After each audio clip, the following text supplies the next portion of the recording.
This isn't intended as retaliation, public shaming, or reputational manipulation. This also isn't a waiver of any kind.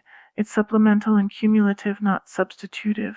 Neither this podcast nor any of my other efforts related to these matters have ever been intended as any kind of humor to any extent.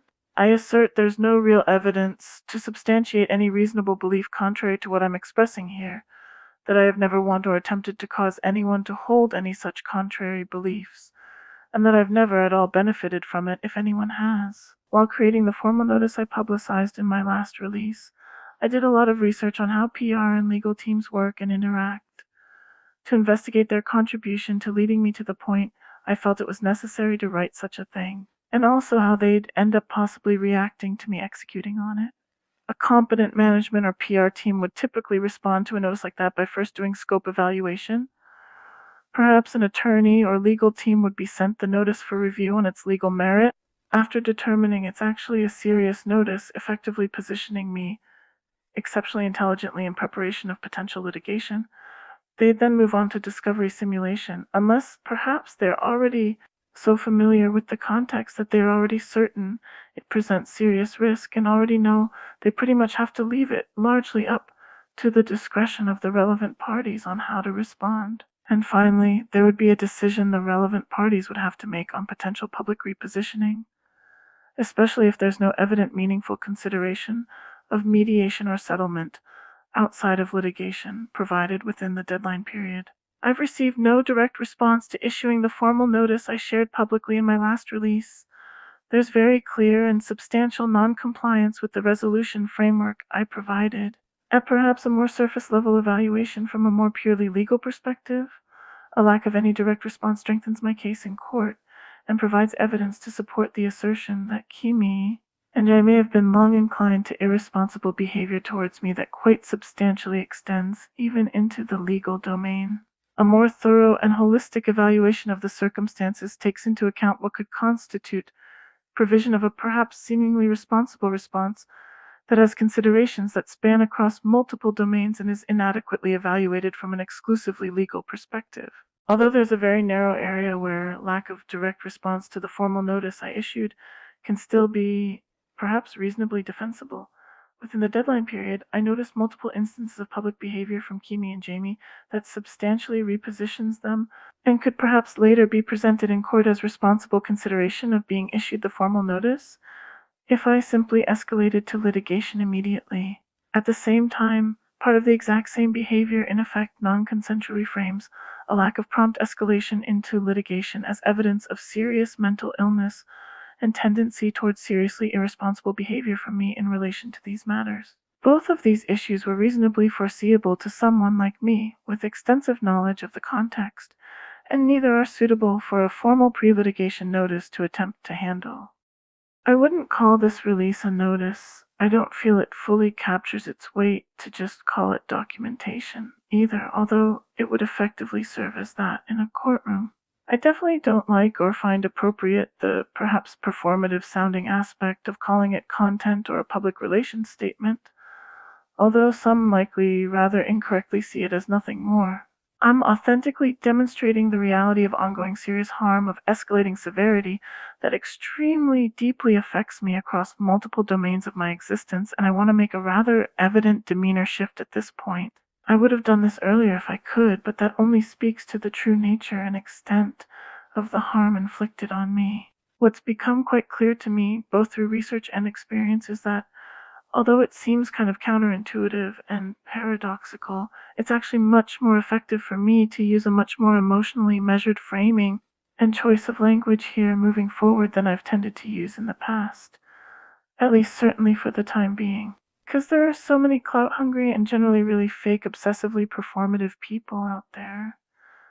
Public expression with extreme intensity and heavily emotionally loaded language, even if it's accurately reflective of the truth and feels really authentic personally, probably is rather substantially contributory to people interpreting what I'm doing here as performative, even when it's not at all fake, nor at all intended to be seen or treated as fake. Whether interpreting like that is being done with ulterior motives or simply out of carelessness, and whether that interpretation is malicious in nature or somehow generously gracious from the perspective of whoever's trying to judge how to feel about it, that's ultimately pretty irrelevant. I'll deal with the reality. I can't control if others are choosing to make bad decisions, but I can control not to sabotage myself. And I've never been trying to sabotage myself. So now that I feel certain I wouldn't be, I should be able to be more effective demonstrating that I'm very capable of showing much more obvious restraint in my emotional expression. I would say I don't regret expressing myself how it felt fully authentic all along, and that I didn't force myself to try to speak in ways that felt fake or emotionally conflicting. I'm also confident that won't change in the future either, even if I end up getting backlash for it later if I get more public exposure. How I went about things, I can still remain consistent emotionally and remain consistent in my presentation too, because I care enough to understand why explaining certain things with a certain demeanor really matters.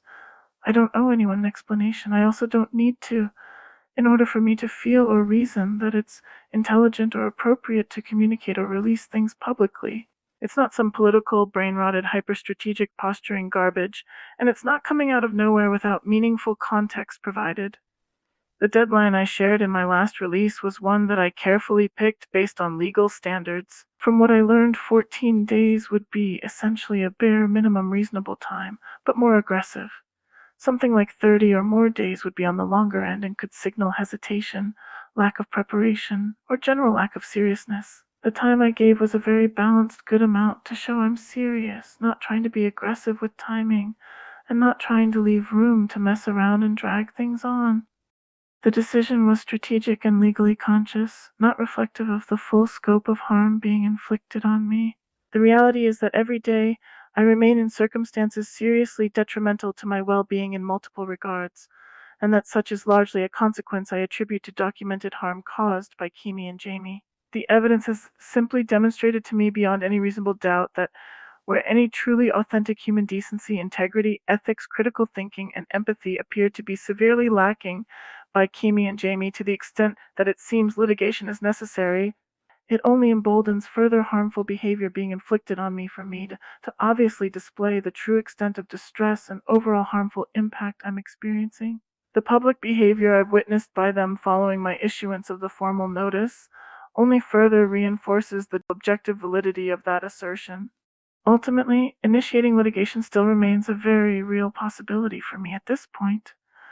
I've fully consciously been endeavoring to ensure there's no vague public messaging that could ever present a compelling reason to delay it for very much longer. I will be pursuing my options, and I will not allow anyone to mess around with me and try to delay things and exhaust me, even more severely deteriorate my overall well-being, or push me into statute of limitations expiration risk territory. The evidence continues to consistently substantiate my serious concern towards those things. At the same time, I'm also insistent that I refuse to sell my soul. That's something that necessitates a rather meticulous level of care under circumstances at all meaningfully similar to mine, more than most tend to adequately consider.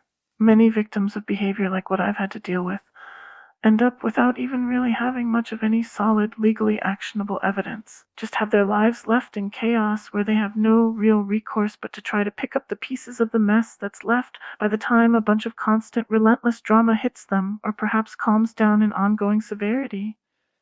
Those are the much less prepared and intelligent ones, most who actually have meaningful evidence to pursue litigation at all.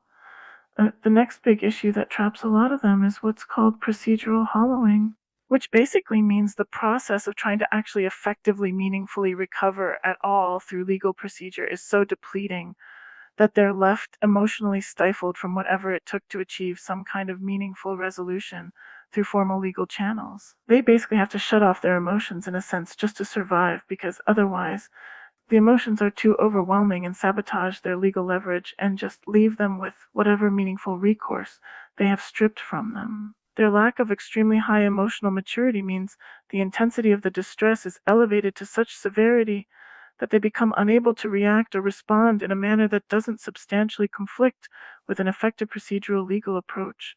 So they surrender to the procedure. The reality is that ultimately it becomes one kind of selling your soul. People that get so scared and exhausted, they basically end up handing over things to an attorney and praying something good will happen for them. The attorney is obviously going to be focused on money. if you can't show competence to lead them to serve your own long-term future on even footing with their own financial motives, they take the most legally safe route to reach a settlement with as much money as they can reasonably get with the least amount of risk. The most legally safe positions that maximize settlement payout with minimal risk here typically means giving an influencer the ability to avoid ever having to really face the harm they caused you explicitly, publicly. That's how the system works. Approaching potential litigation without substantial research, substantial evidence, and emotional maturity void of desperation or naivety is essentially a trap you will regret for the rest of your life. Most civil cases settle outside of trial, about 95%, apparently. And I can understand why that would be the case. To approach a case reasonably effectively, even if you can survive a motion to dismiss, you have to demonstrate a certain degree of reasonableness. If you appear generally unreasonable, a judge will be inclined to rule against your favor. And it's not very hard at all to seem unreasonable. Coherency and consistency in demeanor and evidence contributes to credibility, which contributes to being perceived as reasonable. Another big part of being seen as reasonable is your willingness to arrive at and ultimately agree to a settlement outside of trial. That's considered both before and after potentially filing formally. And of course, both sides are considered. There are varying degrees of agreements that effectively lead to a solidified procedural hollowing type of circumstance, but essentially it amounts to broad non-disclosure agreements that restrict your speech excessively. If you know what you're doing and care enough, you can properly demonstrate that they are unreasonable, and you wouldn't seem unreasonable to an unbiased, reasonable judge for rejecting them. But an attorney focused on financial compensation won't focus on fighting for your future there. They'll really just consider highest payout with least risk, since pushing towards trial, as well as risking being seen as unreasonable by a judge in general, potentially leading up to trial as you reject potential settlement offers, are both unfavorable legal outcomes that require extra dedication and commitment to carefully navigate effectively. If you're taking an attorney on contingency, like you probably would have to if you've been severely financially depleted by harm inflicted on you like I have, they have no real incentive to be that diligent unless your demeanor and positioning requires it. It can be intimidating or off-putting to some firms because at a glance it gets read as higher risk. Others would see it as adequate justification to pursue higher damages, and therefore substantially raises case value, such that even a generally risk-averse model can read it as worthwhile. Any really good attorney would encourage it if the factual basis to support it exists. There's things like non-disparagement and jurisdictional clauses and multiple parts overall to a settlement agreement.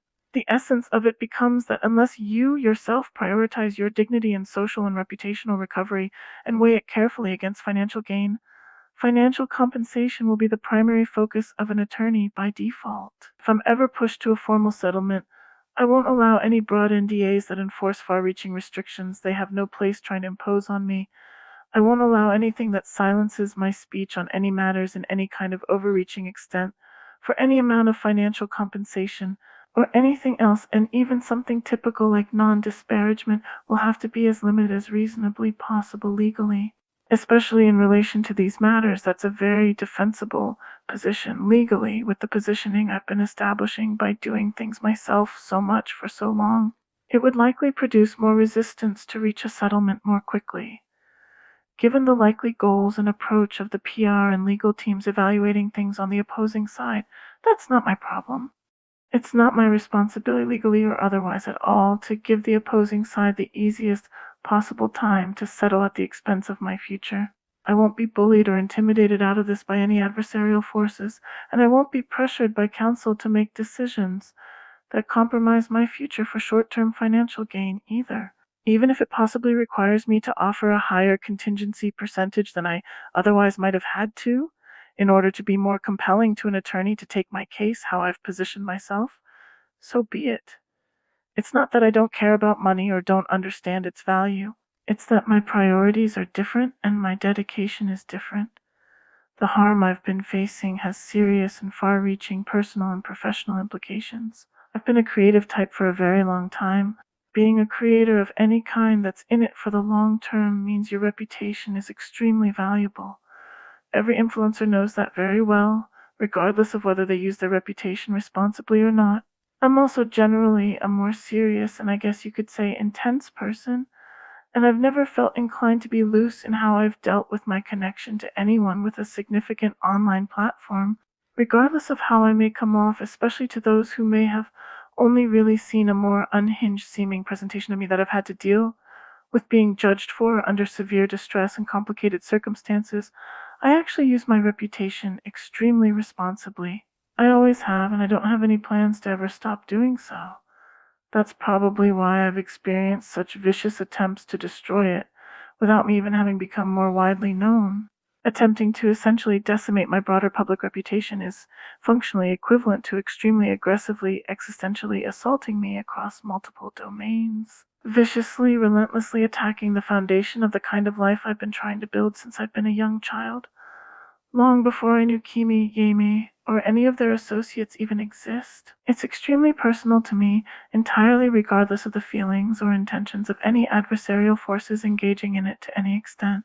The presence of what in reality should have already long ago been clearly recognized as completely intentionally, thoroughly, unambiguously authentic, serious, principled, intimate emotional commitment from me towards Kimi on top of that only amplifies the severity of harm even further, very much foreseeably. Having feelings for Kimi, authentically expressing them, and embracing a commitment that naturally resulted from a principled position that I quite clearly expressed the essence of to her from very early on, was never something I wanted or intended to result in me experiencing such extreme harm to my life because of. Yet every effort I've ever made to attempt to resolve these matters outside of litigation has only ultimately resulted in exacerbation of harm inflicted on me. I wrote a formal pre-litigation notice entirely myself. I did a bunch of research on how legal and PR teams work and what kind of responses I could expect. I prepared for potential litigation so that I'd be able to effectively balance financially incentivizing an attorney with maintaining my authority. Anyone who thought I wouldn't do these things has a severely poor grasp on the reality of who I am. There's claiming you really care about your dignity because it's valid legal leverage. Then there's what actually caring deeply beyond just optics looks like. Then there's what that functionally amounts to an effective action in a position as serious and deep as mine. Research supports the assertion that a very substantial factor in a deep, lasting sense of happiness and fulfillment is self-determination. Without a fully authentic sense of dignity, your loss of agency deprives you severely of self-determination. You can try to make the argument that you shouldn't aim for happiness in life. I consider that a rather exceedingly poor argument. You can try to argue that life is about individual moments, meaning frequently recurrent moments of happiness, even if brief, preclude an overall unhappy life. I find that reasoning tends to only be employed as poor justification for short-sighted thinking that ultimately is why society faces so many serious issues globally. It's possible to see that as a political point. I find that to be non-consensually repurposing general critical thinking ability I'm clearly demonstrating. My podcast is apolitical and not financially motivated. I wouldn't say it's fun for me to create. I don't see much of any indication it's very fun to engage with as a consumer. I continue despite these things because the self-determination I've been doing everything I can to ensure it empowers me with is something that I don't feel the need to convince anyone to understand. Fully conscious awareness of capacity for empowering self-determination. It's not desperation, not an obligation, not amusement, not blind faith or hope, not a distraction. I don't struggle with giving myself permission or encouragement to pursue it. I don't need to beg anyone else for permission or encouragement to pursue it. And I'm not planning on allowing or tolerating the legal system or any other aspect of society to force me to beg for permission or encouragement to continue either. The legal system doesn't allow what's called fishing expeditions. You can't sue someone on suspicion of what discovery might reveal. You can only sue based on the factual basis you can already objectively prove exists, which means you need reasonably solid evidence. The existing totality of evidence is already enough to substantiate pursuing litigation and demonstrate reasonable foreseeability that the case would survive a motion to dismiss. The amount of inculpatory evidence and the extent of it being inculpatory has been increasing as I've been documenting it publicly on this podcast, especially after I issued formal notice. Given that I've made evident that I consider needing to formally file for litigation unideal, combined with the reasonable foreseeability of ongoing and increasingly serious harmful effects of these matters remaining outside of litigation, with continued irresponsible behavior from Kimi and Jamie, the grounds for my claims strengthen if I am pushed to file formally for litigation. Demonstrating reasonable consistency with my position across domains through just one follow-up strengthens me across domains as much as reasonably possible, regardless of if Kimi and Jamie choose to continue to handle these matters with increasingly irresponsible behavior. My mental state is less reasonable to question and therefore seriously reduces attack surface for a defense attorney. The discovery risk is made more evident in good faith, which forces adversarial forces to more seriously reassess risk. Risk of progression to trial is mitigated as much as reasonably possible by me, so a judge isn't inclined to rule against my favor inherently, and the scope of resolution across domains is responsibly disambiguated. Effectively, if Kimi and Jamie won't cooperate responsibly to arrive at a settlement agreement that's actually fair, without trying to exhaust me with procedure or doing any other shady tactics, they essentially look really bad across domains for forcing me to formally file against them in the first place. That's what anyone with a competent PR and legal team would do to anyone else if they were getting harmed like this. I just really carefully review any potential formal legal agreement myself, and then get a consultation from an attorney to review the details so I don't miss things only someone really well versed in the relevant laws and process would know. It's certainly not unheard of to be offered and reach settlement without even needing to file formally, and I'm pretty sure that's more common between more influential figures than average people. Saves the court time, saves both sides legal fees, and it's legally safe to want to avoid formal escalation, which would explain why resolving serious disputes without formally escalating is more common among those more experienced with some kind of serious involvement in them. That aside, the legal system is good at making money change hands, okay at reputation recovery, and unsuited for emotional reconciliation. That incentive structure is strongly in contrast with what would rationally be considered favorable for executing on the foundation of reasoning based on critical thinking that has driven what I've repeatedly, consistently, explicitly stated as the source of my willingness to engage in prolonged, much more emotionally loaded rhetoric that one might argue is otherwise quite carelessly giving a defense attorney much more room than I should ever feel comfortable with giving to attempt to argue I'm unhealthily obsessive and mentally unstable. That certainly wasn't something I failed to recognize or adequately consider all this time. The totality of evidence abundantly demonstrates that I've always recognized clearly that depending on Kimi's public positioning, it's not necessarily the case that all harmful ambiguity present in whatever connection exists between us is similar in nature. Although I won't ignore rational conclusions made apparent from the evidence I have available to me, I also want it abundantly evident I've never been trying to force an outcome or reality I'm explicitly stating as undesirable, unfavorable, or unideal to me. To further demonstrate an overall unambiguously very responsible and good faith approach towards these matters as much as reasonably possible before any meaningful prospects of any resolution I'd consider acceptable outside of litigation disappears, I'm making one final effort to avoid litigation where there's any ambiguity evident that might perhaps otherwise demonstrate me being irresponsible or inconsistent in what could effectively be considered a reasonable or responsible reaction or response to issuance of the formal notice.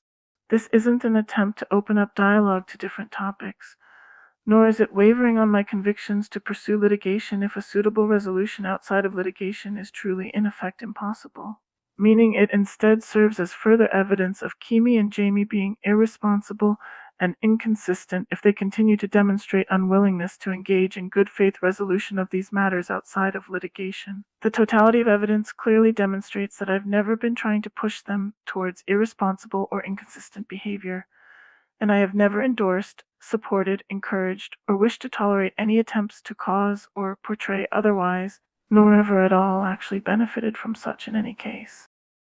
As I do not participate in anyone's live stream chat on any platform, on any account, nor attempt to influence anyone else to do so on my behalf directly or indirectly, as I've stated many times before, where dialogue is a reaction or response to a chatter, I don't necessarily consider the explicit context prompting the dialogue relevant to these matters directly. However, if I find it worth documenting, it's likely because the general subject matter demonstrates underlying harmful patterns, and leaves seriously harmful implications related to these matters if left unaddressed publicly when considering overall context evident through this podcast and other documentation.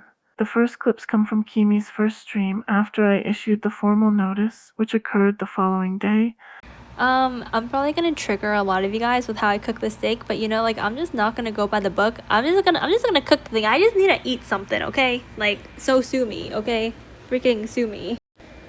I'm not gonna correctly cook steak, whatever. This further contributes to demonstrating the pattern of Kimi saying things she wouldn't normally say, which contain topic overlap that indirectly form seriously harmful narratives in relation to these matters within close proximity after my communications. I'm aware of sosumi being used as an expression not intended to be taken literally or typically necessarily used in anticipation of actual litigation.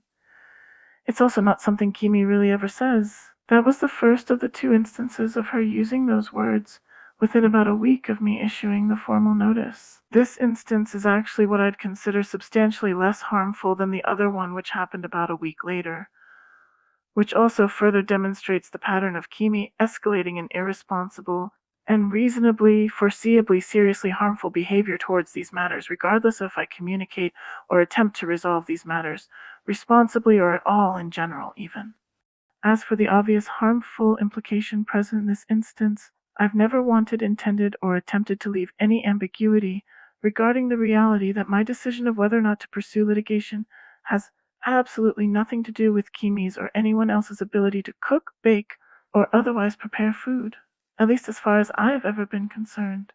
I've also never benefited at all from any perception otherwise. I've also never been trying to invite, encourage, permit, or at all validate any efforts of anyone attempting to present any reason for my decision to pursue or not pursue litigation, other than that which I've already explicitly stated myself publicly on this podcast, neither directly nor indirectly.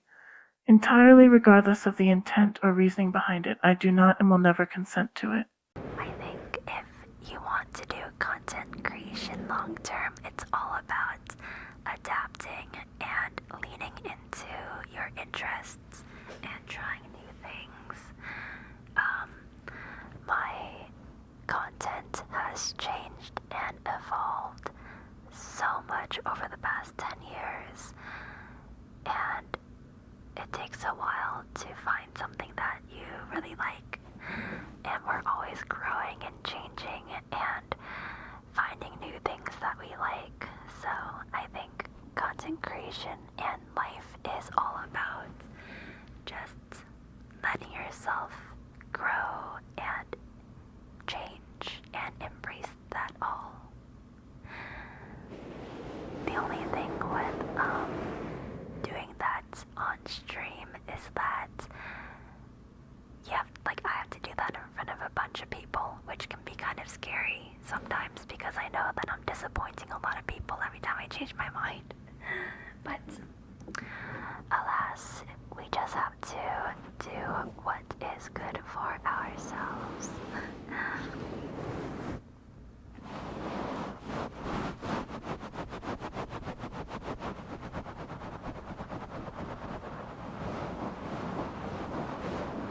We just have to do what is best. And then I like to think that if I focus on doing what's best for myself, then I will be able to help the most people in the long run. Because I like to think that I can help people when I feel my best. You know what I mean? But if we force ourselves to do something or be someone we're not, then how do we expect to help people when we can't even help ourselves? So, I think I finally realized that it's okay to disappoint people in the short term, because it means, if it means you'll be able to take care of more people in the long run. This demonstrates the pattern of a seriously harmful implication that I do ever have, ever will, or ever should consent to, or be at all willing to accept, in effect sacrificing myself so Kimi is able to do what she perceives as taking care of more people in the long run.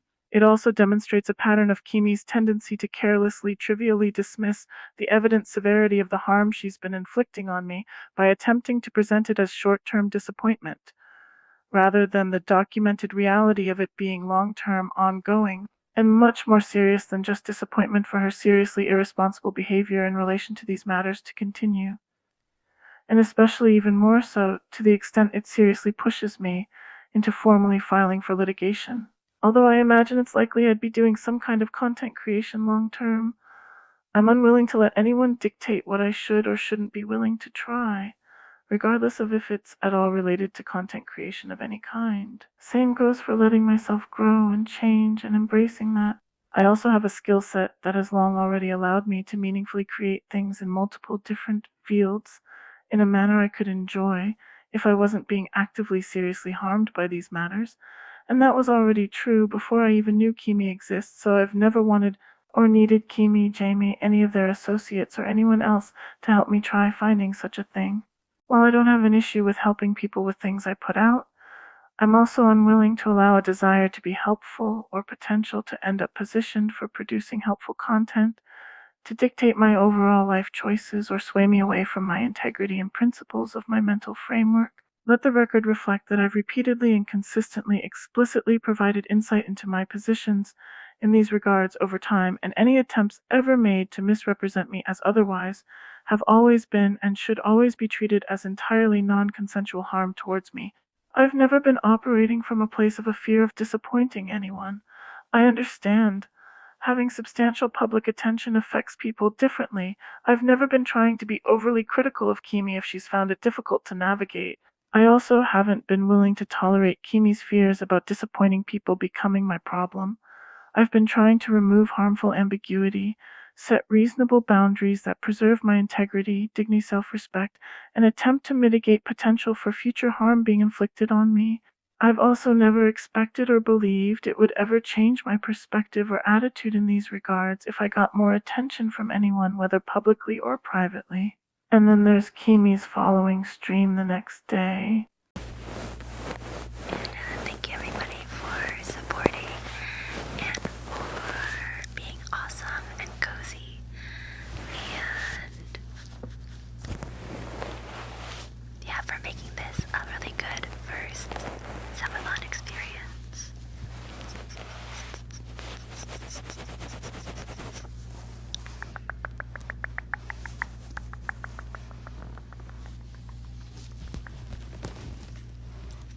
Isn't that the entire point of a subathon? The point of a subathon, the point of anything is what you give it, you know? Within 2 days of me issuing the formal notice, Kimi is saying things like, "The point of anything is what you give it." This further demonstrates the pattern of her tendency and extent of far-reaching inclinations to be exceedingly irresponsible, inconsiderate, and operate in bad faith. The essence of the assertion becomes that even if there is a clearly stated point and thorough substance clearly intended to make it evident what the point of certain efforts is, Kimi considers it acceptable and appropriate to seriously misinterpret and misrepresent anything she considers to not have a point she finds personally desirable or favorable for it to have, entirely regardless of how objectively unreasonable or irresponsible her interpretation or representation may be, as well as the consent or even explicit lack thereof of whoever she is subjecting to such, especially in relation to the current and former community members of her live stream. Oh, that's fun.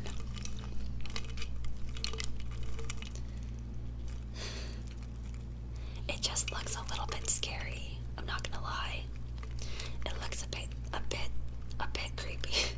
It looks like it belongs in a horror movie. But then again, everything does. Until it doesn't.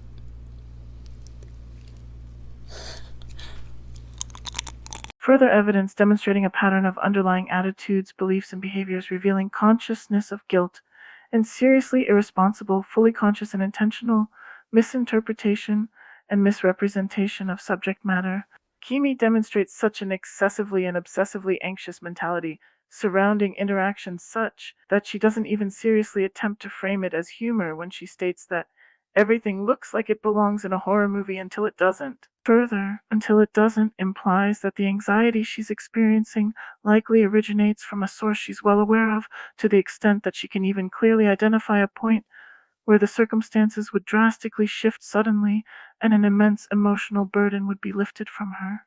This suggests conscious malicious behavior she's engaged in, which she's afraid of being exposed for, and that she'd feel relief upon feeling reasonably reassured she's managed to cover up and inflict harm to the point of exerting leverage against ever being exposed for. Also, Haley, if you're still watching, I'm so sorry you had to deal with an Uber person who had trouble finding me, because that's like the most stressful situation, especially if their phone dies. And like the order isn't even for you, you know what I mean? So, you handled that very well. Alright. Handle that very, very, very good. You work great under a crisis.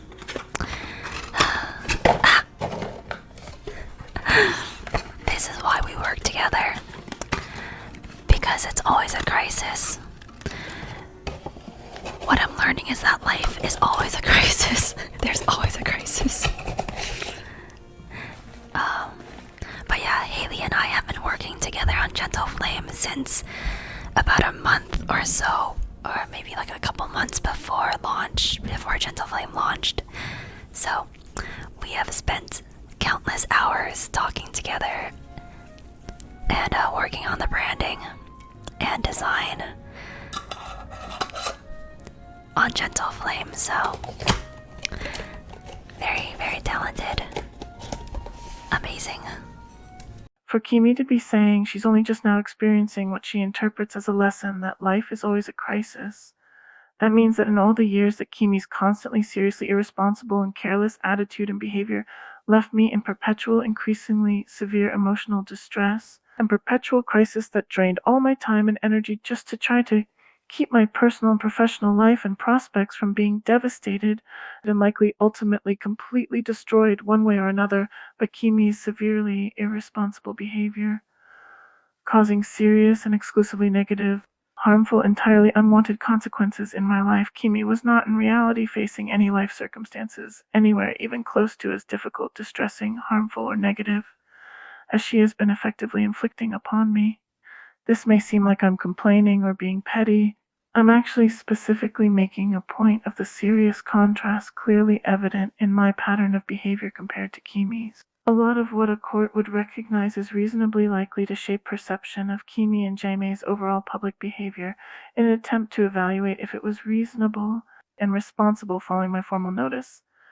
It exploits the same kind of indirect narrative formation I mentioned has been happening, causing harm across domains in a manner where contrast is made to seem irrelevant in any manner it would be truly advantageous to me.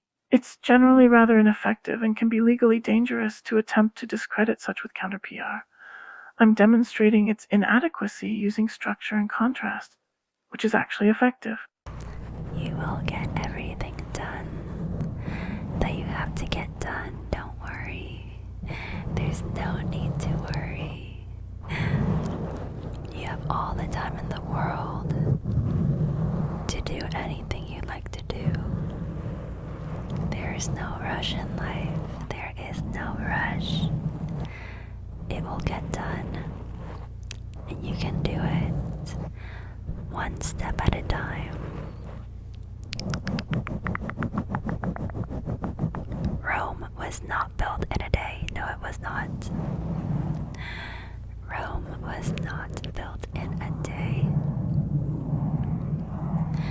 Sometimes the most significant changes and results are made by tiny, tiny actions every day.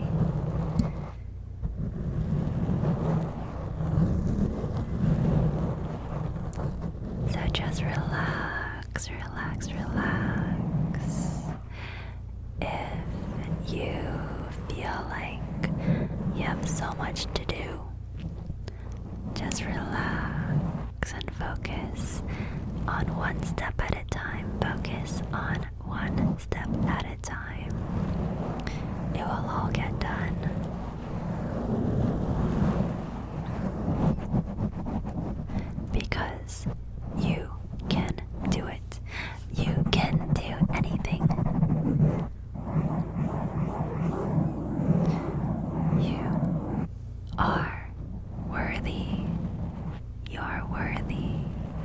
This demonstrates the pattern that Kimi has been saying many such variations of vaguely, seemingly warm or supportive or perhaps even motivational type statements for quite some time now.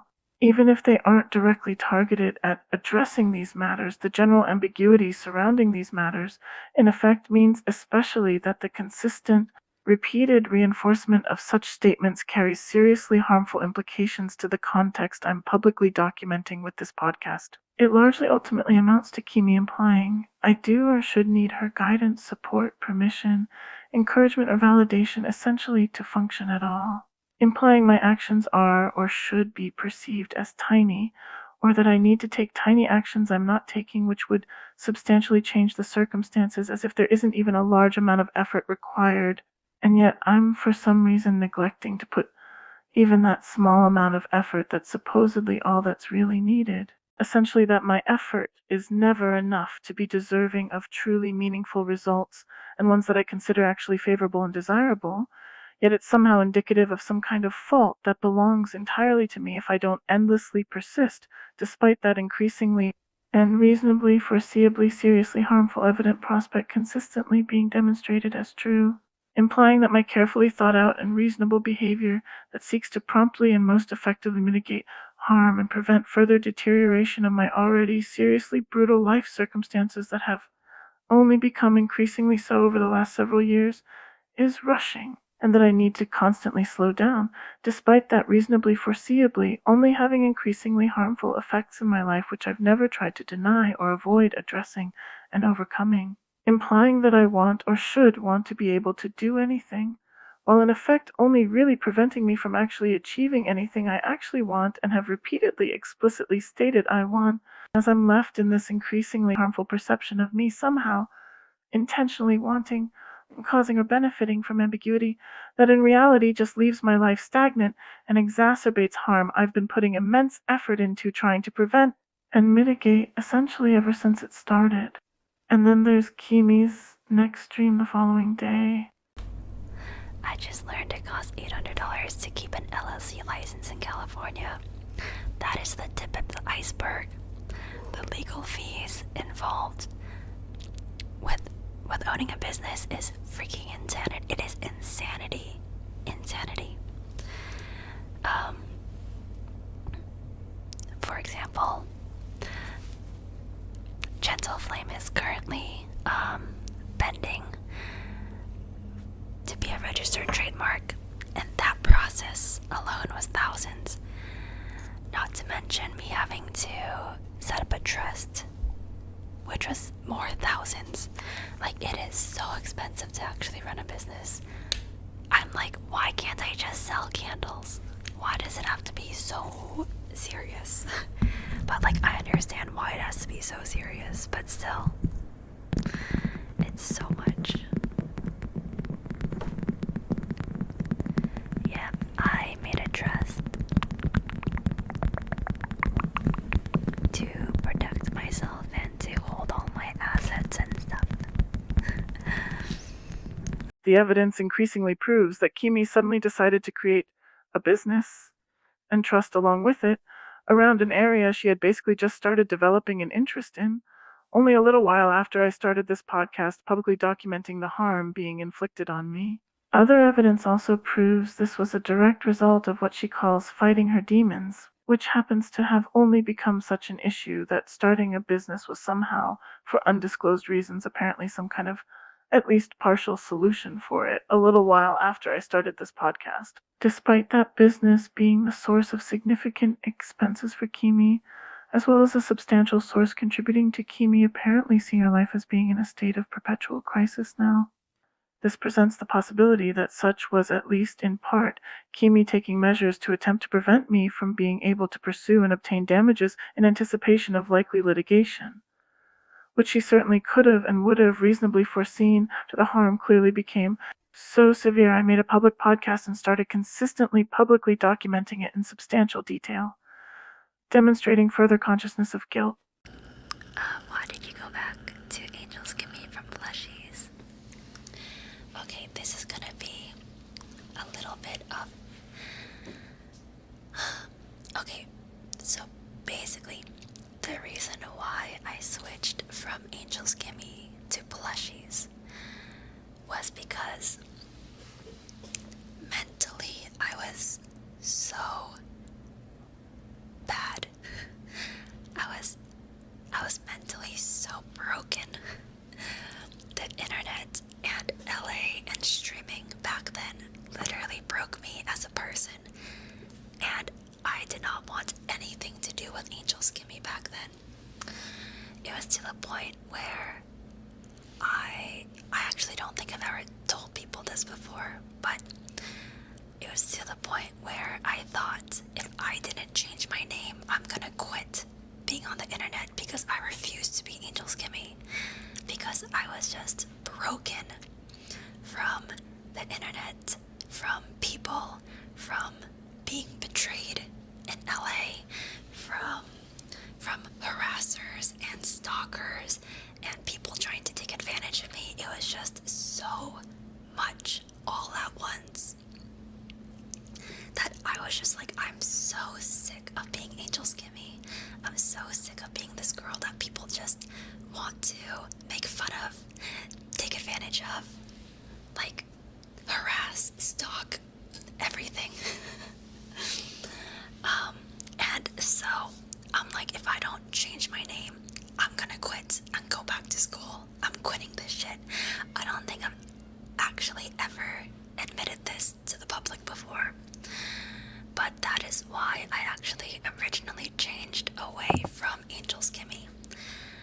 And then I was plushies for a few years, and that was a really good few years where I felt like I was able to just kind of start fresh, but not start fresh because everyone's still, but it felt relieving. It felt like really relieving. And I was also like early 20s, by the way, so it was very difficult for me to handle everything going on. But now I'm in my 30s, so I'm wise and I know how to navigate and handle myself now, so I'm okay. And I had therapy for like 4 years. But yeah, I started therapy while I was plushies, so plushies was like my healing arc. And then once I healed and processed all of the shit I went through, it was Celine who told me that I should go back to Angel's Gimme. And at first, I'm like, no, she's in the past. But then I thought about it, and I'm like, I think I'm ready to go back to being Angel's Gimme. And so I planned an entire change back to Angel's Gimme. So there are a lot of people actually online who tell me that changing my name to plushies actually like ruined my brand and ruined my career. But little do they know, it was not the name change that ruined my trajectory. It was how broken I felt inside at that time, which is what ruined my which is what not ruined, but which is what diverted my trajectory to something else. I was a shell of a person. I remember starting therapy, and the first day I'm just like, I don't know who I am. Like, I remember I couldn't even talk. It was so bad.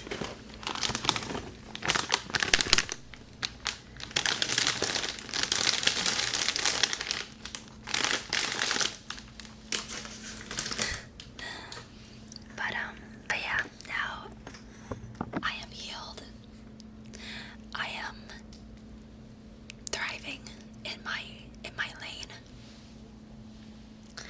I am good. I am not struggling with anybody or yeah. I learned a lot.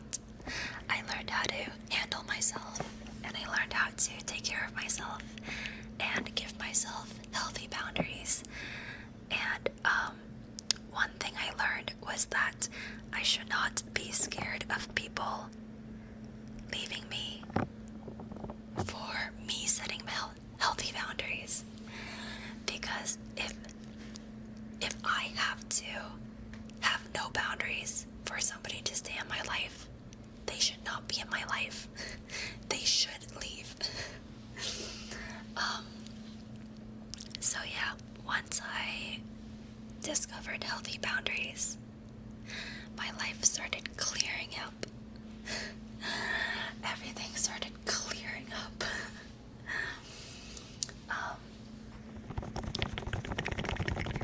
I don't think it ruined your career trajectory. Oh, thank you.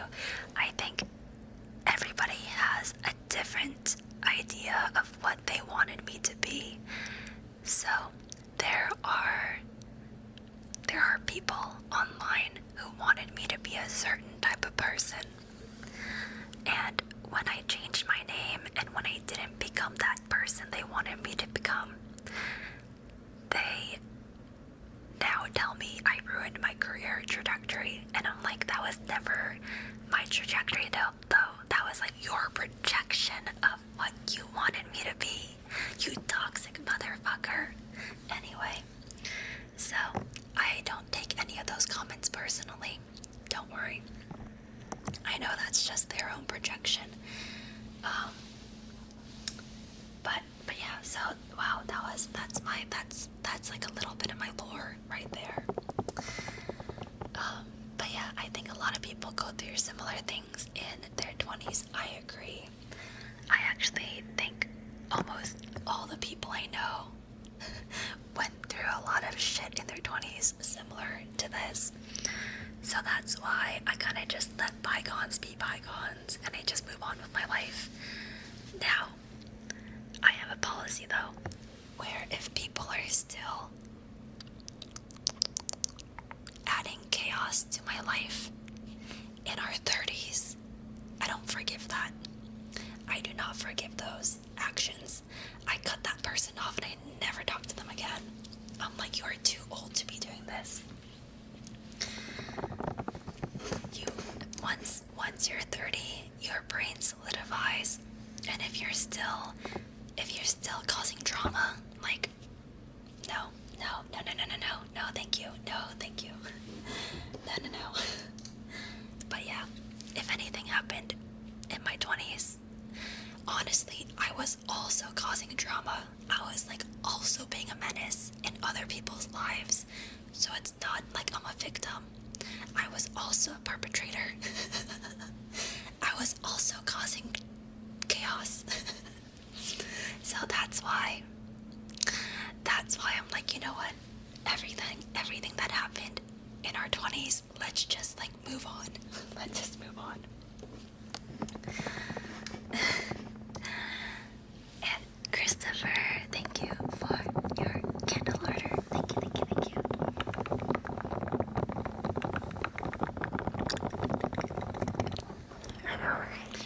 If you're still disrupting my peace, and we're all in our 30s, what are you doing? What are you doing? No.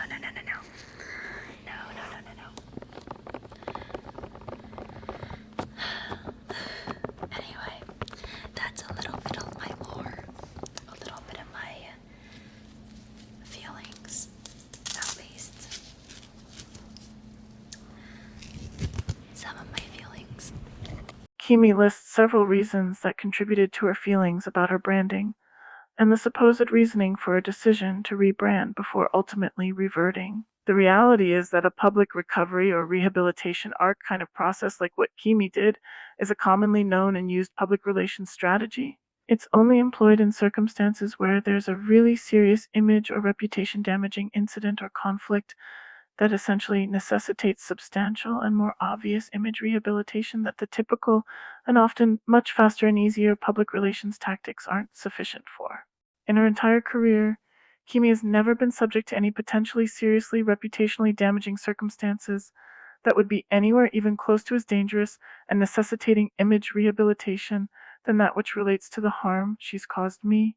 I've never been nor claimed to be unaware of this, since litigation directly considers harm, and Kimi would certainly attempt to bring supposed harm I've inflicted on her as a part of her defense, It can be seen as irresponsible of me not to explicitly state publicly prior to litigation that I consider it seriously irresponsible and desirable and harmful to me that she's still broadly grouping the impact I must have had on her life all these years in, with countless other individuals who undoubtedly had substantially differing kinds and extensive impact on her life, regardless of whether she considers that impact have had to be positive or negative. This is also a rather uncommon occurrence, mainly in relation to any kind of actual acceptance of any extent of personal responsibility or contribution to problematic and harmful circumstances from Kimi. In the past, she's also mentioned on multiple different occasions about stalkers and harassers and similar experiences, or other people that have supposedly caused some kind of harm in Kimi's life. Typically, Kimi has completely framed it as if she didn't deserve the behavior at all and was not at all contributing to bringing it upon herself or causing harm to the opposing parties at all. Within 3 days of me issuing the formal notice, Kimi is suddenly uncharacteristically actually accepting she's at least partially seriously at fault in at least some cases where she's experienced harm from others. The totality of evidence demonstrates the pattern that Kimi is so seriously inclined to completely deny the reality of the extent of her seriously irresponsible behavior she in reality knows is reasonably foreseeable to cause harm, that she doesn't ever take any semblance of even possibly meaningful accountability in relation to these matters from any kind of truly principled, dignified, or coherent position. Perhaps that kind of statement she made there is sufficient to cover many other instances of harmful attitudes and behaviors she's carried over time in her interactions with others. It remains seriously inadequate at fulfilling the criteria of the resolution framework I provided in the formal notice, and it becomes seriously minimizing, dismissing, and presents a very harmful narrative that necessitates addressing, or Kimi clearly expects to get to treat things as if I'm in some kind of implied agreement to her claim of letting bygones be bygones, as if the reality of harm she's inflicted on my life was nothing more than being a menace and causing drama, which I'd have my own behavior reduced to being nothing more than as well, effectively putting me at fault in a rather seriously undignified manner that severely compromises my integrity and misrepresents the reality of these matters. Considering the serious and ongoing harm being inflicted on several aspects of my life as a result of Kimi's exceedingly irresponsible behavior surrounding our connection, I absolutely am not and will never be okay with letting things be framed as if we were equally at fault, as if it was some kind of petty drama or mutual immaturity and lack of foresight or consideration, and accept receiving no real or meaningful recognition of the true severity of the harm Kimi, Jamie, and anyone else seriously involved have caused me, nor any real or meaningful consideration as recovery along with mitigation of future harm.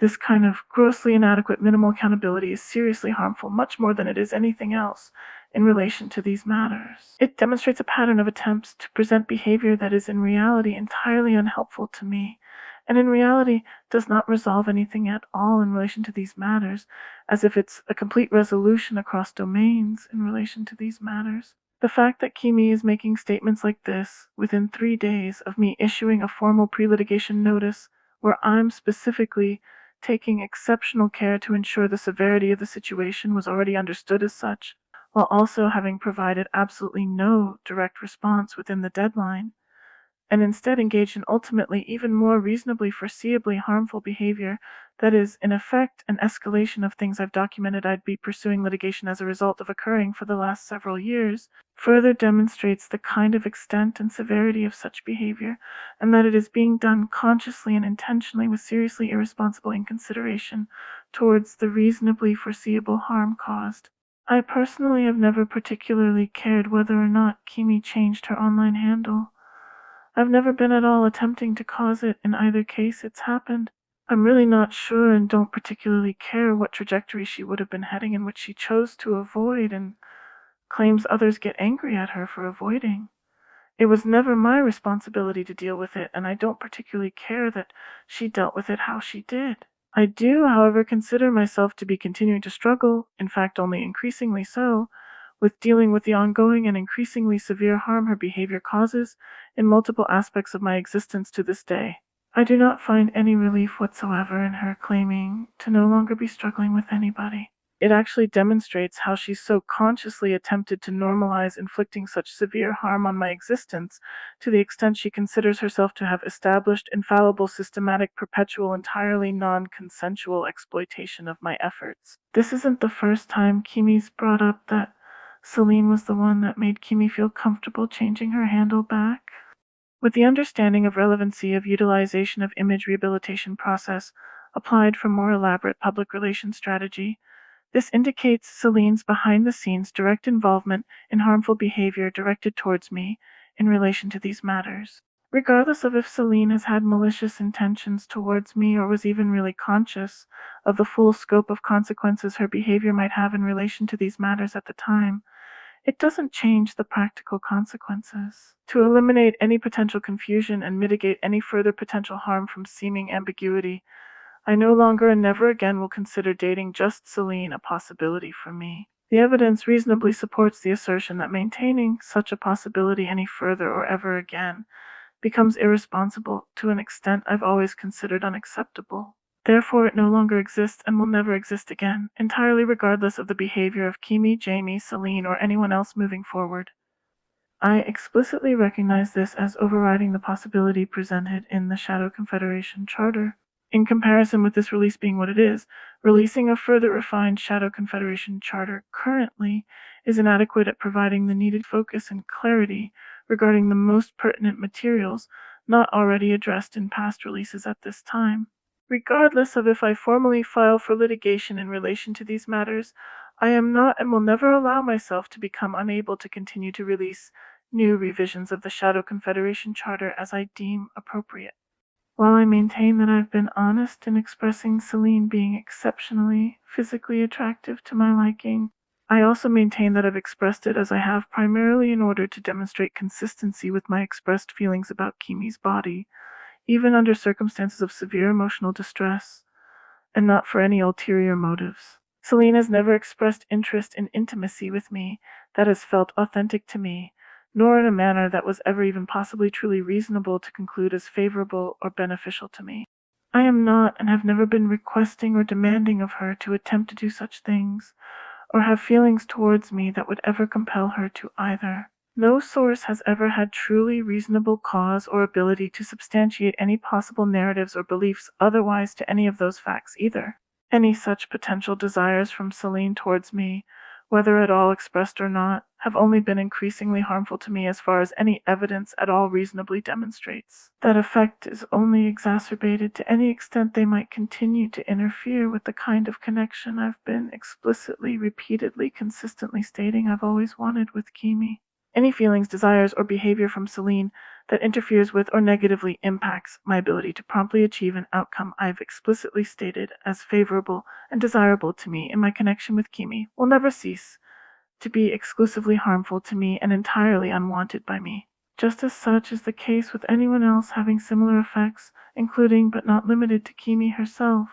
Further, the totality of evidence demonstrates that the harm caused by Kimi and Jamie's seriously irresponsible behavior towards these matters is the true cause of any harm that any of my behavior may have ever caused Celine, and that such would not be a result of irresponsible or malicious behavior from myself. Any harm related to these matters that Celine may have experienced was always something I did not intend to inflict. It also should not be, is not, and I will never accept ever allowing it to become at all my responsibility. I'd say your 20s is your time to try everything as well. Take risks. Put yourself out there, try new things.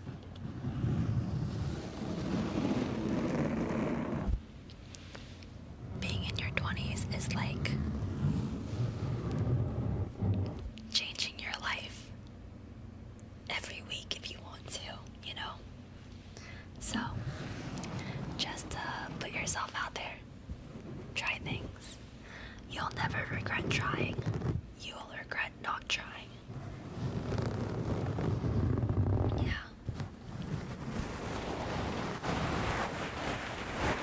I think our 20s is an amazing opportunity for us to discover ourselves and to learn more about ourselves.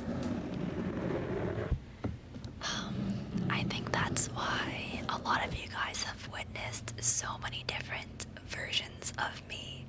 And that's because I used my entire 20s to kind of figure myself out, just try so many different things and try to understand what feels right, because sometimes you think you're some way, but it doesn't feel right. So I think life is all about trying a bunch of things and noticing what feels right to you and putting your ego aside, because sometimes your ego tells you you're one thing, but you know deep down in your heart that that's not who you are and not who you want to be. Yeah. I have so much advice. Oh my gosh. I have so many things I could say. But just know that you're doing great though.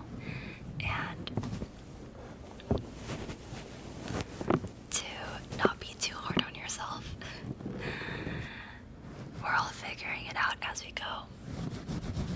The evidence demonstrates Kimi essentially admitting to possessing psychopathic traits. While perhaps at times seeking to reinvent yourself if your existing lifestyle is dysfunctional or unfulfilling is healthy, there's no reasonable circumstances for someone to ever engage in such anywhere even close to what they'd clearly recognize as changing your life every week, nor would they ever want to unless they consciously, intentionally, frequently engage in seriously malicious deception.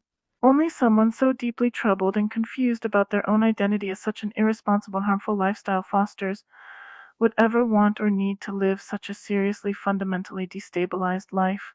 This also demonstrates the pattern of Kimi attempting to normalize her own serious dysfunction by actively encouraging her audience to be the same, and also in effect framing lack of obvious pushback to her dialogue as implied agreement. She frames seriously strange and concerning behavior as if it shouldn't even be seriously questioned, and even encourages it to others as if it's healthy and normal. It's irresponsible to push others to feel like they should be shifting their sense of identity frequently and try to inspire fear of loss and regret in not trying, while simultaneously presenting the illusion that trying won't incur a meaningful cost or ultimately result in regrets. There's further a harmful implication that it would be egotistical, arrogant, and immature not to adopt such an attitude, and an even further harmful implication that the ambiguous perception of all these things in relation to observed external behavior is indicative of what someone does or does not want to become. These implications in the context consistently in effect attempting to indirectly reposition and reframe my efforts as if I have voluntarily allowed ambiguity in relation to their relevance to these matters, and the perception of how I've considered them influential in my attitude and behavior has always and reasonably foreseeably been seriously harmful and entirely non-consensual. I have never felt it appropriate nor desirable to change my life every week or on any kind of even remotely similar interval. My perspective on such is not recently developed either. There's been a serious and ongoing cost to maintaining my integrity under such harmful circumstances. There's an even larger and also ongoing cost to compromising it. Regardless of what I do, that leaves me with much more serious and painful circumstances and emotion than just regret. If the only prospect I've endeavored so greatly to maintain and have explicitly stated many times is what I really want to bring to reality, is in reality unattainable, and will only continue to result in me facing constant, serious, harmful resistance that is entirely unwanted and non-consensual. This clip also demonstrates the pattern of seriously harmful implications by Kimi that I'm essentially improvising constantly and also being too hard on myself, as if I'm deeply confused or conflicted about my own personal standards of myself or my reasoning for my behavior. The totality of evidence demonstrates that it's always been consistent, conscious, authentic, principled, intentional effort that has driven my evaluations and dedication to my convictions and decisions on how to deal with consistently, seriously harmful, irresponsible repositioning from Kimi that has in effect seriously discredited my efforts and negatively impacted multiple aspects of my existence over a prolonged period that has been documented, not ego-fueled, optics-focused morality evaluations. and certainly not such that require regular validation from Kimi, Jamie, any of their associates, or anyone from my past in order for me to feel it appropriate or necessary to endure in persistence with. My 20s was when I fell in love for my first time as well. And my first love happened to be a narcissist. That broke me so much. It felt like I was level 1 on Maple Island against freaking Pink Bean. I know the word narcissist is thrown around a lot, but let me tell you, after we broke up, and by we, I mean he broke up with me, he tells me that he started therapy, and he discovered in therapy that he was most likely a covert narcissist. So I'm not just self-diagnosing him, he told me. And I'm like, oh, that makes sense. Yeah, so that checks out. A lot of that checks out then. And I'm like, well, thank you for telling me. Honestly, I think the reason why I haven't, I just kind of let it be bygones was because he was self-aware at least, and he was working on it, so I'm like, okay, whatever.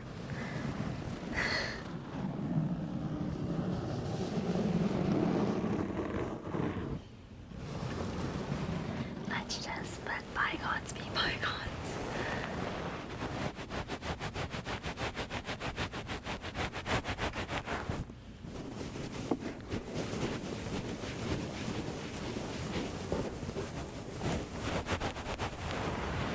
But that's okay because I think we all gonna have to experience our first low-key psycho person to grow and to not be attracted to those people. I was just really naive and I fell for all the love bombing. I was so naive. He would call me every day and I don't know, bring me flowers, take me out to go eat, and I'm like, oh my god, he loves me. God. It's a canon event. It is a canon event. Kimi explains her first experience falling in love as being what she compared to a literally impossible battle in a video game, where you're in the weakest beginning state fighting one of the strongest bosses that easily and consistently will defeat you. She claims she's moved past it because the guy supposedly was self-aware and basically took at least some accountability in private for his behavior towards her. She explicitly states she believes everyone has to experience such a connection in order to grow and not be attracted to relationships or people that are similarly harmful. While I could speculate and I have a suspicion who it is, I don't know for sure who she's talking about. I don't particularly care, and I've never been trying to invalidate her experiences related to that person. As it relates to these matters, this suggests a motive for her behavior towards me, further supporting the assertion that she considers herself to be some kind of teacher to me, as if I'm somehow difficult or ungrateful for not learning some kind of lesson from her. One of the first things she told me directly in private conversations several years ago when I first started talking to her is that she still hadn't gotten over an ex who had broken her heart.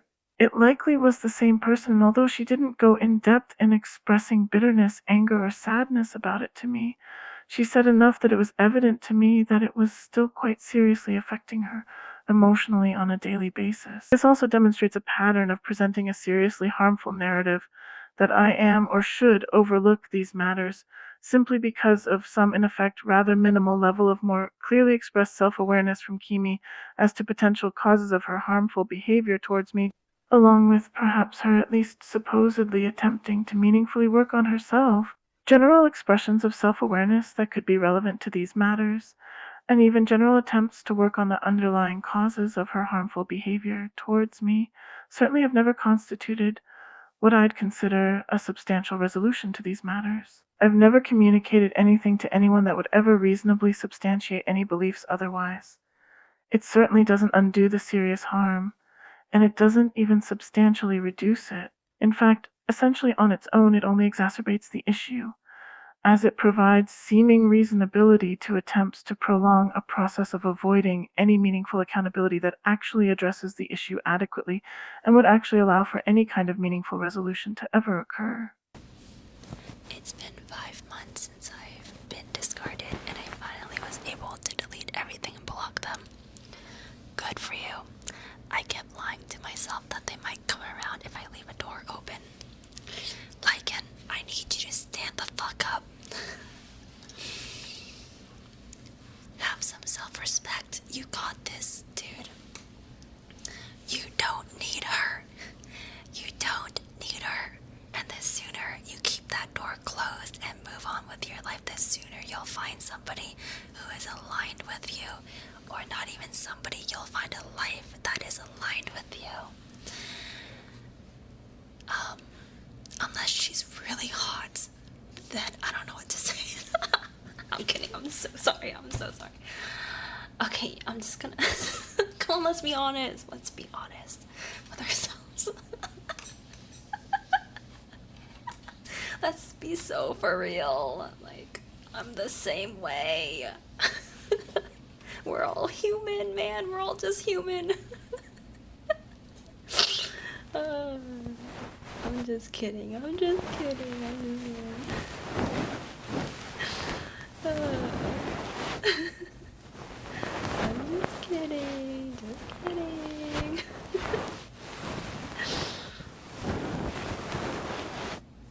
The evidence demonstrates Kimi is aware that it's not uncommon for a person to be inclined to give someone substantially more leniency before deciding on cutting them off as a result of bad behavior if that person finds the other exceptionally sexually attractive. This further demonstrates reasonable foreseeability of harm of Kimi being seriously irresponsible in her behavior in relation to these matters, as I explicitly and reasonably clearly and consistently have expressed to her from very early on in our connection that Kimi is exceptionally sexually attractive to me. It also further demonstrates Kimi's seriously irresponsible usage of humor. She makes a serious, reasonable, mature point demonstrating awareness of a real phenomenon which it makes no real sense to believe she doesn't actually understand, and then immediately follows it up with just kidding. This demonstrates the pattern of her inclination to seriously see responsible behavior and taking accountability for the consequences of reasonably foreseeable harm, especially in relation to the topic, which is seriously relevant to these matters, as if it's optional and not something she should ever really have to do. This clip further demonstrates the pattern of seriously harmful implications that my efforts in relation to these matters somehow demonstrate lack of self-respect. The reality is that in circumstances like mine, refusing to ever accept lack of adequate accountability is truly what demonstrates self-respect, not simply remaining silent and distant in the face of seriously harmful indirect narrative formation, or submitting to an active acceptance of attempts to normalize serious disrespect from Kimi as a baseline in my life. This clip also demonstrates the pattern of seriously harmful reframing of clear emotional maturity, recognizing this as if it's instead weakness and neediness. The pattern of reframing what is in effect self-abandonment as finding a life that's aligned, finding multiple expressions of the same fundamental concept related to things that are in reality complete opposites, if interpreted reasonably and in good faith in relation to these matters, entirely non-consensually. Okay, but real talk though. What helped me move on from the narcissist that I was like addicted to, because that's what it feels like. It feels like an addiction. The relationship feels like a drug addiction. Not that I've ever been addicted to drugs, which I literally haven't. I know that sounds sus, but I literally am so sober every day. All I ever do is caffeine or like prescription medicine. But anyway, being in a toxic relationship feels like an addiction. And it is so hard to break the cycle. So I'd say that the one thing that really helped me was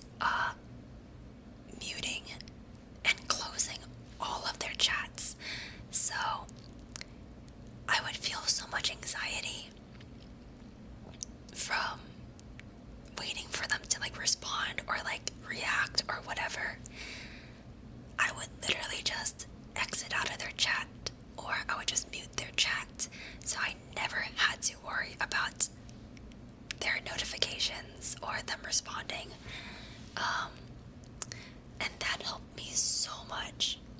Just mute them. You won't regret it. So yeah, that is like one small thing that actually really helped me.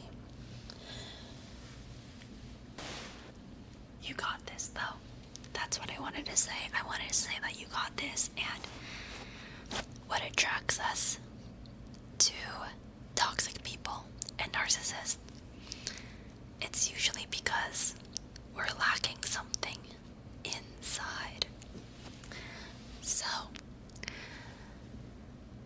the correct thing to do is to reflect and ask ourselves, what are we missing inside that we are attracted to in the narcissist?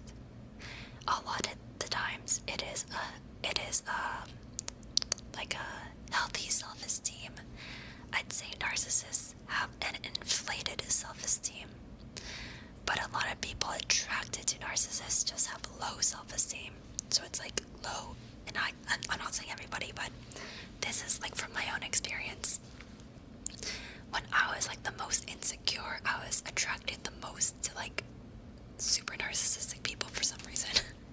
I don't know why that's a thing, but as I leveled out my, like, as I worked on just having a healthy self-esteem, I don't know, I just stopped being attracted to a lot of people I used to be attracted to. But whenever I feel really insecure and have really low self-esteem, for some reason, I love people who treat me like shit because I'm like, I deserve it. This was in my early 20s. I'm healed now. I don't think that way anymore. But that is something I had to overcome for sure. And ASMR helped me through that a lot. The way I talk to myself helped a lot, and also lowering my expectations of myself helped a lot, because the one thing that helps your self-esteem more than anything, in my opinion, is doing what you say you're going to do. That simple thing dictates your self-esteem so much. So if you have very high expectations for yourself, it is going to be near impossible for you to actually do the things, which means your self-esteem is going to be low. So if you stop having such high expectations for yourself, and instead of saying, I am going to the gym 2 times a day, 45 minutes each for the rest of my life, I'm never skipping a day. Instead of saying that, if you just say, I'm going on a 5-minute walk today, and then you do it, guess what? You're gonna have higher self-esteem. Isn't that crazy? So just be very mindful with your words. Your words dictate so much about your self-image. So having no expectations is high self-esteem. Yeah, a lot of people do not have high expectations for themselves, but they have high self-esteem. And that's fine. If they're happy living that way, then more power to them. Like, you don't have to have high expectations for yourself to have a healthy self-esteem. You just gotta trust yourself. You gotta do what you say you're gonna do. Yeah, that's pretty much what you gotta do. Yep.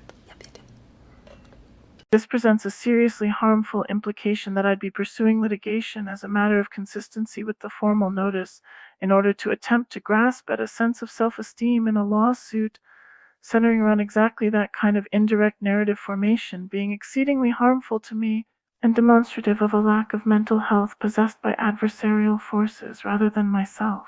It's severely harmful across multiple domains, for the presence of an indirectly formed narrative that my silence in regards to would otherwise be seen as implicit agreeance to the notion that I desperately require a sense of demonstrating consistency to the point of immediately pursuing litigation despite what would become rather glaringly harmful repositioning by Kimi, that I'd be pursuing to have some sense of self-esteem. That would imply my mental health and general demeanor all these years in dealing with Kimi, Jamie, and anyone else I saw relevant to ever address part of an escalatingly serious, severe, harmful set of circumstances. I primarily have attributed the majority of harm inflicted on me into Kimi and Jamie has been in reality exceedingly poor, lacking, and essentially any meaningful self-awareness and dignified positioning I've ever displayed is a massive fabrication, to the extent that it leaves very substantial room for a defense attorney to present what are in reality bad faith arguments heavily questioning my mental health through framing it with recent evidence, not only that such has been present all along, but also that no meaningful change or growth beyond such a point has occurred to this day, even after several years of escalating harm inflicted on me as a result. The pattern of behavior by others in effect attempting absolute nullification of any real substance I'd ever consider truly meaningful or beneficial from essentially my entire existence, while only becoming more recently exceedingly evident more obviously, has been just as prominently present all along, substantially contributing to persistent emotional distress that was exceedingly negligently exacerbated by the criminal justice system. Let the record reflect that only someone exceptionally undeserving of such treatment from any source inflicting it on me at any point in time would be capable of creating documentation as I am, yet the evidence demonstrates that even now, I should continue to only expect increasingly harmful attitudes and behaviors from Kimi, Jamie, and others to be viciously prominent towards me relentlessly before, during, after, and absent potential litigation across any number of defendants. Indiscriminately, only someone severely lacking in self-esteem and possessing a deeply flawed mental framework would be so desperate to attempt to grasp at any meaningful perception of self-esteem by desperately seeking, requiring, or allowing the at all meaningfully reasonable perception of accepting permission, encouragement, or some kind of validation to substantiate possessing it from the very source that they've been asserting has been the primary causation factor of severe harm to their life and relentless vicious behavior, in effect attempting to erode at their self-esteem to the point of complete elimination. I don't believe it's unrelated that this kind of indirect narrative formation that's especially extremely damaging for the matters I'm documenting and building evidence to substantiate potential litigation regarding has occurred within less than a week of me issuing a formal pre-litigation notice. The evidence supports the assertion that Kimi actively is aware of the contents of releases I make here, and demonstrates the pattern that she's in fact so thoroughly knowingly operating in bad faith towards me that she rushes to attempt to deviously thoroughly discredit anything meaningful I do, with increased urgency the more meaningful and clearly representative of the reality of the circumstances it is. Honestly, being an adult just made me realize that living is like really tiring. And it honestly, like, being an adult, being a healthy adult is like low-key for sweats. Like, it's hard. It's hard. It's hard. Like, I'm just trying to vibe here, man. I'm just trying to wake up and do my best every day.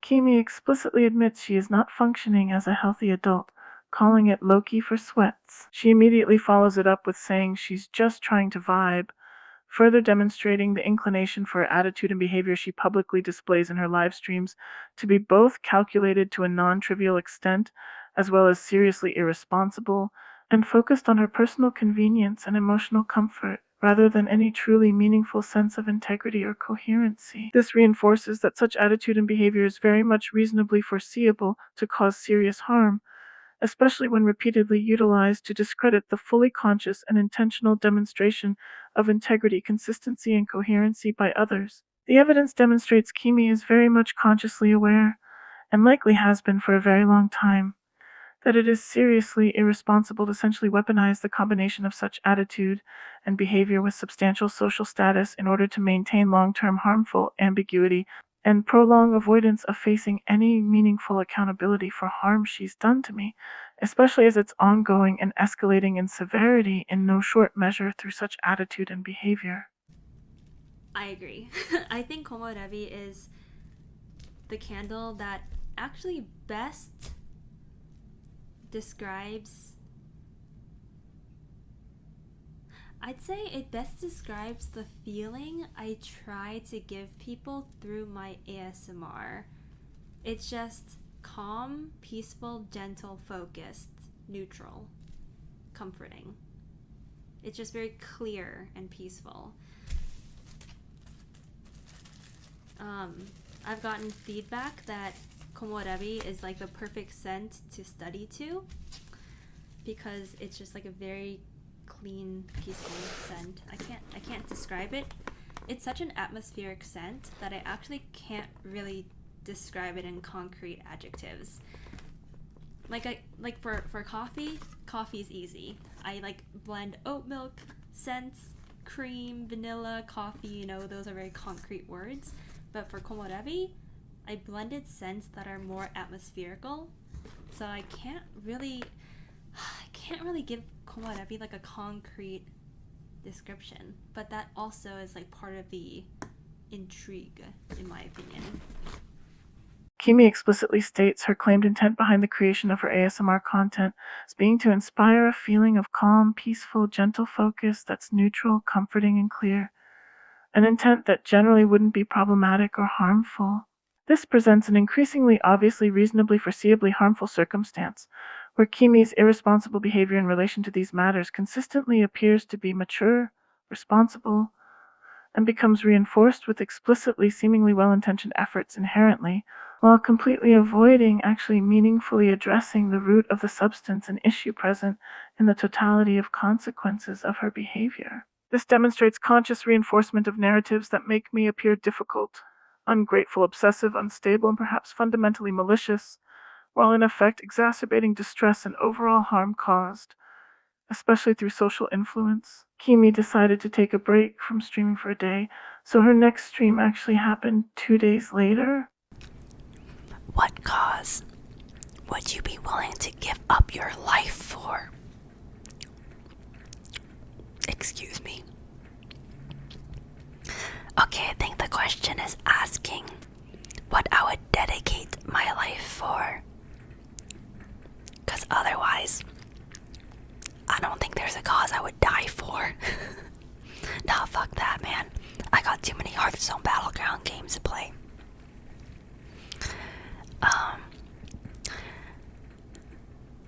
I would dedicate my life to what I'm doing now, which is why I'm doing it. To just create some peace and comfort for people in this godforsaken world that we live in. Actually, I had really swollen lymph nodes, but I wasn't sick. So I went to the urgent care, and they said that since I didn't have any bacterial infection or sickness, I had to get my lymph nodes ultrasounded, and I had to get my blood drawn because it could be like cancerous. And I remember sitting in the waiting room waiting for my results, and I'm like, I could have cancer. And I just remember those 45 minutes of just like waiting in the waiting room.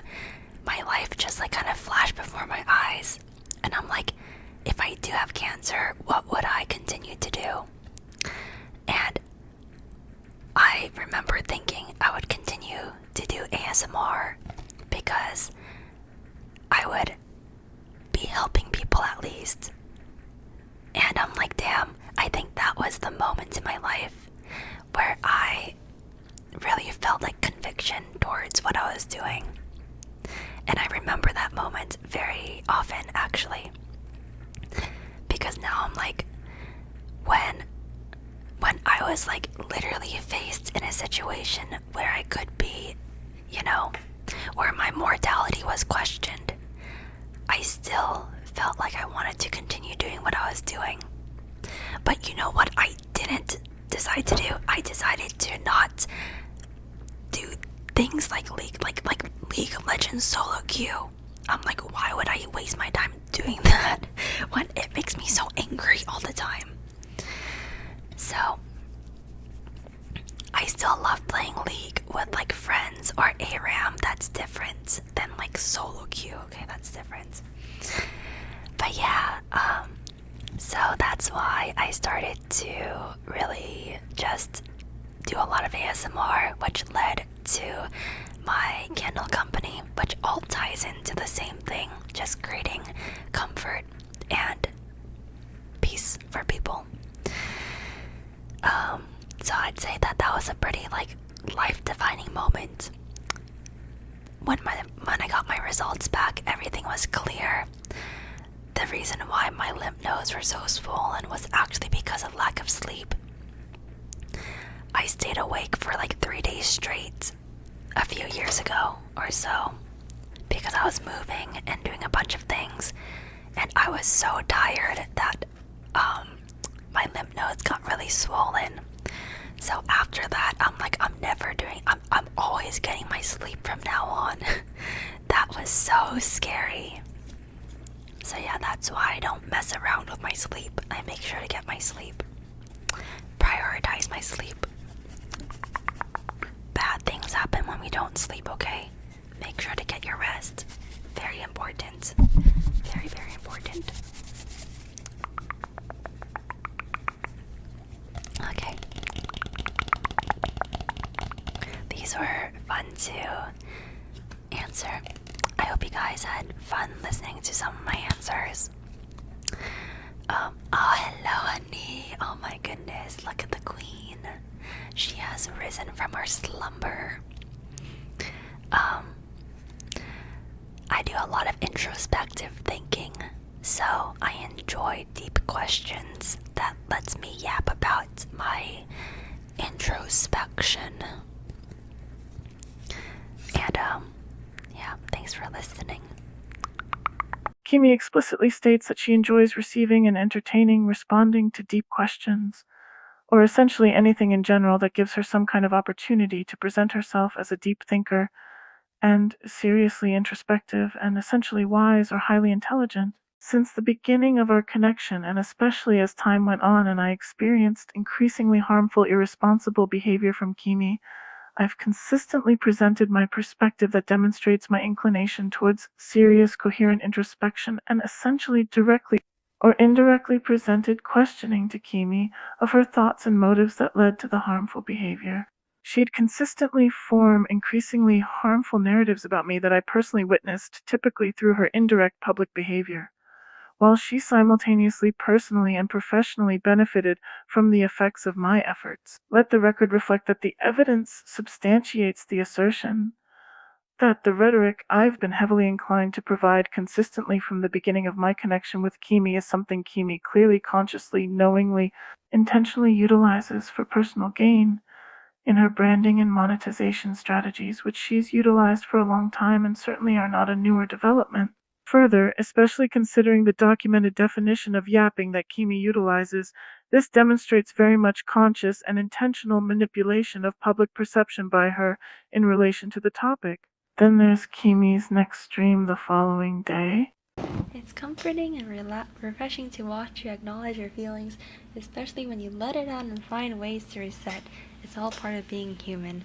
I think that's like the whole thing, you know, like I want people to know that like actually like me like expressing my feelings and letting it out allows me to move on and continue on and be okay.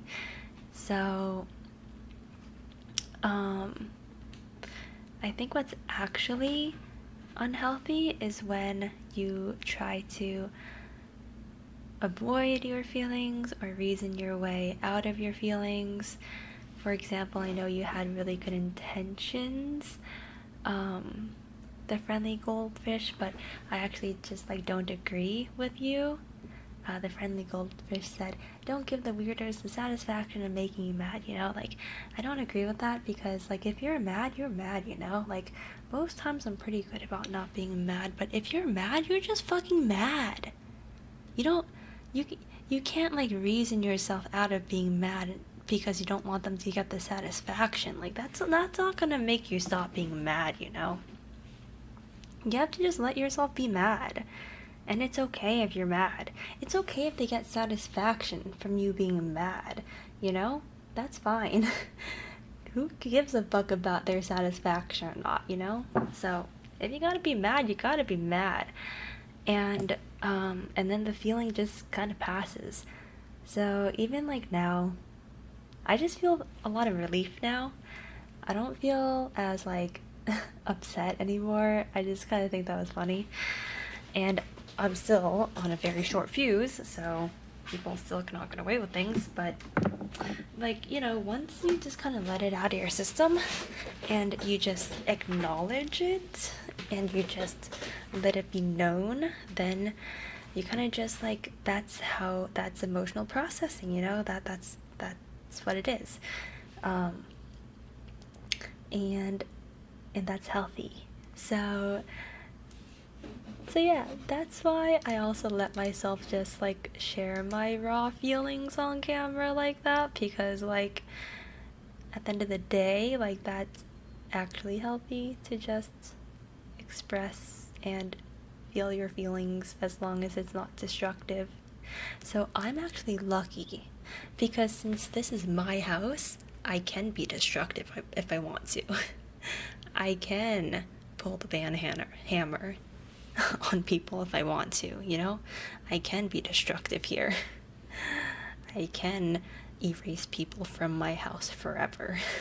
So, if I'm mad, you know, goodbye. But otherwise, you know, you can't be destructive if you're upset. You kind of have to just like deal with it yourself. But anyway,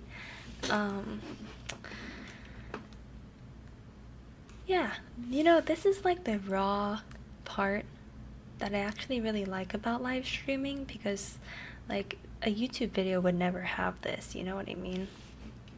A YouTube video would never.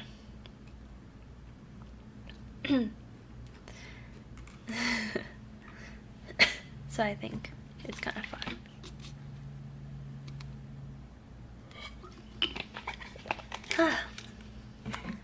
I feel better. I do feel better. I'm still annoyed though. I feel better. The evidence further demonstrates Kimi's especially irresponsible attitude towards live streaming. Kimi presents a seemingly mature understanding of a sense of emotional processing, but under an ambiguous context with what in effect becomes a highly inconsistent and incoherent implementation. Further, she even demonstrates consciousness of guilt in the extent of how irresponsible it is, as she blatantly refers to at least part of the process as destructive. Banning people from your stream chat or some kind of community engagement isn't inherently or by default a destructive action. Unless you're actually censoring people and likely causing significant harm to others and attempting to cover it up, it doesn't seem appropriate to consider banning people from your stream chat or community in general a destructive action. It would be seen as an appropriate proportional consequence for breaking rules. Kimi's explicit self-admission to seeing her usage of banning as being destructive demonstrates consciousness of guilt, that she in fact abuses the mechanic at least at times in order to actually censor individuals or knowingly inflict harm on them somehow. I won't speak for anyone else's experience on this, and I recognize it's certainly not the typical case, but I certainly consider Kimi's overall response of getting her mods to ban me from her community and generally perpetually censor me to be seriously destructive behavior that, as I've been asserting, escalated harm and substantially contributed to preventing me from being able to even attempt to resolve these matters in a much more obviously responsible manner much earlier. The evidence substantiates the assertion that Kimi consciously utilizes live streaming as a seriously irresponsible means to directly and indirectly release her general frustrations in life onto her current audience, past audience, and perhaps even outside parties. Her repeated and varying glorification of essentially abusing material power asymmetry to the extent of demonstrating so much comfort with the idea that it appears almost as if to be an intentional part of her branding implies further financial motive as well as consciousness of guilt. Then Kimi decided to take another break for a day, so her next stream was 2 days later.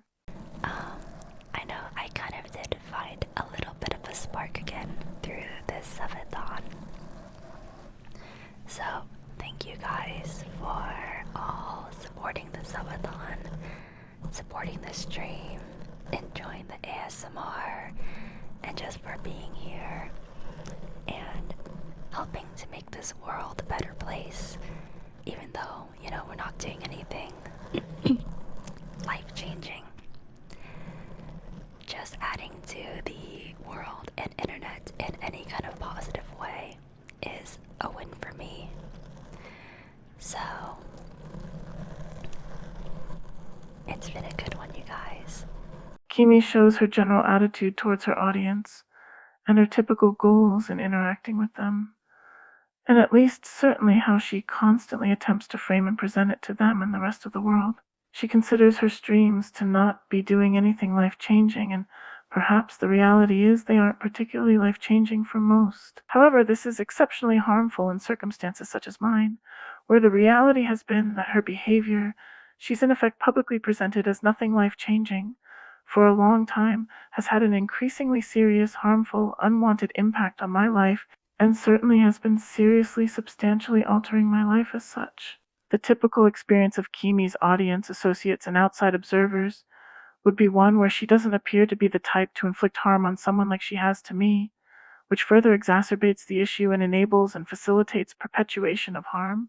The evidence demonstrates her conscious awareness of these qualities, which certainly aren't a newer development, and further reinforces that the harm being caused has been reasonably foreseeable for a long time. How did you guys like the monkey ASMR?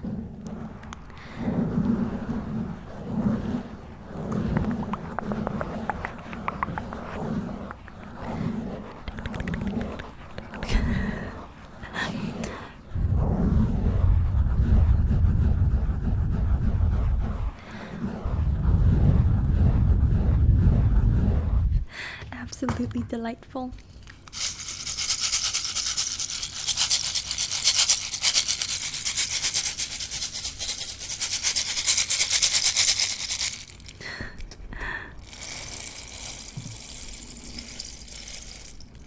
Never let them know your next move. This is just one of many instances over time of Kimi explicitly saying, never let them know your next move, and showing a general, fully conscious and strategically intentional awareness and utilization of deception, especially through intentional withholding of pertinent information, which she essentially glorifies and prides herself in. In combination with her clearly conscious awareness of seriously irresponsible behavior she has a long track record for, it demonstrates the devious and insidious nature of harm she has capacity, willingness, and perhaps even tendency to inflict on others, particularly for financial gain wherever she feels she can get away with it by exploiting others through material power asymmetry. I used to be super unhinged in my early streaming days. Those are the days before I started hating men. I'm just kidding. I don't hate men. I don't hate all men, just those ones that I should hate. And then I was like, these men do not deserve my unhinged comments. But now I've created a community of very nice people who outnumber those men. But back then, those men were everywhere.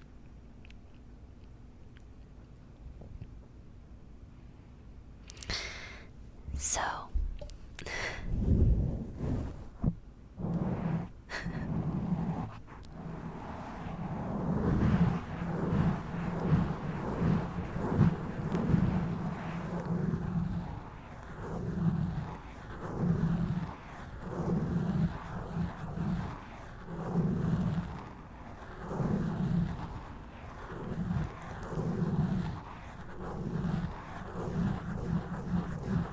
all I'm saying is, if you live in America and you've been keeping up with the things going on with the people who run this nation, if you don't hate men as well, you are not my audience. If you think... Oh, Jesus Christ. is going on up there in America, in the government? What is going on up there? What is going on? It is so disappointing. It is so disappointing. I can't even talk about it because I'm just so disappointed. I'm so disappointed that almost every single person was involved. Sorry. Anyway.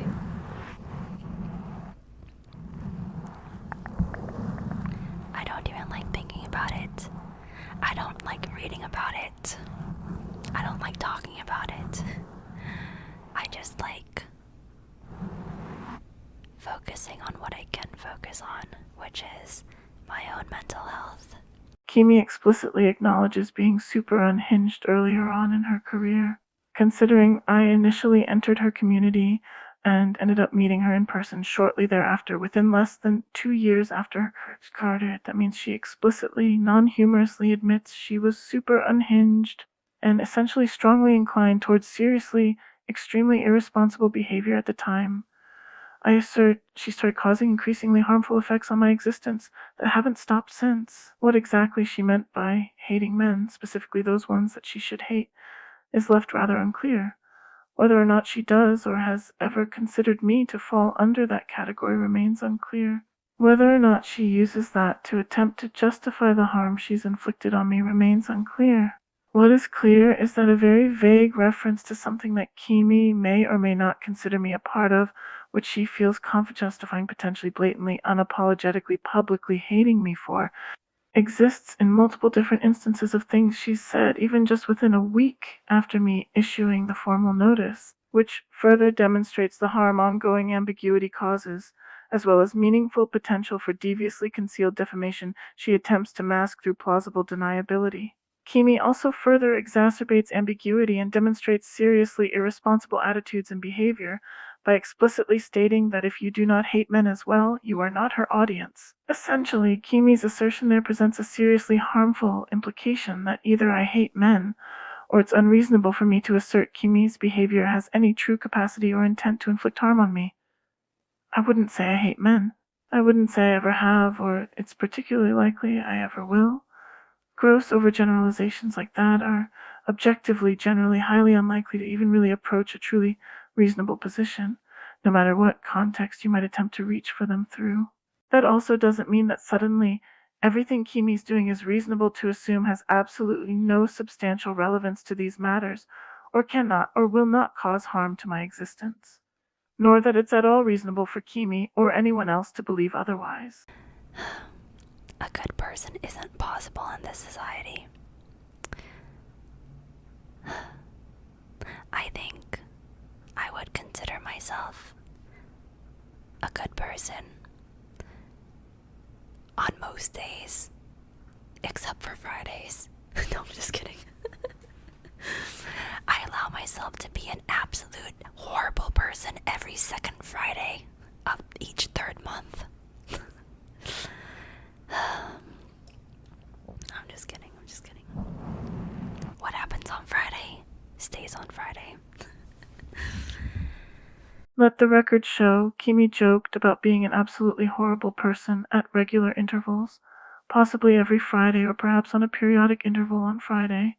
Perhaps interpretation of what exactly that might seriously mean should be subject to careful consideration of her personas. However, this certainly subjects to scrutiny her behaviors, especially in her personal life, that she may engage in, or have previously engaged in, on at least some kind of consistent basis. Especially considering the evidence substantiating that Kimi exploits jokes to attempt to mask what should effectively be an admission of guilt. Given that she said it literally only about 6 minutes after the previous clip, it likely has to do with Kimi being what she herself calls super unhinged early in her streaming career, and leading to what she herself calls her starting to hate men. What news events exactly that relates to, and perhaps much more pertinently how or why exactly, remains ambiguous despite somehow being relevant enough for her to mention the topic in a manner that appears to have strong significance to her personally. As for me, I wouldn't say there's any certain weekday or kind of periodic interval at all in general, during which I would ever consider myself behaving like a horrible person. I've never even joked about something like that, nor do I feel any desire or inclination to ever do so. I've certainly never intended or consented to offering Kimi or anyone else unconditional protection for potential horrible behavior of any kind, whether it occurred within any kind of consistent interval or not. Like, I obviously know it's not all men. You freaking thumbnail. You freaking toenail. Of course I know it's not all men. I'm literally a straight woman. I like men. Oh, why did that sound so wrong to say?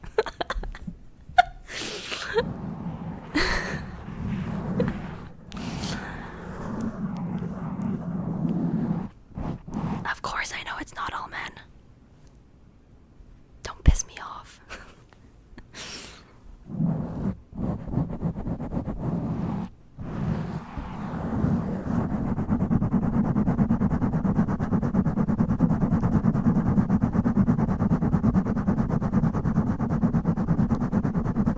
Honestly, sometimes I think I could go up both ways though. Sometimes I'm like, honestly, how straight am I? Like, let's be so for real. Like, let's be so real. How straight am I? You know? Okay. Anyway, though.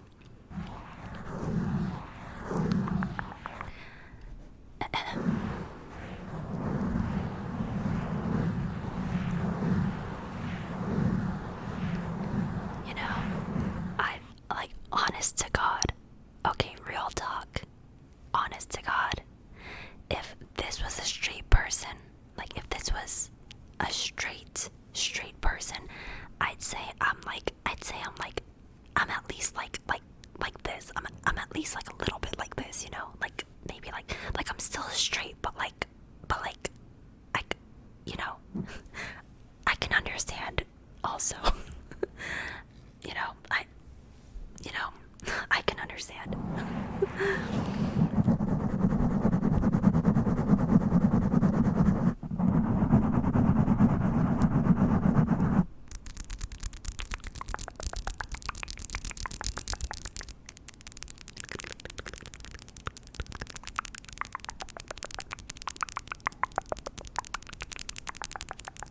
Okay.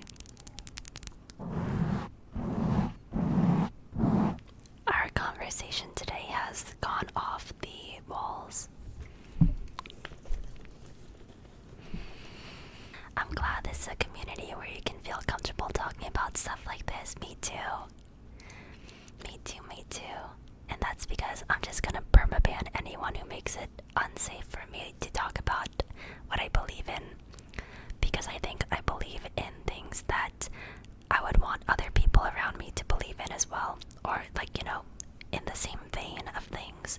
Or at least respect what I believe.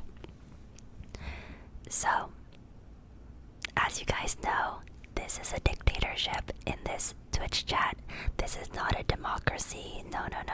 This is a dictatorship. So yeah. We'll just go ahead and keep permabanning people. No, I'm kidding. We will censor and permaban people. Just kidding.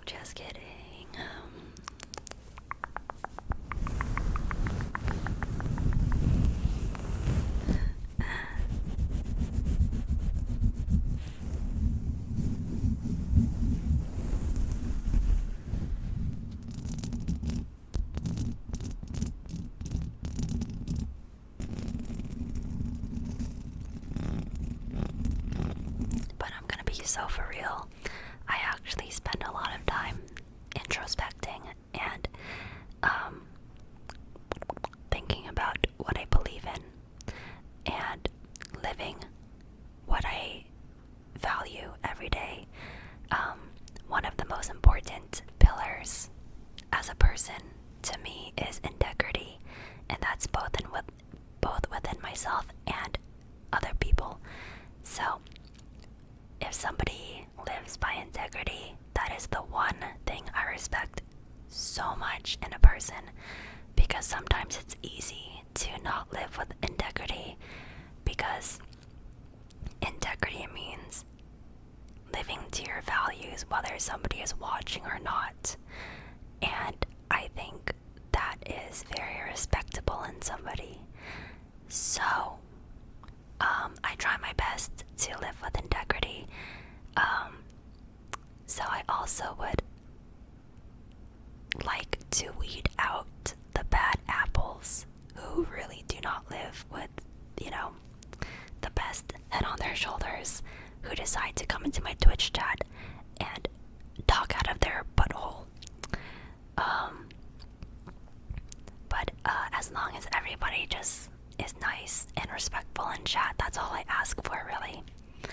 That is all I ask for. At the end of the day, I just want people to be respectful.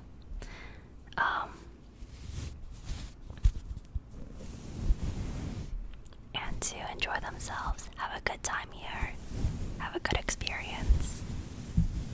The evidence demonstrates Kimi's exceedingly irresponsible usage of word choice, particularly in relation to what is likely substantially political matters, where word choice is perhaps especially important to carefully consider. She then lashes out at viewers for stating the obvious inconsistency and inappropriateness of her behavior, followed by talking about not being completely straight. This presents a harmful implication that she's made it obvious that she considers it acceptable to be seriously incoherent and irresponsibly address serious, mature topics as long as one is not exclusively sexually attracted to the opposite sex or gender. Kimi then goes from joking about censoring and permabanning people and her self-admitted destructive tendencies to talking about introspecting a lot and supposedly seriously valuing or respecting someone who lives with integrity. The evidence further demonstrates the pattern of a serious inclination towards seriously irresponsible usage of humor by Kimi, as well as specifically how she utilizes it to attempt to conceal her own knowledge of how unreasonable the reality of certain narratives she tries to present can be. It's further demonstrated that Kimi outwardly presents herself as deeply reflective, mature, introspective, largely fair and reasonable, and seriously responsible and respecting of her truest values like integrity, while demonstrably acting seriously irresponsible and increasingly irrefutably knowingly harmful towards me in a manner rather blatantly disrespectful of the integrity I've demonstrated and live with, which remains effectively undisputed to any real or meaningful capacity by anyone, and which I maintain there's no real evidence to substantiate any assertions contrary to. I can't speak on all those Kimi has in effect banned from her community. I certainly would assert, and have documented substantial evidence to support the assertion, that Kimi has been endeavoring to censor and silence me for a very long time, both within her community as well as more broadly across the internet, for what amounts fundamentally to me having serious, coherent, deep integrity and consistently expressing it authentically.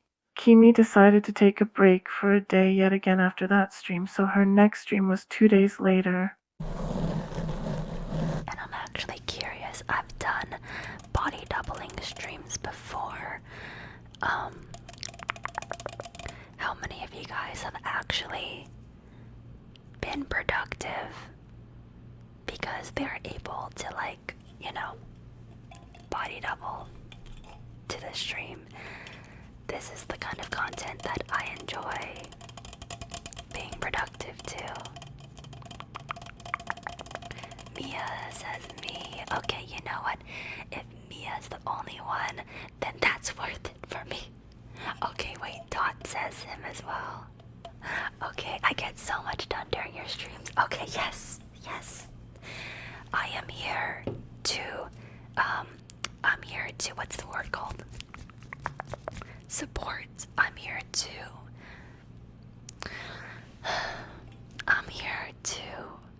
okay, you know what, I'm just gonna use the word support for now, because I can't remember what word I'm supposed to. I am here to support your success, everybody. I don't want to be the one to distract you from your life or success. That's not why I want to be here. I want to be here to help you guys succeed in life, to get things done, to relax, to chill, to have a good time. I want you guys to be productive. I want you guys to get your things done. But I want us all to also have a cozy corner of the internet content where we feel like we can just hang out and it's like a good vibe, you know? It's a good vibe going on. So that's what makes me feel fulfilled, knowing or thinking. So that's gonna be like that's gonna be the vibe of the stream. I know a lot of you guys, you know, I know you, okay, I know you, chat. A lot of you guys just want to put off all the things you gotta do, okay? I know. You do not want, the last thing you want is for me to remind you of all the things you have to do. I know. But just know that you don't have to do things too. Relaxing and just enjoying yourself is very productive as well. So if all you want to do is enjoy this stream and avoid your responsibilities for a bit, you are safe to do that here as well. You are safe to do that as well. Because we all deserve some peace, we all deserve some relaxation. We all deserve a distraction every now and then, so I understand. And I'm here for it. Kimi specifically mentions forgetting a word she's supposed to use, with a meaning similar to support when stating her supposed intentions or desires in the kind of content she puts out. This essentially blatantly reveals that she is in a kind of damage control mode and attempting to use public relations messaging to mitigate risk in circumstances where the core purpose and intentions behind her content is being seriously questioned, and there's substantial evidence that her and her management are well aware reasonably presents a case demonstrating serious harm Kimi has caused with prolonged, seriously irresponsible behavior. A few months after I started this podcast, Kimi decided to make a substantial shift in her content, moving away from Grand Theft Auto role-playing and into candle making and co-working streams. Prior to the harm being inflicted on me escalating to such severity that the evidence demonstrated it being warranted to consistently publicly document the distress it caused me via this podcast, Kimi did not show interest in candle making, did not do co-working or body doubling type content, and did not meaningfully or consistently attempt to distinguish the purpose of her content in regards to being consciously supportive or carelessly distracting with perhaps merely vague potential to be supportive. At most, she expressed desire or hopes to effectively put people to sleep with her ASMR. The sudden substantial shift in focus further demonstrates consciousness of guilt, as if to be consciously preparing for eventual litigative action from me, due to her already having known the kind of severity of harm she's caused me, as she's actually completely deprived me of really being able to live any kind of life at all, or really put my time or energy into much of anything except constantly defending myself from crisis after crisis that she left my life and reputation in, with her persistent indirect narrative formation and constant long-term, seriously irresponsible behavior towards these matters. She wasn't just distracting, she was constantly harmfully, perpetually demanding of all my time and energy while giving me essentially nothing in return.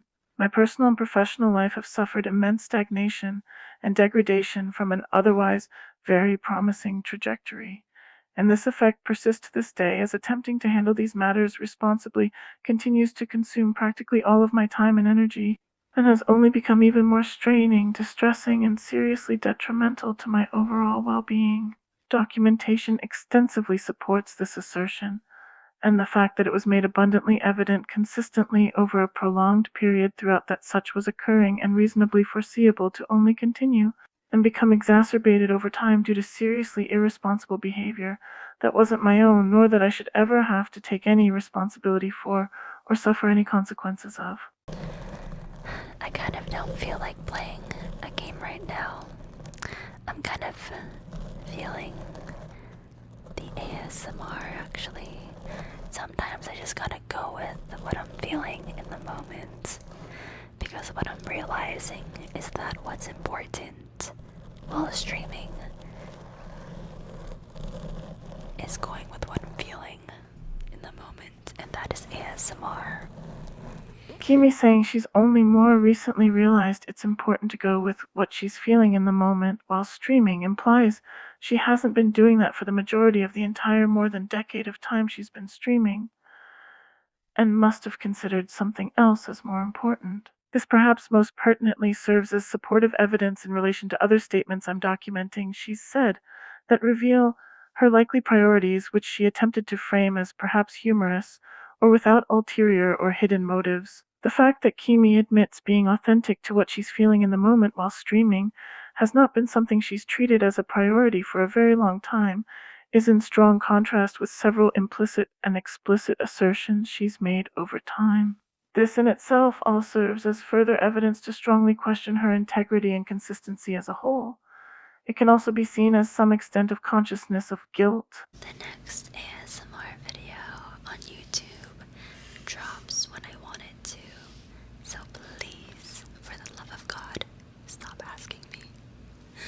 Just enjoy the content as it comes, but the more I feel pressured to do something exactly just like Ellie says, the more I feel pressured to do something, the more I'm not gonna do it just to spite you. Oh, no, I'm kidding. Just kidding. But, yes. The more people pressure me, the more in my head I get about it. So, just enjoy the content as it comes and relieve your expectations for anything, please.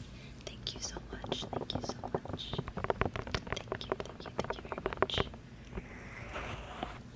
Kimi explicitly states that the more she feels pressured to do something, the more she won't do it, just to spite people. She then immediately follows that up with using that reasoning as explanation for why others should relieve themselves of any expectations of her. This demonstrates a more far-reaching operating principle Kimi feels so comfortable with that she blatantly, publicly expresses it in a manner that suggests it's consistent with her branding, and therefore something she very consciously monetizes. I'd say it's reasonable not to want to be harassed to do things others might want of you, and that it isn't a particularly uncommon thing to experience, especially if you're an influencer with a prominent presence on the internet. It's a different thing entirely to recognize you feel pressure to do certain things, and instead of reflecting on why that unwanted pressure exists in the first place, to make emotionally intelligent and mature decisions about how to adjust your life so it's eliminated or at least handled in a reasonably responsible manner to mitigate reasonably foreseeable harm, you extremely carelessly and possibly even maliciously let it fester as you feed off of serious emotional distress you're aware it causes others. The clip serves as evidence of Kimi's general inclination to such behavior, on what appears to be revealing itself as likely a wide scale, which in relation to these matters perhaps most pertinently serves to show. It's unreasonable to believe that such behavior only more recently started and just coincidentally happened to become so escalated in severity shortly after my last release that Kimi's essentially been forced to reveal multiple realities of her demeanor, for one reason or another. Cute. Is there anything I shouldn't? Jamie, we've been streaming for 11 years. There's nothing you shouldn't say. She just has she has a folder in the back that says Gentle Flame photos. Oh, you mean on my, yeah, no, everything looks fine on my, you can dox me. You can. I don't want to dox you. It's fine, everything is good. It's not when I'm with you. I've already documented Kimi and Jamie having a collaboration stream on Jamie's channel last year with substantial subject matter overlap.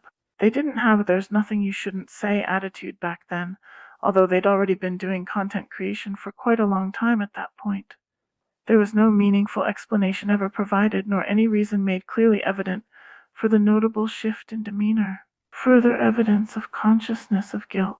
The close proximity to my issuing a formal pre-litigation notice further demonstrates the extent of irresponsibility demonstrated by both parties when even informal efforts at expressing my distress should have been reasonably understood and responsibly considered as demonstrative of the severity of the circumstances and the ongoing harm that perpetuation of them causes, especially related to either party withholding relevant information related to these matters from me.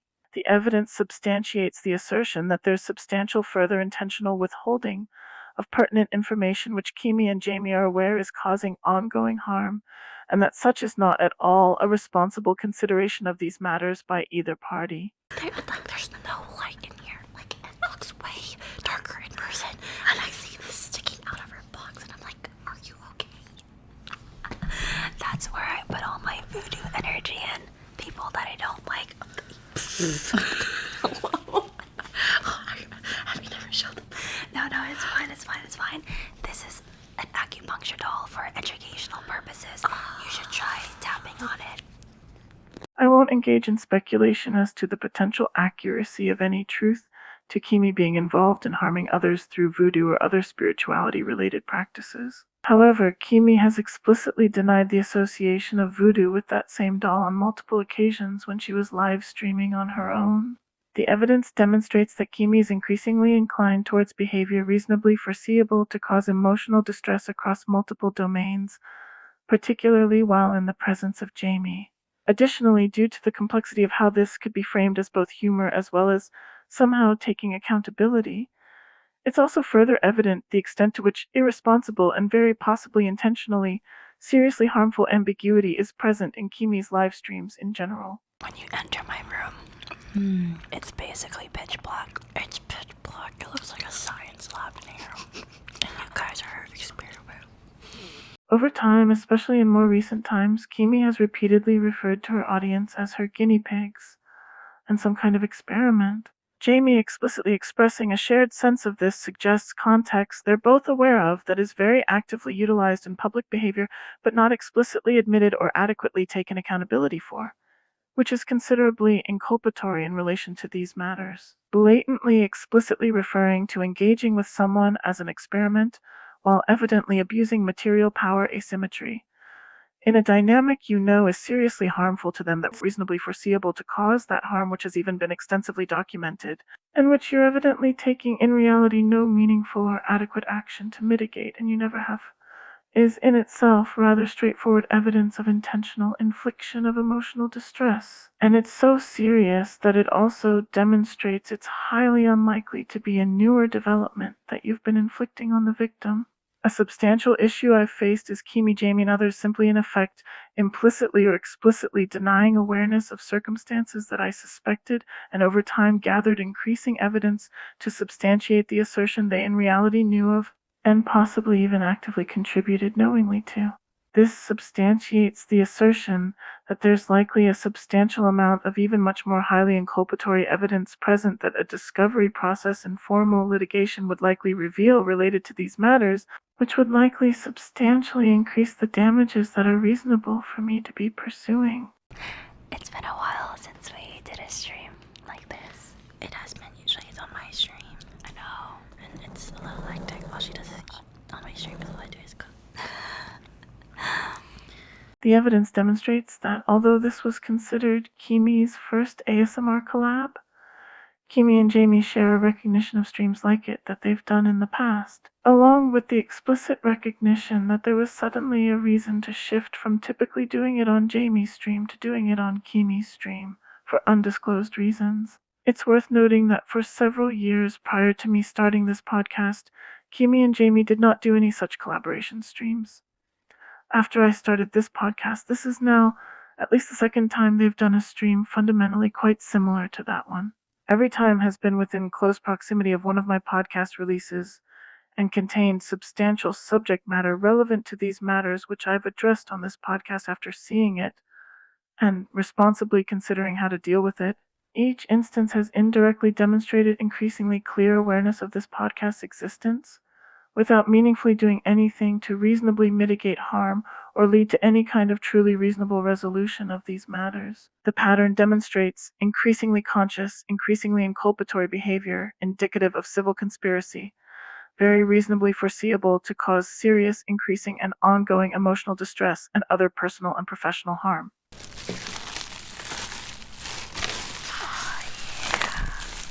Right there, Daddy, right there. What the fuck? Jess, calm yourself. She said that. Yeah, she said that on me. Jess, you naughty girl. Hello.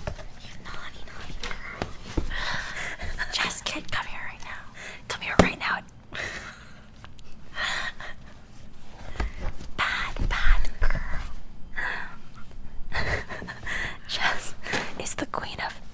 you never challenge Jess because she will always double down on you no matter what. Thank you for the 20. Cutie, thank you. 20. Thank you, cute. 20. Thank you. Welcome everybody to the community. For everybody who is here for the ASMR and is not here for the lore, this is Jamie. We've been friends for over a decade now. I found her when she was 16 years old. You're a decade old and I'm a decade old. We just turned 13. Wow.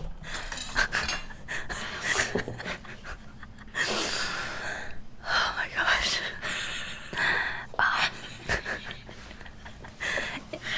How do I follow up on that one? I met Jamie when she was 16 years old. And now I'm 13. And now she's 13. You're all going to jail. Everybody who lays their eyes on Jamie goes to jail. Kimi's behavior suggests the dynamic between Kimi and Jamie facilitates some kind of deception related to Jessica, involving inappropriate sexually related context that has been intentionally obscured to enable the continued perpetuation of harm towards others, which in effect becomes perhaps especially towards me. The intimate desire I've expressed towards Kimi has never been, nor intended to be seen as any kind of such towards Jessica, neither directly nor indirectly. It has never been a reflection of any kind of benefit in being perceived otherwise, either. It also does not interest me nor change my feelings or position whether or not anyone has ever desired for me to have such feelings towards Jessica.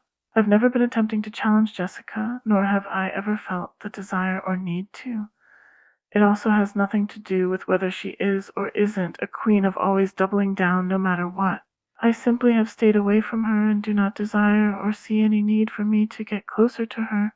Reinforcing my position in any capacity has never been an invitation, nor any kind of permission or encouragement for Jessica to reinforce any kind of harmful attitude or behavior that in effect conflicts with it, nor for Kimi, Jamie, or anyone else to at all present otherwise, directly or indirectly for any reason.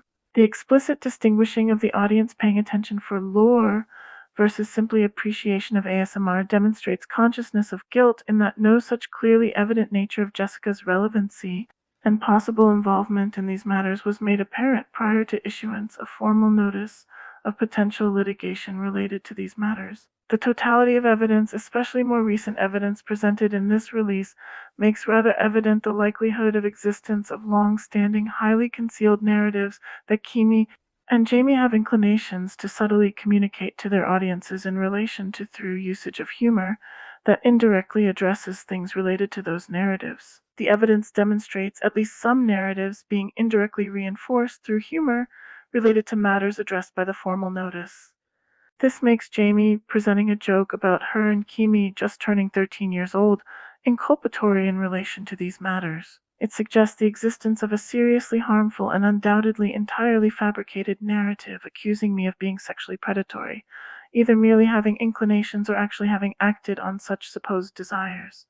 Neither have ever been at all true in reality. This presents a seriously harmful implication that any intimate desires I've ever expressed towards Kimi are somehow an indication of validity to those completely fabricated, seriously damaging narratives. The reality is that Kimi has always clearly been a legal adult, from even my earliest interactions with her, which would make any reasonable person dismiss any reasonable seeming possibility of me being accused of such things as a direct consequence. However, the practical results and evidence substantiating pursuing formally filing for litigation as a result of harm that demonstrates a level of serious irresponsibility so great it basically shouldn't even be possible, demonstrates the high likelihood that highly concealed narratives attempting to present a seemingly reasonable cause to inflict the harmful behavior on me indeed exist.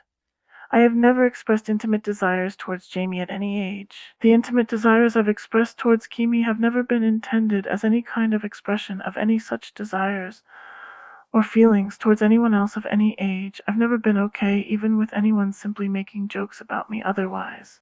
This goes to the highest donator today. No, I'm kidding. Yes. No. The highest donator. No. The highest donator. No. I'm keeping it. Do I hear 100? Do I hear No. 200? I'm keeping this one.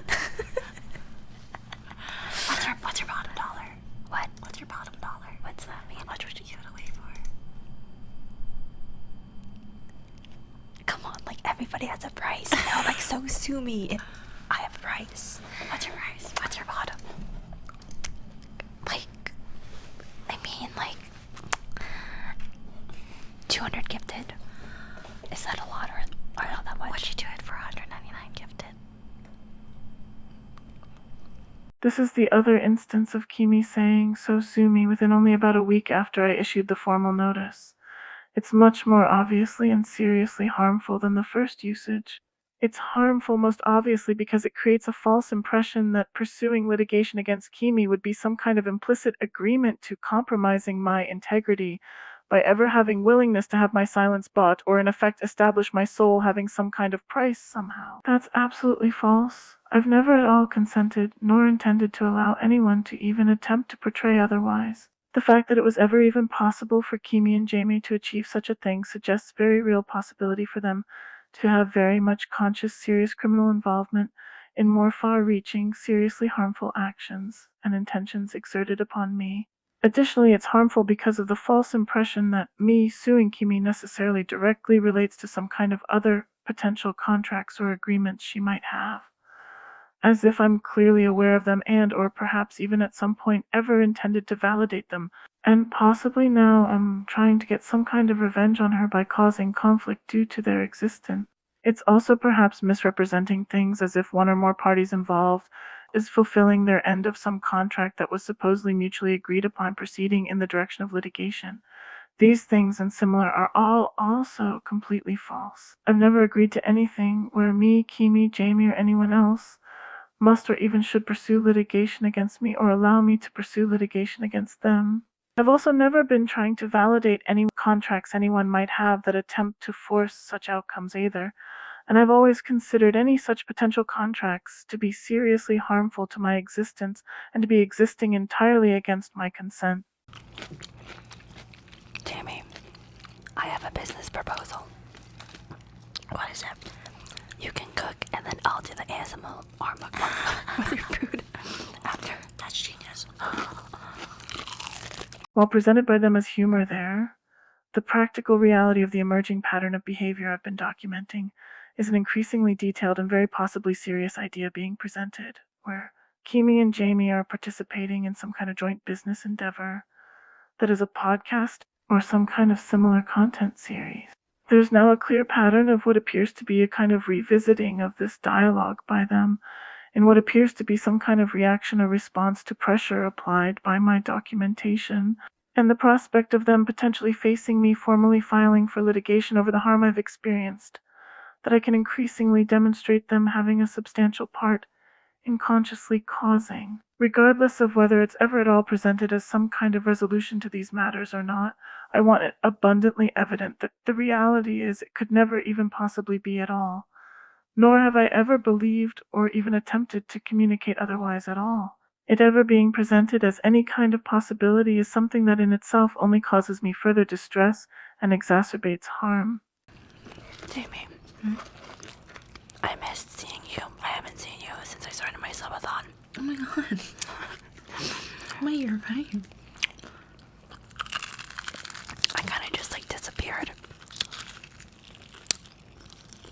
after starting the subathon.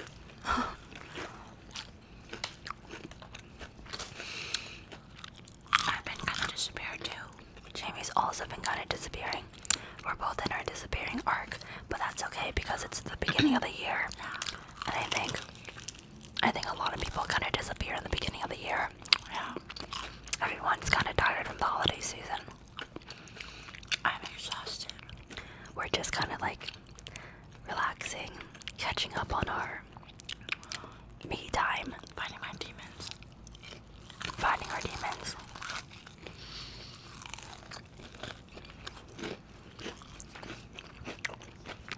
Kimmy had candles to ship. That is correct. I've been very busy actually. I've been really busy. But I think a lot of us just like disconnecting at the start of the year. The evidence supports the assertion that there's a substantial connection between what Kimi calls fighting her demons and my ability and execution on documenting and generally dealing with ongoing harm inflicted on me by her perhaps especially as a solid foundation to objectively justify procedural escalation. This demonstrates further consciousness of guilt, especially if considering that the evidence suggests that's also true of Jamie, and Kimi and Jamie fight their demons together regularly. The extent of connection between Kimi and Jamie is also made explicitly apparent, particularly that they actually typically communicate frequently in person and behind the scenes. This fact was very much not evident or revealed prior to this recent admission post-issuance of the formal notice. The evidence further supports that Kimi and Jamie share a perception of fighting their demons and actively collaborate or conspire behind the scenes to attempt to achieve the task. I want it abundantly evident that I've never wanted nor been attempting to allow, enable, facilitate, or at all validate either of them shifting responsibility to the other or anyone else for their own wrongdoings, especially in relation to the matters I'd be pursuing litigation against them for. There's also a seriously harmful implication being made that what could be considered a disconnection, as I've endeavored to endure and overcome the extremity of the emotional distress and other harms I've had inflicted on me in a manner that doesn't rapidly spiral into self-destruction, is something it's responsible, reasonable, or perhaps even desired to consider temporary. It is not if resolution outside of litigation is not possible. And it isn't temporary if litigation is necessary for any kind of real resolution at all, either. It has nothing to do with the holiday season for me. It isn't arbitrary. And I wouldn't call it fighting my demons. There's also even substantial reason to see this as further consciousness of guilt, demonstrating that the very much reasonably foreseeable, aggravated emotional distress their recent behavior on that stream would cause is something they anticipate would break me out of a more distant state that empowers me, and leave me struggling even more in a state so severely emotionally distressed that I'm left incapable of even attempting meaningfully pursuing any truly responsible or effective resolution of these matters. You know, speaking of candles, you guys know that Jamie's the reason why I started Gentle Flame. Jamie has this superpower of planting ridiculous seeds into people's heads. And I am the one who took that ridiculous seed and actually sprouted a beautiful flower from it. So she was like, Jamie, I don't know what to do. And I was like, you should start a company. I was like, you should start a business. She's like, a cozy business. She's like, you should start a cozy company. And this was back before Gentle Flame was even an idea. This is before I even made a candle. She's like, what would I do? And I was like, you'll figure it out, just do it.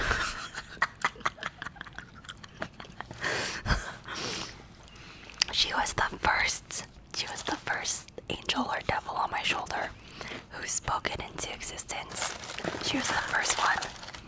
Before I even made my first candle, I actually was going to do I was actually thinking of doing a cozy company, like home goods. It just so happened, it was just a coincidence that I also made candles a few months later, and I'm like, wait a second. So when I was making candles a few months later, I really connected with it, and then there's a voice in my head, a Jamie sounding voice in my head that was like, you should start a company. And I'm like, should I? Should I? I mean, all the credit goes to you because I tell people some ridiculous things. I think I've once told a man that he can become the president. Okay. And I tell people a lot of things, but you're one of the only ones that actually did it. It is true. She does tell. She does whisper. She's the one that whispers in your ear crazy things that you should do.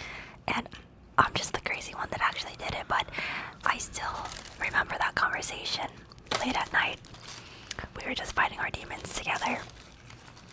And I'm like, I just don't know what my next step is. I don't know.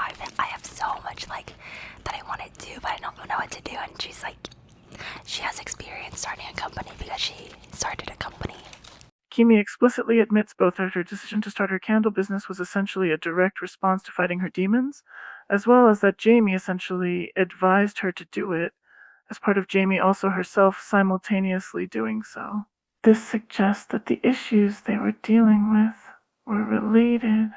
This is further inculpatory evidence in the possibility that Kimi is using her candle business to attempt to shield herself from ever having to pay meaningful damages in litigation, which the overall evidence increasingly supports the assertion her and Jamie likely both suspected was reasonably probable to ultimately occur.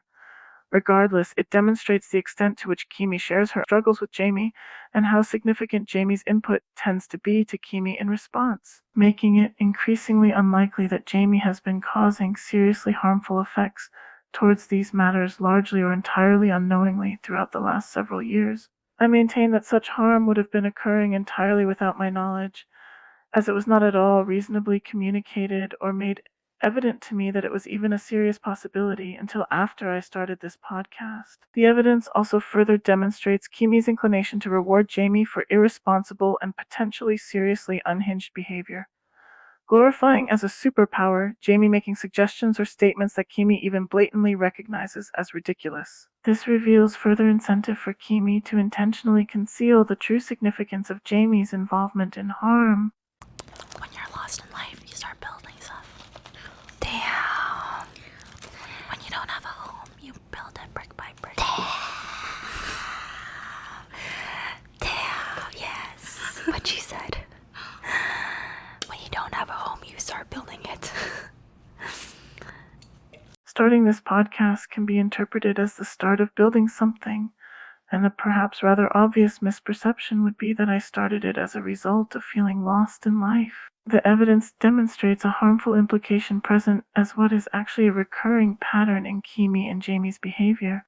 There's an aspect to their demeanor where they present themselves as teachers, as if I would be ungrateful to dismiss having ever gotten any meaningful benefit, even simply from hearing their ramblings they frame as insightful. Meanwhile, they are repeatedly weaponizing manufactured ambiguity that is very reasonably foreseeable to cause severe harm and shouldn't even exist, combined with seriously irresponsible minimization and dismissal of my existence, to deny the insights I've documented repeatedly providing over time and seen them subtly integrate or attempt to integrate in their public demeanor not very long thereafter. While trying to build things if you feel lost in life is perhaps more constructive than heavily emotionally spiraling into aggressive self-destruction, it demonstrates the true nature of the source of inspiration and fundamental emotional drivers present in Kimi and Jamie's mental frameworks, that they appear to consider it wise, perhaps even as an on-brand concept, to consider it deep to build when you're lost in life. A meaningful and adequate understanding of how to build something truly great that has a solid foundation and is built with functional principles applies awareness that fundamentally deriving inspiration from chaos, confusion, and a place of emptiness or feeling lack is not the most functionally effective, constructive, or dignified position. So Kimi and Jamie's point is certainly not a gem of wisdom. It's fundamentally more an act of desperation. Desperation lends itself to corruption and generally short-sighted decision-making. Panic or terror generally doesn't produce better results than strategy. Briefly elaborating on complexities and extremes to produce an applicable understanding through existential psychology, assuming effective mindset stability adaptation, backwards rationalized rationalization is more functionally effective than backwards rationalized apprehension, and forwards rationalized rationalization is more functionally effective than forwards rationalized apprehension. None of those core value variants are consistently able to outperform even the weakest bidirectional apprehension variant in a reasonably controlled environment. Consistent and persistent fundamental application of strategy drastically improves functional efficiency of a mental framework, even if it's done very largely at exclusively a subconscious level. However, bidirectional rationalization variants are non-existent. Rationalization-oriented core values are fundamentally severely flawed and incompatible with deep emotional integration necessary for true multidirectional reasoning ability, even at a largely or exclusively subconscious level. Consciously harnessing perpetual sheer panic or perpetual sheer terror to fundamentally drive rationalization processes necessitates obsessive, partially dysfunctional thinking. These aren't things I learned from reading a book, copying someone else, or being an exploitative psychopath. I learned these things before I even met Kimi and Jamie, and it wasn't from either of them or any of their associates teaching me. I'm not indebted to anyone in how I learned them. Much like the manifesto I released in 2019, I didn't start this podcast because I was lost. I responded to being severely existentially challenged by adversarial forces, demonstrating inferior understanding of existence. And ever since, Jamie has been my go-to person for me to vent and spiral with about endless business things and questions and worries and overthinking thoughts. And she's like, I've been there. She's like, I've been there. Yeah. So, shout outs to Jamie. I found her one day on Twitter when she was 16 years old. 10 years later, she convinces me to start a business. I'd say my investment had good returns.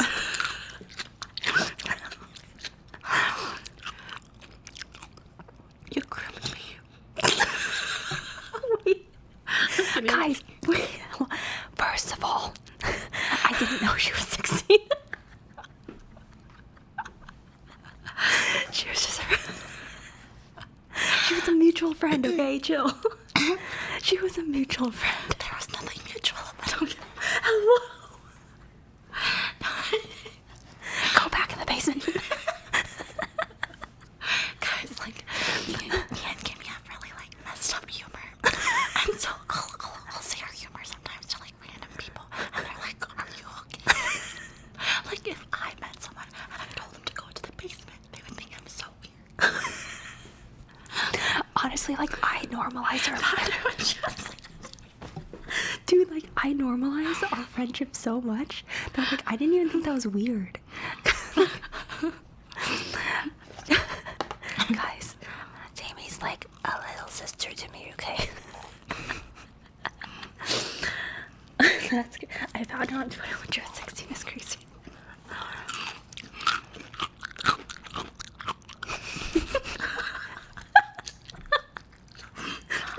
how we lost this.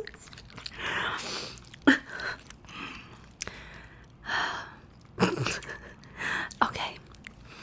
Okay. Chill, chat, chill.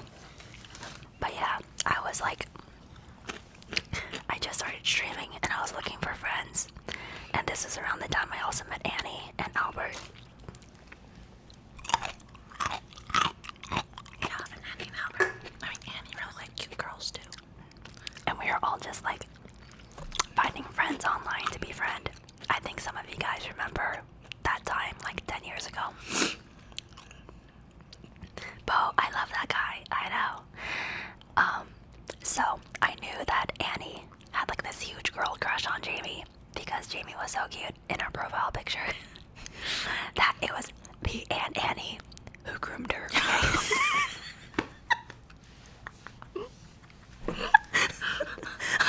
Guys, chill. It's a joke. I remember it like it was yesterday. Oh. Okay, anyway. But yeah, so that was our origin story 10 years ago. Are you 26 now?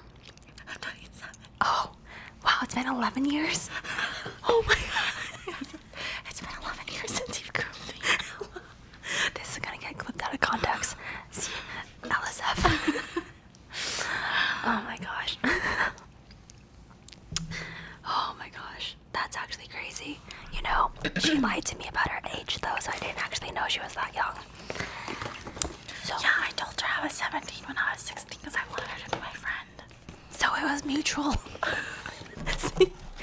If anything, I groomed you. Yeah, you're the one that lied to me. I'm innocent. That statement isn't helping. Like, is 17 really that much better than 16? Why couldn't you have said you were 18? That's too much of a lie. Oh my god.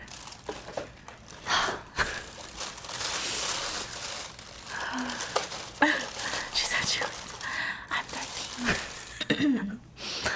Oh my gosh, I'm dead. I'm dead.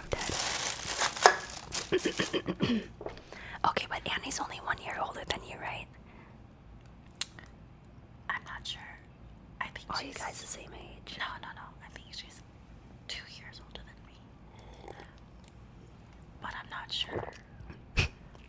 All I know is that our friend Annie, she is still dating Albert, but back then, I was friends with both Jamie and Annie, and Jamie lied that she was a year older, and I didn't know until years later, by the way.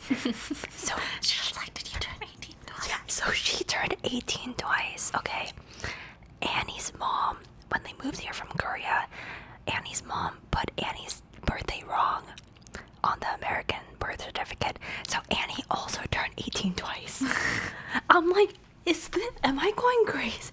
I'm like, why are my friends turning 18 twice? I'm like, am I going crazy? So I just remember being very confused back then. I was very confused. I was also very confused. Because I was grooming you. Yes. Kimmy's like, you want to come to California? You can stay at my place. This is correct.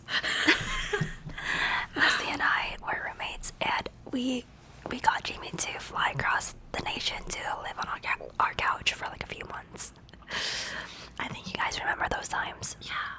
Were you even 18 and just friends? Yes, I was 19 and then I turned 20. Oh, okay. I just remember, your meme was like jailbait for the longest time. Yeah, that was kind of fucked up now that I think about it. I know, like we were just like kidding. Well, back then we weren't kidding because you were jailbait. It was jailbait, yeah. But there are so many memes where it's like, FBI, open up. Oh my god, wow. I can't believe you're the same person from back then. Is the audio meant? Even further evidence of the extent of behind-the-scenes connection Kimi and Jamie share. So especially related to branding and monetization strategy, Kimi has made a habit of consulting with Jamie. This makes it increasingly unreasonable to believe the harm inflicted on me was not coordinated and conspired by both of them together for a long time. Yet Jamie's exact involvement remains exceedingly ambiguous, and whatever involvement that has been made evident certainly does not meet the criteria for the resolution framework I presented in the formal notice. Kimi and Jamie rather extensively entertained humor related to sexually predatory behavior. This perhaps demonstrates the pattern of seriously irresponsible bad faith misrepresentation of my specific word choice in communications, where reasonable context is unreasonably essentially denied in order to in effect selectively discredit and repurpose my efforts entirely non-consensually. When I've referred to Kimi or others as merely predatory in relation to these matters, any reasonable interpretation of the context demonstrates that I've been utilizing a definition for the word predator that is along the lines of a person who ruthlessly exploits others, not necessarily accusing them of being a sexual predator specifically. The sudden repeated usage of humor while Jamie was saying Kimi groomed her throughout that stream seems seriously irresponsible. Jamie explicitly states her awareness of her sense of humor with Kimi being really messed up, demonstrating further consciousness of guilt, especially given how the evidence shows Kimi's sense of humor in general certainly appears at times to be attempting to mask more serious issues she in reality is aware of that would reveal the reality of her seriously irresponsible behavior towards these matters, combined with the knowledge that it seems unreasonable to believe Jamie doesn't have more in-depth knowledge of that underlying context than most others would. It only becomes increasingly inculpatory that the shared humor between them is so inappropriate to the point of casually joking about serious criminal behavior. When I met Kimi and Jamie, Jamie was publicly claiming her age as 18 years old. Based on what Kimi and Jamie said there, Jamie would have actually been 17 years old, and Kimi claims to not have known until years later. Kimi met Jamie at 16 and Jamie lied that she was 17. They attended both the Toronto meetups they were part of over a year later when Jamie was claiming to be 18 years old. If Kimi didn't learn about the lie until multiple years later, that means she supposedly didn't know Jamie had lied until after Jamie was actually 18 years old. I didn't know, and it shouldn't be relevant to these matters, what age exactly Jamie was when I met her. I didn't even make any sexually suggestive jokes or even simply excessively flatter Jamie on any merits, neither online nor in person, neither privately nor publicly, ever. I have never groomed anyone, nor ever wanted or attempted to at all. I would never be okay with anyone even making jokes about me doing so. I won't indulge in irresponsible speculation about the details of the connection between Kimi and Jamie. I will, however, reiterate that I've never been alone with Jamie, and I never have been interested in engaging in any sexual acts with her at any age. I've also never done anything or communicated with anyone in a manner that would at all reasonably substantiate a belief otherwise. Tell me more. Was it love at first sight? She ran away from me. That sounds really bad. That sounds really bad. This is not helping our story. This is not helping our allegations. But basically what happened was Jamie was really shy. And we were at Disneyland. And we were meeting up with, Disneyland was in the Epsi. Anyways, so we were at Disneyland. And it was me and Leslie. And we were at a bench, like we were at a table in front of Earl Sandwich, actually, I remember. I remember Earl Sandwiches. We were in front of Earl Sandwich. And Jamie was so shy. She was walking up to our table. And me and Leslie turned. We're like, it's Jamie. Jamie screams and pulls. I'm like, danger, danger. She screams and runs away. And I think looking back, like me and Leslie, I think like it was a bit intimidating to be honest. Because me and Leslie are like 6 years older than you. Yeah, you guys were so, you screamed. We're so extroverted back then. We're like, Jamie! Literally her first time meeting us. That was crazy. And yeah, Jamie just ran the other way. We had to chase her down, grab her and bring her back home. Holy shit. Okay, that sounds really bad. Okay. Oh yeah, and like when I stayed at their place, I had a tent. But you did? Remember? You had a tent? I had a tent on your second floor. Do you remember? Oh my god. Okay, so like we bought a pink tent for our Stayed guests. in a tent. And it's They because put me in a tent. okay, but it's because I need to explain. Okay, it's because back then me and Leslie lived in a 3-story townhouse. Like it was 3 stories. So we had a roommate on the 3rd floor. So to protect her privacy, we bought a tent to put on the 2nd floor because the 2nd floor was a living area. So we put a big tent on the 2nd floor for our guests to live in because we had another roommate. Okay, we had a 3rd roommate.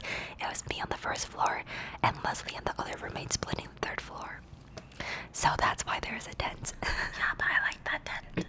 It was a good tent.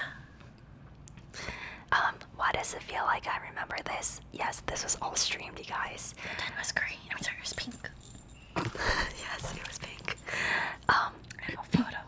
You have a photo? Yeah, But yeah, does anybody remember these times? I certainly do. I remember these were some good times. Tent on floor 3.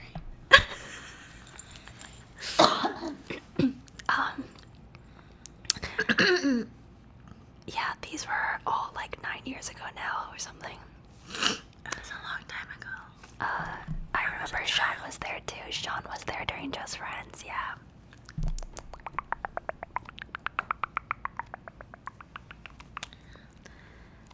I'm new here. This all sounds sus. Imagine being new here and hearing this conversation. I remember. Look, it's me in my tent. I took that photo. Wait.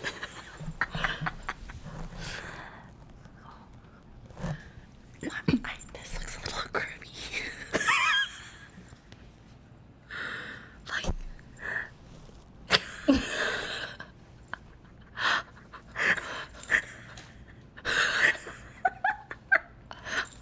Did you tweet that? no, it's on my Instagram.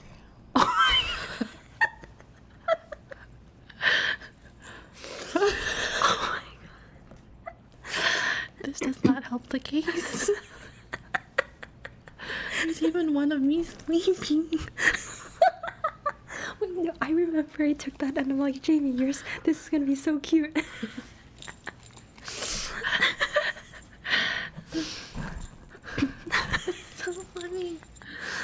she wanted to be there though.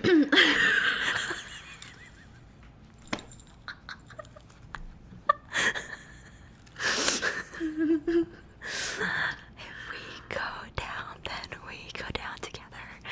Leslie was there too. Leslie was in on it. No, but I remember Jamie's mom really liked me back then because she knew I was taking care of her. She still likes you. She calls you Kiwi. Oh, Jamie's mom calls me Kiwi. I never knew if that was on purpose or not. I think she calls you Kiwi, and then like her phone autocorrects it to Kiwi. So now whenever she types Kimmy, it says Kiwi. Oh, like she means to type Kimmy, but it's her phone But actually, autocorrects. in person, she calls you Kiwi too. She says, "How Kiwi doing?"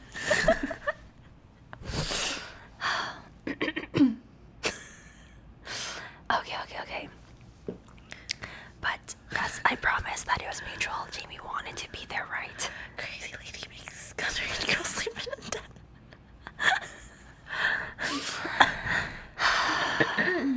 So, welcome to episode 1 of my ASMR podcast, featuring I Come Drop. Yes.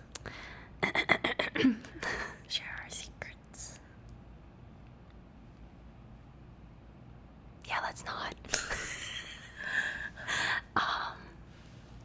The evidence demonstrates the pattern of rambling and ultimately utterly inconsequential, distracting presentation of what should in reality be seen as utterly irrelevant subject matter, which ultimately gets non-consensually indirectly framed as a supposedly adequate response or responsible handling of these matters, while in reality doing absolutely nothing to meaningfully demonstrate such being truth. That is then followed directly with blatantly, seriously irresponsible aunting of the reality of the extent of how seriously irresponsible the behavior truly is, in a manner that insidiously, ultimately suggests there is some heavily concealed reason that supposedly justifies what would otherwise unquestionably be reasonably interpreted by any reasonable and at all meaningfully informed, unbiased observer as seriously malicious, intentional infliction of emotional distress. There is also now a clear pattern of explicitly referring to a podcast, with Kimi and Jamie seeming to be attempting to create one together. This further demonstrates monetary incentive, coordination inclined to conspiracy, and reasonable foreseeability of harm. The shift from initiation of such a podcast as a product of Jamie's into a product of Kimi serves as further evidence that my documentation addressing these matters has a meaningful impact on decision-making processes Kimi and Jamie are involved in. This provides further reinforcing substance to the assertion that they are in fact very much aware of my communications and likely have been for a very long time. I have never been attempting to get Kimi and or Jamie to start a podcast, neither together nor with anyone else. It makes no difference to me who would be taking ownership of it or act as the primary host of it. It would not be something I've ever considered preferable or favorable to occur. This is very nostalgic. It's nostalgic, but also Kimmy and I we see each other like every day. Okay, true, but It's just this- nostalgic that we're streaming. Yeah. This part is nostalgic. Yeah. You know, Jamie and I have a very unique friendship. Why do you look at me like that? No, because it's true. Okay. She was agreeing with me. Okay, Jamie was agreeing with me. Okay, so our friendship started online, Because you grew up with me. Hey, in this situation, Jamie, I'm the one who looks bad. You have to stop joking about that. Okay, it's a joke, guys. It's a joke. It's just a joke.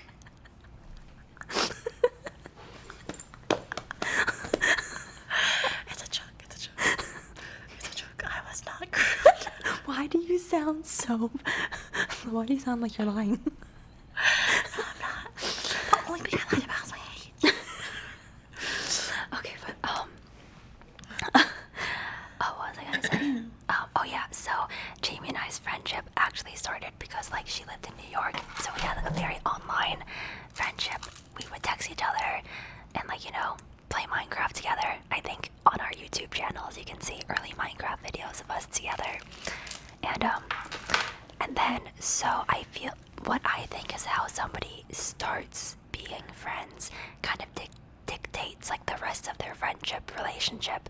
So there have been many years where we barely would see each other because, you know, LA was kind of crazy at some points. And we were really busy, so, but we always kept in touch over like texting. And now our lives just like happen to like intersect, and we just see each other a lot in person. But like, I think it's really cool that we have like a hybrid relationship that exists like very like, you know, in person or not in person. Yeah, that's true. We don't need to like be in person, but it's nice if we are. Yeah, it is. Otherwise, you start feeling kind of like a plastic bag floating in the wind. I start feeling 17. 17?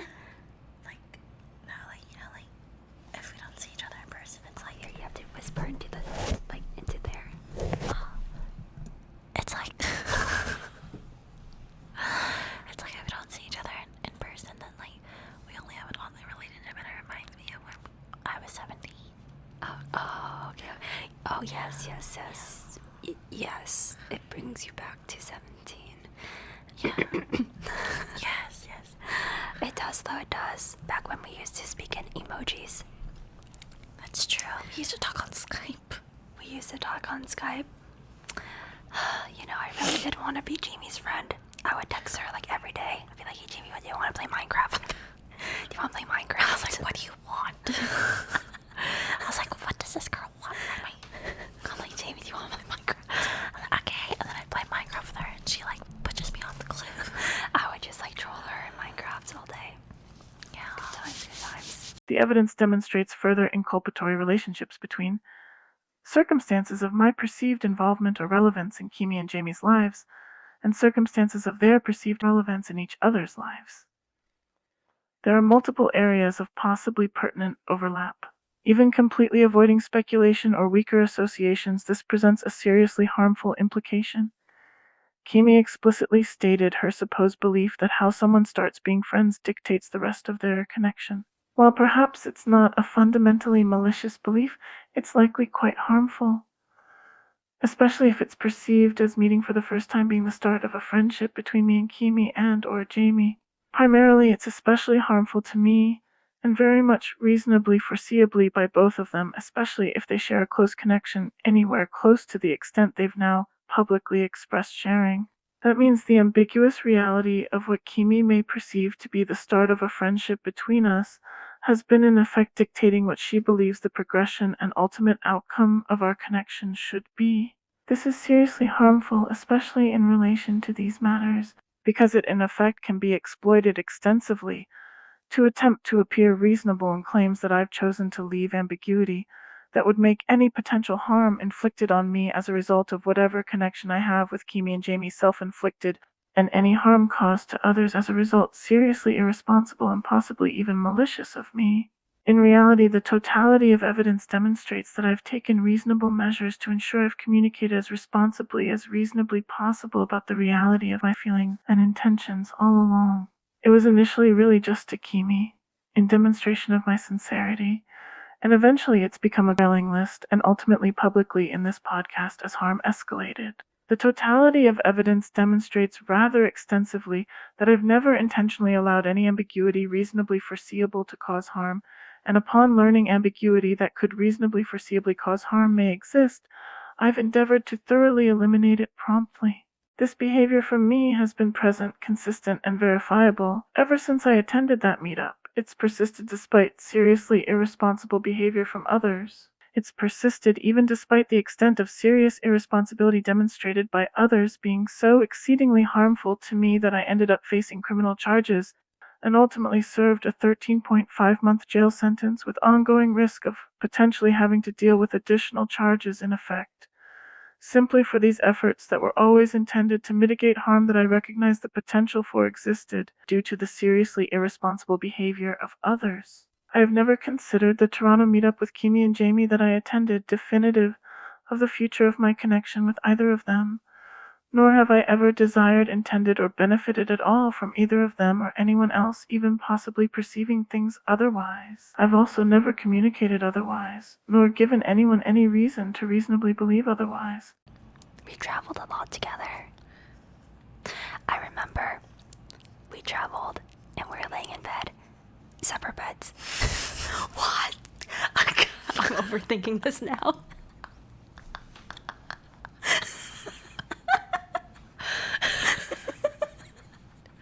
It's fine. Like, you were like my sister. Thank you. Yes. Thank you. That's why she told me to say hello.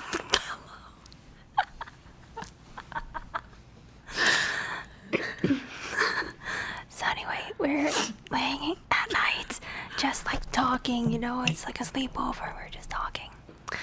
And Jamie was like, Kimmy, do you think I'll remember these memories forever? Because she's like, I'm having such a good time, like, do you think I'll always remember these memories? And I was like, honestly, Jamie, I don't think so. I think you won't remember like most of the things you're gonna experience right now in like 5 or 10 years.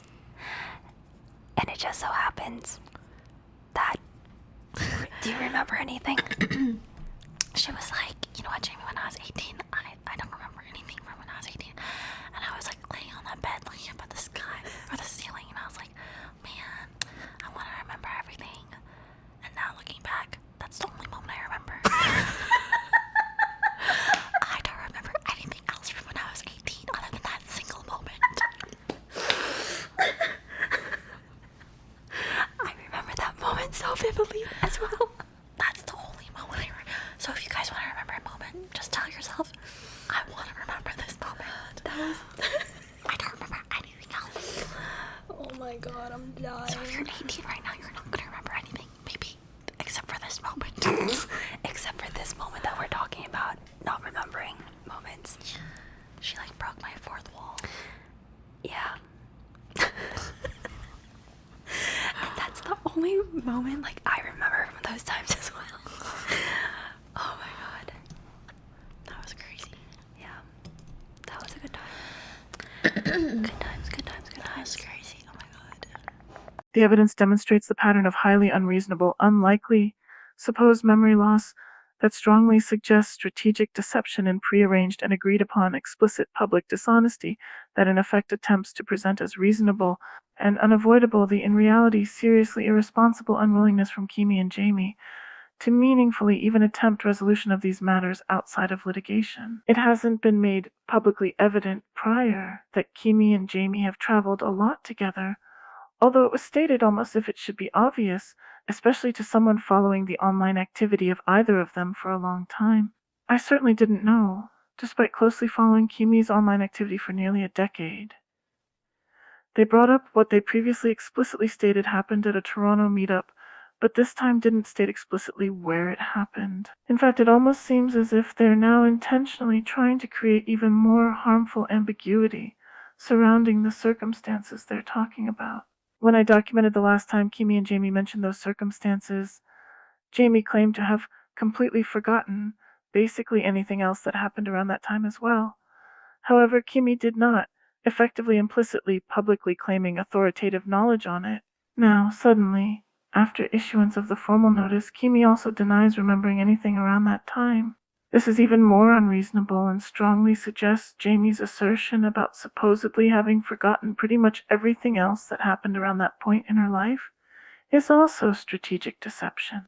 Regardless of the exact precision of clarity either of them has in relation to that time in their lives, this defines a dynamic present where exploitation of Kimi and Jamie by each other, especially in order to enable and facilitate exploitation of others by both of them simultaneously, specifically through civil conspiracy involving defamation and intentional infliction of emotional distress, which publicly only shows very subtly through indirect narrative formation, just like that which I've been preparing to pursue, formally filing for litigation against them for, becomes evident as a likely reality surrounding at least one individual attending at least one of the Toronto meetups they attended, especially considering the pattern of that period of time being now repeatedly brought up in a manner demonstrating it as especially relevant to the foundation of their friendship. So much has happened. So much has happened. You know, through everything that's happened in the past 11 years, we use each other kind of as like diaries. So That's true. So instead of like writing in a journal, we would just like dump our entire life experience to each other every day. Yeah. So now I'm like, nothing can happen to you because you're like my walking diary, okay? I know everything. Yeah, Jamie, like, Jamie, like, knows everything. Yeah. I know a lot about her life as well. We've just, yeah. So that's kind of nice in a sense. That's kind of how I view Twitch chat. You guys have literally seen us through so many years that you guys kind of like know us for sure. You guys are kind of like, yeah. Yeah, that's so trippy. Oh my god. The evidence further demonstrates how inconsistent, incoherent, and unreasonable the supposed memory loss expressed by both Kimi and Jamie around a time highly pertinent in relation to these matters really is. If Kimi and Jamie have extensively shared their daily lives with each other ever since well before they met me, that means that they both shared many details of their lives with each other around that time as well. Yet now they've both explicitly denied having any recollection of that period of time, despite circumstances that reasonably demonstrate at least one, if not both of them, should have some kind of meaningful recollection of it. This clip also further demonstrates a pattern of seriously harmful bad faith behavior that in effect attempts to seriously discredit any meaningful perception of responsible handling of these matters by me. While seriously harmful ambiguity remains in relation to these matters, and Kimi and Jamie's behavior that followed issuance of the formal pre-litigation notice does not come anywhere close to fulfilling the requirements of the resolution framework outlined in the formal notice, nor any other explicitly and adequately defined resolution framework related to these matters. They present the circumstances as if behavior that in reality reasonably foreseeably perpetuates, if not also exacerbates harm, is somehow a resolution or providing of clarity that it in reality is not and does not. For the vast majority of time I've known of Kimi and Jamie, I've only really paid any attention to Kimi, and essentially completely ignored Jamie after meeting her. The totality of evidence and communications that can actually reasonably be seen and confirmed as coming from me completely consistently supports this. I've consistently shown paying close attention to Kimi's public actions and very little to anyone else in comparison, which is consistent with what would be reasonably expected considering my consistently repeated explicit intent in doing so. I did not have time, energy, desire, or adequate reason to pay much, if any, attention to what Jamie or Kimi's other associates have been doing throughout that time. Even with all the attention I've paid to what Kimi shares publicly, she continually repositions herself and leaves so much ambiguity surrounding her position in relation to these matters, such that it becomes increasingly difficult and dangerous for me to have or express clarity on knowing her. The extensive amount of time and energy I've put into paying close attention to what Kimi does publicly over the years gives me perhaps some sense of feeling like Kimi isn't essentially a complete stranger to me. That doesn't really change that I've had little insight into her personal life on a personal basis through direct communication. I don't particularly feel like whatever I do know about Kimi tells me much of anything about Jamie. I'd say I hardly feel like I know much of anything about Jamie at all. Nor do I particularly care to start getting to know her a lot better now. This also further demonstrates the harm that the broader context and especially prolonged seriously irresponsible handling of these matters by Kimi has caused. As a result of excessive ambiguity and constant repositioning that seriously puts into question what Kimi considers reasonable perception of the nature of our connection, standards or classification of differentiation between what Kimi considers her audience, the full scope of Twitch chat, and the implicit or explicit scope of broad statements that could be intended to one, the other, both, or potentially involve additional scope presents a seriously harmful possibility for Kimi to attempt to present my behavior as irresponsible, both for communication as well as lack thereof, in relation to presented subject matter. The explicit addition of Jamie into that dynamic only further adds complexity and exacerbates harm. Whoa. Isn't it crazy to think that there are like real people who have witnessed the past like decade of our lives? I can't believe I've been alive for a decade and I just turned 13. It's been the best 13 years of my life. Oh my god. Oh god.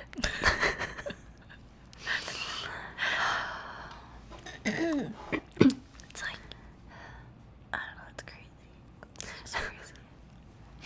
It is crazy. Time flies. Like at this point, we've known each other for so long. I'm like, damn, like, when are we gonna like Hello? Like, is it coming soon?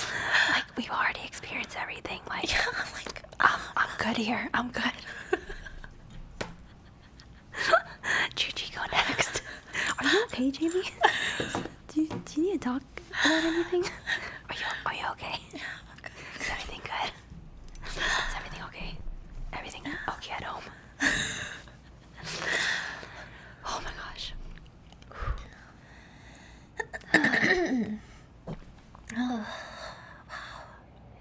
The evidence demonstrates Jamie, for some reason, consciously recognizes a correlation she sees between the length of time she's known Kimi and a belief she's facing imminent premature death. This suggests there's actually some kind of good reason for Jamie to suspect the dynamic between them is so harmful somehow that it would possibly result in an early death for one or both of them.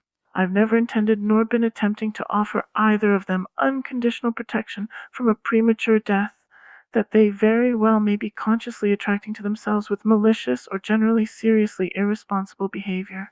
I simultaneously do not necessarily see either of them dying as a real solution or resolution of these matters. Since Jamie was the one that brought it up and seemed more concerned about it, this also suggests Jamie may actually have much more seriously harmful and very much conscious involvement in these matters than I've considered made clearly evident. It could also suggest she's only more recently realizing just how seriously consciously harmful Kimi has been to me all this time. Kimi was possibly attempting to normalize making humor out of seriously harmful attitudes and behaviors towards me that Kimi was in reality very conscious of as such.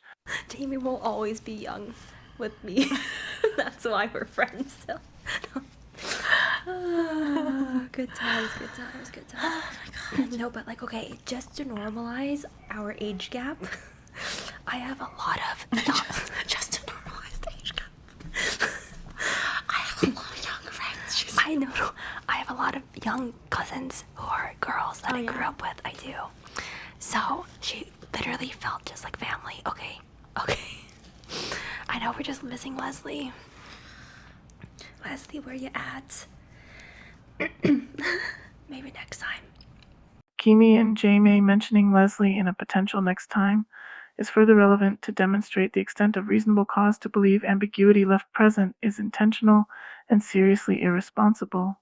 Kimi and Jamie attended one Toronto meetup with Leslie initially, which I didn't attend or even know about until after they'd already done it. Then only Kimi and Jamie attended another Toronto meetup about a month later, which was the one I attended. In the instance I documented last year of them explicitly mentioning a Toronto meetup, as well as in this instance where the context demonstrates they're presenting things as if they're talking about the same thing, they haven't mentioned they actually had multiple Toronto meetups around that time within a relatively short period of time.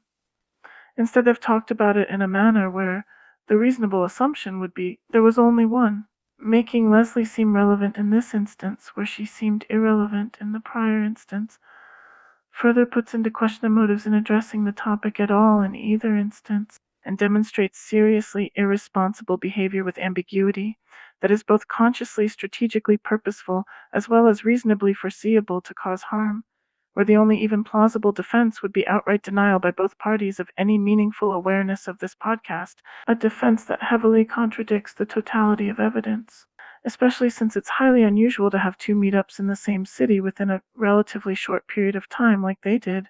This has further harmful effects of making me seem deceptive and possibly even malicious, even if I were to present some kind of photo or video evidence of the meetup I attended.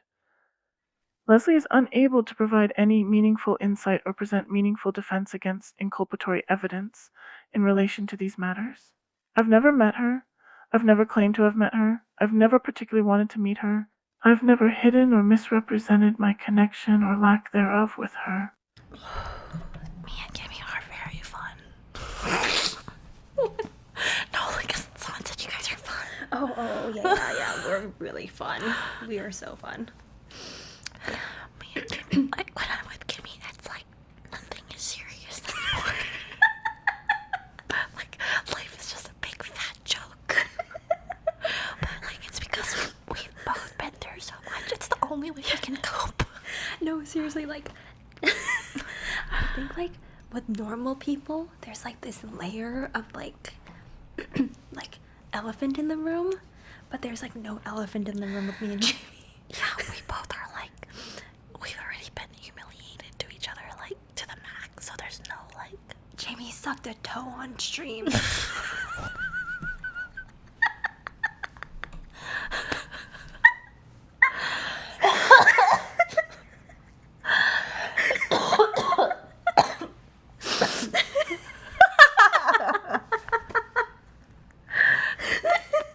The elephant is in the tent. Oh god. Well, at least I'm not a groomer. I was gonna take it further, but I'm not going to.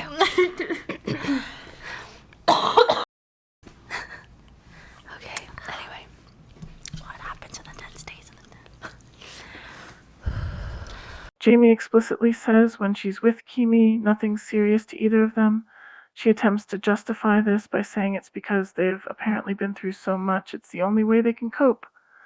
Kimi agrees. Both appear to be speaking seriously, and Kimi even explicitly says so, although that directly contradicts the assertion of nothing being serious to either of them when they're together. This further demonstrates seriously irresponsible usage of humor present that appears much more likely to be focused on strategy, attempting to perpetuate concealment of truth related to serious matters rather than anything else. The ambiguity and capacity for harm is further exacerbated when considering an implied context of one or both of them utilizing persona, which in effect enables them to arbitrarily apply intentionally vague or flexible interpretation, or repositioning in a manner not reasonably foreseeable to me. It demonstrates substantial recognition that they enable and facilitate each other, engaging in seriously irresponsible behavior likely to cause serious harm, especially related to these matters. It's also perhaps unclear if that's a dynamic that they actually enjoy or perceive as healthy, which is further ambiguity that in itself is seriously harmful. None of this is ambiguity I requested, desire, or benefit from at all, and it persisting despite issuance of the formal notice is behavior I consider seriously irresponsible and not humorous at all. It's the first time Kimi and Jamie paint a picture of their dynamic as not having an elephant in the room, where they perceive their connections with others to have such a thing. With Jamie even saying the elephant is in the tent, and what happens in the tent stays in the tent, there's substantial implication there's a serious secret that Kimi and Jamie share, relevant to at least one Toronto meetup they attended, that likely many others somehow in their lives have some kind of awareness of, and that causes friction in their connection with, whereas it's brought them together because they know the truth behind it. Have we ever done a podcast together? I think the only times we've really done this style is randomly on a phone together, sitting on a couch. Yeah. I feel like if Kimmy and I started a podcast, I feel like we would say a lot of things that a lot of people agree with. Low-key, things that people don't say. That's what I agree. But then we'd get, canceled on the side. But, it's because, we say very valid things. It's just that, it's the things that people don't want to say. I think we say very based things. Yeah. But it's also because me and Jamie, we really don't shy away from the truth. But a lot of people do. But I mean, That's true. We just say the truth. is that so bad? Yeah. I feel like we just We just say it how it is. yeah, we just say it how it is. It's increasingly seriously harmful that Kimi and Jamie frame their behavior as not shying away from the truth, saying it like it is, and the things people don't want to say. Considering context and evidence present from this podcast, this can be reasonably seen to carry a seriously harmful implication that I'm somehow shying away from some relevant truth, refusing to communicate it with sufficient clarity to meaningfully articulate it despite sufficient evidence to adequately do so, or possibly for other reasons voluntarily refuse to clearly express it. All of those things are false. The explicitly expressed belief they'd get canceled constantly also suggests prior experience similarly attempting to start a podcast together and experiencing a kind of cancellation that appears to be what made them hesitant to even try again for months, until shortly after my last release. Which, again, as far as their public behavior, which continues to essentially completely deny any meaningful or relevant awareness of the existence of my podcast is something they're knowingly, seriously, harmfully framing as a complete coincidence. This becomes further evidence of consciousness of guilt as well as intentional infliction of emotional distress. Although I wouldn't consider myself a part of or particularly invested in the YouTube drama channel ecosystem, I've watched several videos from multiple creators that are a part of it, so I know prominent SlopTuber creators like Pegasus, Nuxanor, and Tectone are really only interested in canceling much larger creators and aren't inclined to bother with Kimi or Jamie. Even if I have no issue with such creators giving coverage on these matters in good faith, I don't see any meaningful reason for anyone to believe it will occur, nor would I ever want to encourage it if it compromises my integrity. I've consistently endeavored to make this clearly evident and is no small part of the reason I keep my distance from many creators to this day. I've never seen formally filing for litigation as a solution for this, and in fact, it would only exacerbate the issue from my perspective. This only further demonstrates the extent of harm inflicted on me in relation to these matters. There was no meaningful evidence provided of the existence of anyone besides myself who cares enough, has good enough reason, and is adequately positioned to publicly release material related to Kimi and Jamie's behavior to a meaningful extent anyone could reasonably consider worthy as canceling. Further, they demonstrated the seriously harmful dismissiveness and reckless carelessness present in the pattern of behavior I've experienced from them, as if they consider it appropriate to relentlessly attempt to distress and exhaust me into this, becoming some pathetic internet drama where they continue to entirely non-consensually, extremely harmfully reframe serious distress and harm they're inflicting on me as if it's ever been or should ever be at all consensual and essentially self-inflicted. The evidence suggests that either of Kimi or Jamie creating the kind of podcast they've now made two separate attempts to start necessarily requires that the harmful attitudes and behaviors that I'm preparing to file for litigation against them for inflicting on me, for what would be approaching a decade at this point, inflict such severe emotional distress on me that they somehow force me into silence and are able to destroy my life completely or control me to force me to serve their own selfish interests at my expense against my consent, as if I'm subhuman filth that deserves that despite them, in reality, knowing that couldn't be further from the truth. The blatant consideration of making statements a lot of people would agree with, especially when observing the recent evidence as exemplary, demonstrates an underlying political agenda, fueled by the financial motive of a monetized podcast. A politically based, financially motivated predatory posture is not only ineffective but also seriously harmful if engaged adversarially with an apolitical, non-predatory posture that is neither financially nor otherwise even partially differentially motivated. The harm mainly, if not entirely, is to the apolitical party that isn't gaining financially or otherwise from the endeavor, and is simply being forcefully depleted of their existence exploitatively, which in relation to these matters would be me. It becomes essentially aggressively, blatantly, unapologetically attempting to exploit, overwhelm, distress, and exhaust me to literal death, fighting against extremely predatory, demonstrably entirely fabricated emotional leverage that is wholly and exclusively disadvantageous and unfavorable to me in every aspect in a manner which, at that point, increasingly warrants serious criminal investigation and perhaps pressing of criminal charges against Kimi and Jamie. That means they wouldn't be facing cancellation. They'd be essentially extremely aggressively limit testing how brain-rotted and self-destructive the human species is in the most blatantly, unapologetically, viciously harmful manner possible, with an increasingly, irrefutably targeted, entirely malicious focus directed at every possible aspect of my existence, while evidently knowingly doing so entirely against my consent, with no reasonably defensible position to do so. I have never legally and or otherwise given any consent to being subjected to such attitudes and behaviors from any source. I have no desire or intention to ever do so in the future either, which is rather pertinent to consider, perhaps especially legally, considering how evidently irrelevant the extent of harm already inflicted on me has seemingly made it socially. You know what's funny? Jamie's like in denial that she's a loyal person. Loyal. Yeah. She's like in denial. She's like, no, I'm not loyal. I've accepted it. I think I am very loyal. I know it's been 11 years. And then I joked with her. I'm like, Jamie, we're going to be like 90 years old on our deathbed, and you're going to be like, Kimmy, I'm not loyal. I'm not a loyal person. I always tell Kimmy I'm like not a good person, and she's like, you are.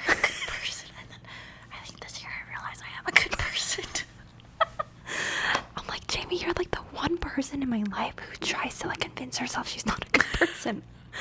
Because being a good person is not like cool. Jamie, there are impressionable children in chat right now. Being a good person is cool, chat. Being a good person is cool. I'm a good person, but I'm a loser. You know, being a loser is cool. No, but like, yeah. So, chat, do you have any questions for us? I feel like we answered pretty much everything. Not that you guys asked us anything. Wow, we just talked to ourselves. We just talked to ourselves for the past hour.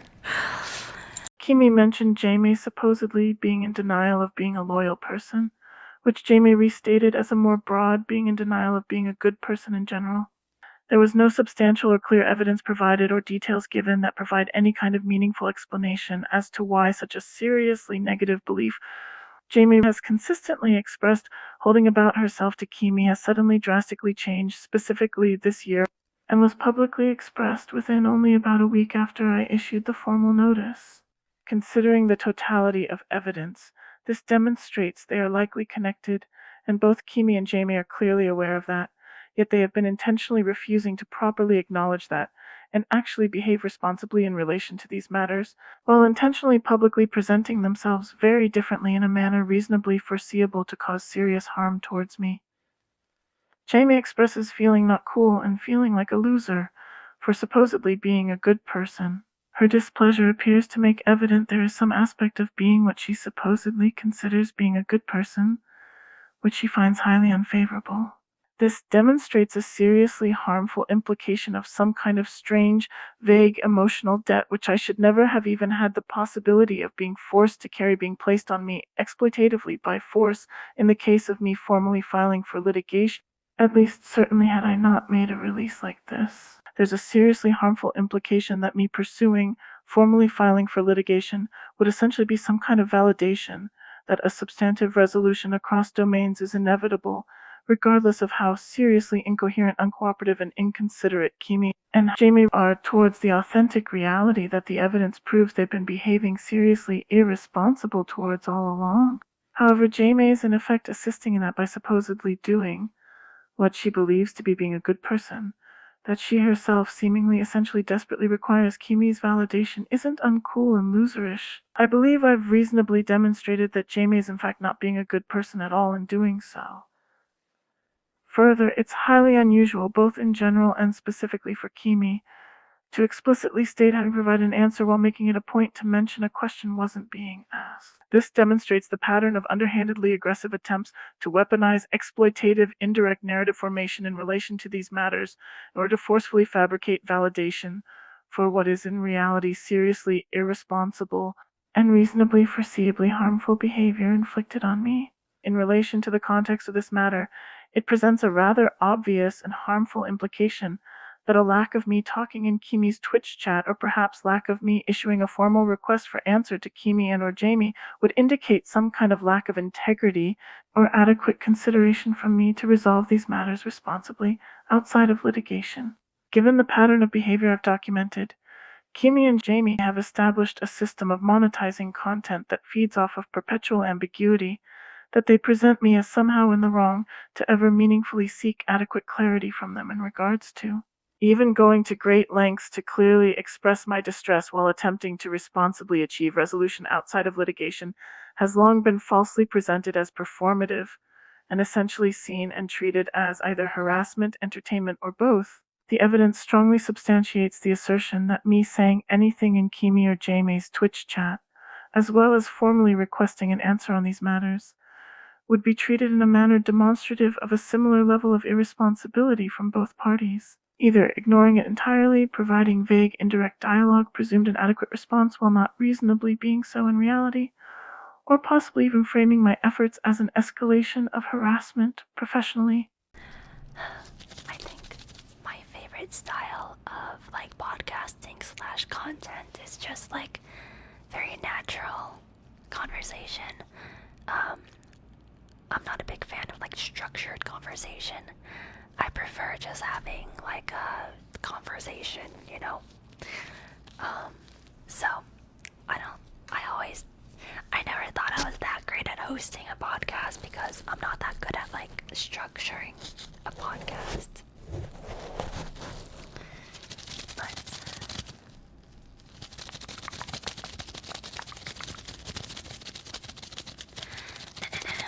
moving on. The evidence demonstrates a pattern of Kimi non-consensually restructuring, repurposing, redefining, or otherwise causing ambiguity around the purpose, intent, and context of my usage of certain words in a manner that is both seriously harmful and seriously irresponsible, by making podcasting and content seem interchangeable and essentially equivalent. Kimi, in effect, attempts to make it seem reasonable to reduce the reality of these matters to all being performative, especially because I use the word podcast as a word to describe the medium I'm utilizing to publicly display documentation that was in reality never intended to be seen as just content, and certainly not as performative to any extent on my end. Further, especially after seeing it initially attempted by Jamie, it's increasingly inculpatory to see an attempt to shift hosting a podcast sourced from the same foundation onto Kimi while she explicitly expresses that she doesn't prefer or really enjoy the prospect and doesn't feel she'd be very good at it. Since there's no explicit reason given, nor any clear implication as to the reasoning, the only reasonable conclusion apparent based on the evidence becomes that it likely has something to do with Kimi and Jamie's joint efforts at fighting their demons. The reality is that even the conversation Kimi and Jamie had there was structured. It just wasn't as rigidly structured as something like in typical legal procedure, and the structure wasn't even as evident as in a more standardized format. It's rather evident, however, that both parties had some kind of reasonable knowledge beforehand of the kinds of topics they'd discuss and activities they'd engage in. So the reality is that it's not so much about Kimi not utilizing or liking structured conversation, but rather that she appears to be using this podcast framing in collaboration with Jamie as a means to consciously avoid communication within structure that she doesn't clearly identify personally as highly favorable or predictable to her.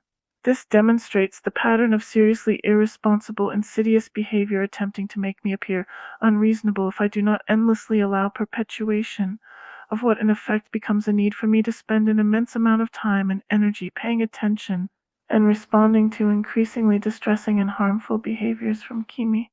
Behavior that also attempts to make seem reasonable and in reality entirely non-consensual coercive circumstance inflicted on me, where Kimi essentially constantly demands she's allowed to arbitrarily and ambiguously dictate if, why, and how I perceive and interact with structure related to any interactions with her and her associates. Further, this demonstrates that it is and has for the last several years been seriously unreasonable, irresponsible, and reasonably foreseeably harmful to implicitly or explicitly expect that I show openness to casual informal communication such as communicating in Kimi's, Jamie's, or any of their associates' stream chats or social medias in general, where the structure has repeatedly and demonstrably ongoingly proven itself to be severely disadvantageous to me in any kind of good faith effort to communicate responsibly and be treated with the respect and dignity I deserve. It also is and has for the last several years been seriously unreasonable, irresponsible, and reasonably foreseeably harmful for any of them to ever at all utilize that asymmetry in order to enable or facilitate directly or indirectly presenting narratives that the harm inflicted on me isn't as serious as I've been communicating it is. In order to understand how my position is not unclear or presenting conflicting and effectively mutually weakening posture through structure I utilize, it's important to understand that there's a clear distinction between procedural resolution and substantive resolution across all relevant domains. Procedural resolution would be either successful mediation, a settlement agreement outside of litigation, or a litigation outcome. Substantive resolution across domains involves accountability, correction of harm, and alignment with reality across domains. Legal processes can resolve formal disputes, but they don't automatically resolve the underlying harm. A procedural resolution doesn't necessarily mean a substantive resolution across all domains harm occurred, and certainly does not in these matters. This would be recognized by attorneys and courts and leaves room for Kimi to both argue defensibility of her behavior as well as possibly even countersue me for intentional infliction of emotional distress if I were to neglect it. Legal pressure outcomes and personal relationship outcomes are not connected. Legal pressure is to enforce a baseline of accountability, correction of harm, and compensation. My personal preferences are separate practical and emotional considerations of consequences across domains, and are not contingent on a legal outcome nor a procedural demand or requirement. Emotional complexity coexists with separation of expression. An apology isn't a pathway to a personal relationship. A personal relationship isn't an alternative to accountability. That also doesn't mean Kimi adequately taking accountability and apologizing removes possibility for a personal relationship, or that I'm seeking accountability to make Kimi feel like she shouldn't also authentically express intimate feelings she might have for me. My position remains focused on ensuring that the harm that has occurred is acknowledged and addressed in a meaningful and responsible way. Whether a procedural resolution is achieved outside of litigation or through litigation, I've never been attempting to utilize that process to compel personal or relational outcomes. The relationship between the harm that has occurred regardless and overall outcomes I'd consider favorable regardless is made evident in the interest of demonstrating good faith and maintaining an unambiguous and responsible broader position that exists across multiple domains. A substantive resolution can exist without a procedural resolution. Procedural resolution does not depend on informal outcomes and does not automatically constitute a substantive resolution. I remain open to good faith resolution through appropriate channels. Continued absence of formal accountability requires procedural escalation, and such escalation can and will occur without notice in that case. I would actually go as far as to say that the necessity of procedural escalation almost certainly precludes a substantive resolution across all relevant domains ever being possible.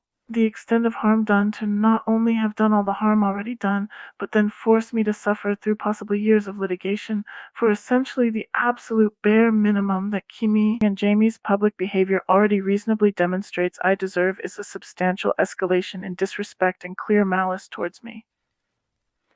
At that point, any kind of personal or professional reconciliation for any reason no longer becomes possible as far as I'll ever be concerned. My position and its integrity, which I've established through this podcast and will continue to maintain, will persist regardless. The documented and related attitudes and behaviors of Kimi, Jamie, and anyone else significantly involved have all thus far had a wholly and exclusively negative, unwanted, and seriously harmful impact on my existence across multiple domains over a prolonged period of time entirely non-consensually. This is rather clearly demonstrated within totality of evidence related to these matters, which continues to demonstrate the reality of my integrity and other dignified qualities of my character that have had their perception seriously and exclusively negatively impacted due to these matters, even despite my consistent and persistent demonstration of them all along.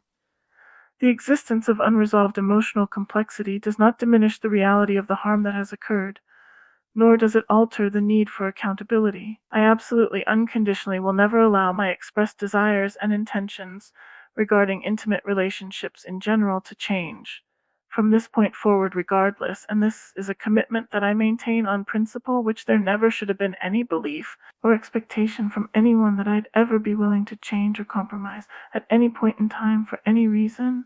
The totality of evidence demonstrates that it's seriously irresponsible and unreasonable for anyone to believe I have any desire, inclination, or need to ever at all engage with my intimate relationship prospects any differently. This should be considered serious and meaningful, especially combined with my unwillingness to shrink myself or cower away in the face of direct or indirect coercion or other attempts to silence or suppress me to any extent. I understand that continued accountability efforts may be uncomfortable for those involved and perhaps also others. I am not willing to ever abandon such efforts regardless. I have no obligation to prioritize anyone's emotional comfort. It is not and should not be my responsibility to emotionally regulate or protect the social status of anyone other than myself, especially not when they carelessly and irresponsibly, consistently and ongoingly cause serious harm to my existence, with effectively complete disregard to any of the negative consequences that occur to me, never taking any truly meaningful, adequate accountability, never even seriously attempting adequate or meaningful repair of harm done, and only increasingly being disrespectful and neglectful of my wants and needs, while increasingly expecting me to be considerate of theirs. I've never believed I deserved such treatment, nor have I ever desired it or benefited from it to any extent. Now that I have you right where I want you, I would like to buy all your chocolate.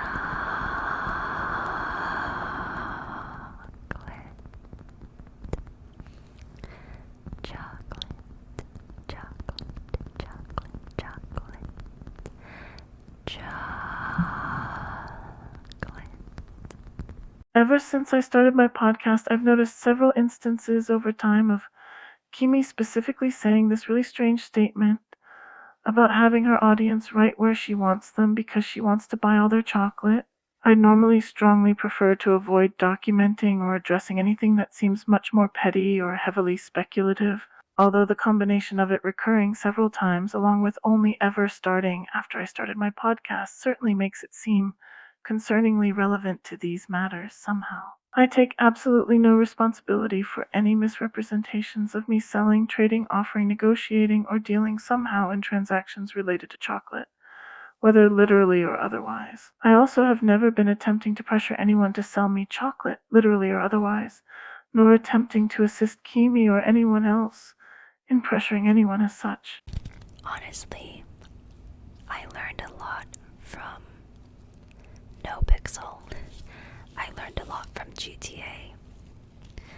And what I learned is if I push myself to be a grind lord, I'll just become really burned out and resentful, and I will never touch the game again. So, we have learned from GTA we are not doing that again. I am prioritizing my mental health, my physical health, my emotional health. And if I prioritize my health, then everybody benefits.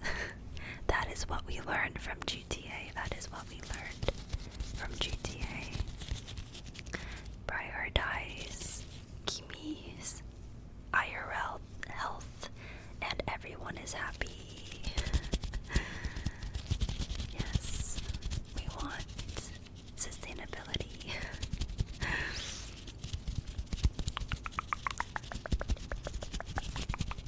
We love a self-aware queen slay, and honestly, this is what I would want for all of us here. I would want each and every one of us to prioritize what we need to be healthy, because if we are healthy, then the world around us benefits the most from us being good, is what I like to think, at least. And you know what? For the people who do not benefit from you being healthy, for the people who are like, if you take time to yourself, I'm leaving. You know what I say to those people? Fuck you, bitch. Oh, sorry, that turned out a lot more vulgar than I intended. But to all the people who benefit from you not taking care of yourself, they should not be in your life.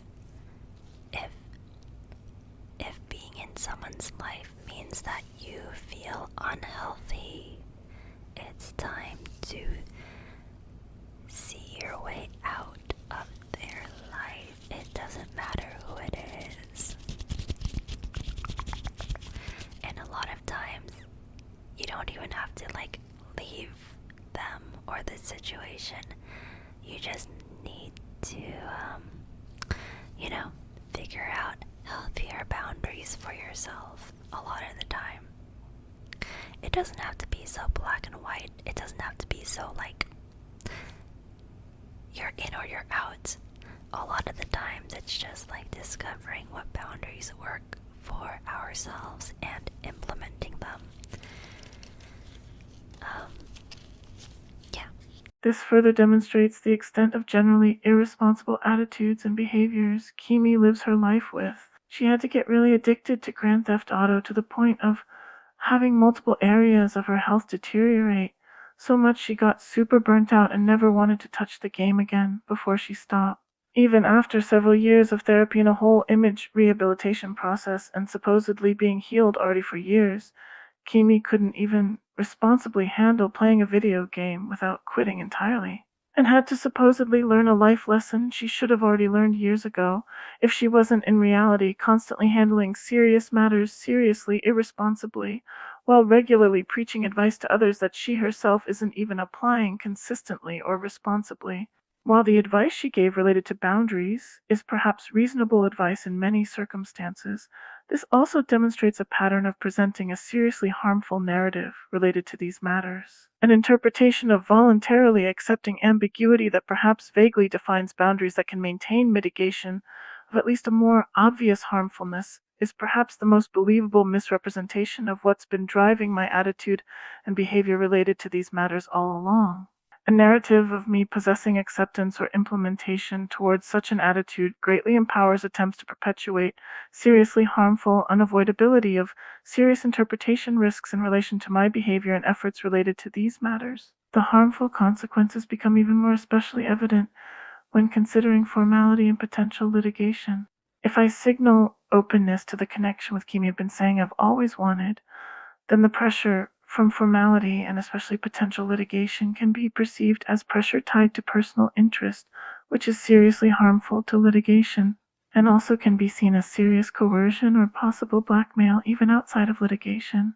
If I signal closure and finality of refusing any prospect of such connection persisting, then the pressure from formality and especially potential litigation can be perceived as me being motivated by rejection or other very possibly malicious emotion. Again, that becomes seriously harmful legally, professionally, and personally. Even if I try to nuance both, then my motives can appear unclear or my positioning unstable.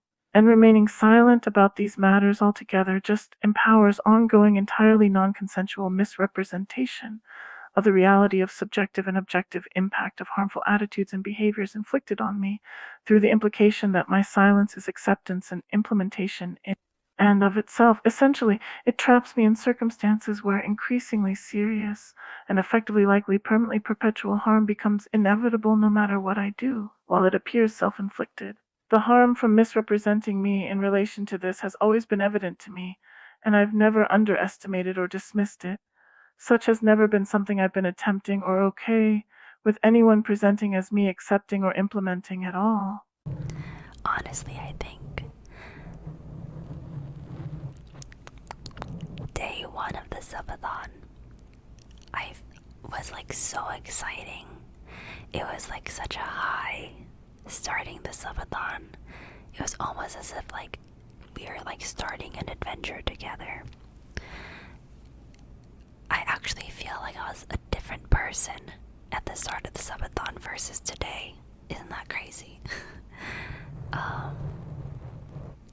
And I personally love the start of something new. So starting the subathon was really exciting. You guys are all also excited. I don't know if we knew what we were getting ourselves into. The evidence demonstrates that Kimi is clearly very conscious of a level of attention to detail and ultimate impact of her attitudes and behaviors in her content, especially her live streams, that far exceeds what she obviously reveals. Likely much more than even the evidence that the pressure of a formal pre-litigation notice essentially forced out of her to reveal. This further demonstrates the likelihood of reluctance to provide a meaningful direct response to the formal notice being a consequence of efforts attempting to cause further harm. Procedural delay exhausts me in hopes I won't be able or willing to pursue any kind of actually meaningful or dignified resolution, and to try to pressure and force me into a formal settlement agreement that's actually unfair and likely offers far less compensation than I actually deserve. Additionally, for someone that could be a different person every week in her 20s when she was super unhinged, for Kimi to explicitly state she, even much more recently in her 30s, still can feel like a different person within only about a week, suggests that the reality of her behavior of being super unhinged hasn't actually meaningfully changed even since then, but rather that it's perhaps just better concealed to most. I'd say the evidence I've documented in this release is perhaps the most unhinged I've ever seen Kimi. Kimi claims her streams are not doing anything life-changing, but the practical reality of the true complexity of attention to details that actually goes into her decision-making processes that ultimately lead to her producing the content she does on her live streams so seriously life-altering for her that she explicitly states that she seriously actually feels like she was a different person within only about a week of issuance of the formal notice. She's explicitly stated more than once in the past that she feels like a different person compared to long periods of time prior. It's highly unusual for her to mention within a much shorter period of time. For her to do so, that demonstrates the pattern of Kimi behaving seriously, irresponsibly following my communications, then somehow presenting herself as feeling like a different person whenever it's convenient or beneficial to her personally to avoid any meaningful accountability in relation to these matters, and then weaponizing that supposed change, which she presents as authentic, even if there's seriously inadequate evidence present to substantiate any reasonable belief it is, to attempt to make me seem unreasonable in attempting to set reasonable boundaries or generally handle these matters responsibly.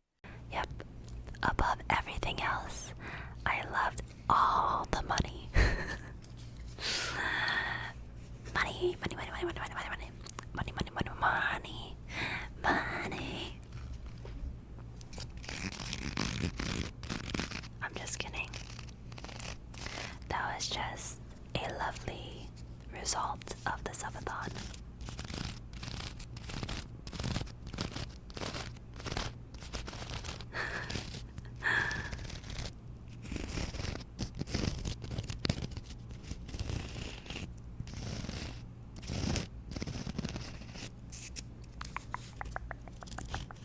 I'm a ruthless businesswoman. Actually, I don't think I'm very ruthless when it comes to business. I'm gonna be honest. I'm a pretty honest businesswoman, is what I've learned to realize. And actually, I was genuinely thinking about this, and I'm like, I am actually such an honest businesswoman that I don't think Gentle Flame would ever take over the world, because in order for Gentle Flame to take over the world, I'll have to be pretty fucked up. I'm not gonna lie. But that's okay. That's okay. We don't have to take over the world. Yet. This demonstrates the pattern of Kimi being seriously unhinged and blatantly incoherent in her presentation whenever convenient or necessary to enable and facilitate her seriously predatory business-related practices in relation to these matters. Kimi says she learned to realize she's a pretty honest businesswoman. Genuine realization isn't something you learn to do as if to be rehearsing repeating it. So it's in reality a blatantly incoherent statement that demonstrates Kimi being seriously fraudulent in asserting she's supposedly pretty honest with her business practices. It also demonstrates the pattern of Kimi using a less inculpatory topic, such as being primarily focused on the money she made in the subathon, in order to attempt to cover up a much more inculpatory reality of her actions. A series of consecutive, differing utilizations of deceptive public relations messaging that attempts to so drastically reposition Kimi within such a short period of time that it drastically weakens the foundation of potential formal litigation had I initiated such directly following the formal notice deadline without a follow-up like this. I haven't engaged with Kimi's candle business and won't confidently speak on her business practices in that business. Even if she's currently really honest and perhaps even quite generous in how she runs it, that only presents an increasingly harmful set of circumstances related to these matters. Her presentation of her Angels Kimi brand combined with her candle company paints an increasingly seemingly honest and fair image of Kimi, while she continues to cause serious harm, which that image in effect protects her from others truly recognizing the severity of. Her seeming to find it necessary, or at the very least substantially relevant, to have that additional protective consequence to such an extent in order to help with fighting her demons within a few months of me creating a podcast primarily documenting the harm she's directly and indirectly inflicted on my existence with her seriously irresponsible behavior towards these matters for the last nearly decade. It is increasingly inculpatory for both Kimi and Jamie. Perhaps even more inculpatory is that Kimi demonstrates a serious desire to indulge in fully conscious, increasingly seriously harmful behavior on a much wider scale in the future in order to further financially benefit herself. She's already explicitly suggesting there's a set of circumstances she anticipates are likely to occur, which she intends to utilize as some kind of justification for feeling it's appropriate or needed for her to indulge in such escalating, seriously harmful behaviors increasingly. This suggests she's attempting to so seriously, severely misrepresent the reality of these matters in order to at least in part attempt to justify wide-scale, seriously harmful behaviors that benefit her even further entirely at my expense and knowingly entirely against my consent. That stream was the official end of the subathon. Kimi next streamed the following day. To everyone entering the stream, just a little disclaimer that we're not doing anything that new, crazy, or exciting today. I need more time to recover. Disclaimers are typically given primarily for legal reasons. It speaks to the nature of Kimi's recent behavior, especially on her stream with Jamie that I was just showing several clips of, that Kimi was so unhinged and it's so unreasonable to seriously attempt to claim she wasn't or doesn't know, to the point that on Kimi's following stream, she felt the need to legally protect herself from the precedent she was establishing of her audience coming to expect increasingly unhinged behavior from her, by explicitly warning against the expectation of her doing something crazy. This further demonstrates consciousness of guilt. I find the diabolical businessman Kimi persona very funny, but this is the first time I've ever noticed a song reference. I like having many personas. Life is too boring to only have one. People seem to really like the ruthless businesswoman persona. I fear it's starting to become less of a persona and more real.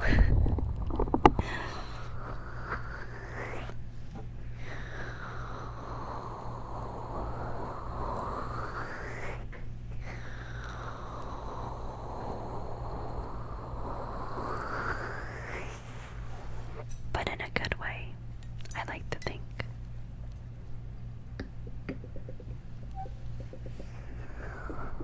This demonstrates the pattern of such severely irresponsible and unhinged behavior from Kimi that she's contradicting herself and desperately reaching to present the most unreasonable interpretations of her behavior as appropriate based solely on what is most convenient and selfishly beneficial for her rather than based on any evidence or reasonable amount of critical thinking.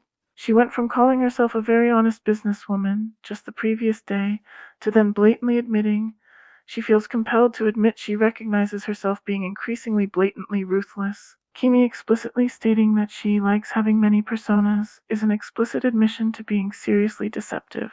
The evidence substantiates the assertion that she utilizes the deception for self-serving reasons, including but not limited to for personal financial gain, along with seriously irresponsible disregard towards harm caused. This demonstrates consciousness of guilt, and further it implies she then likely also seriously enjoys causing at least some of the harm her personas cause.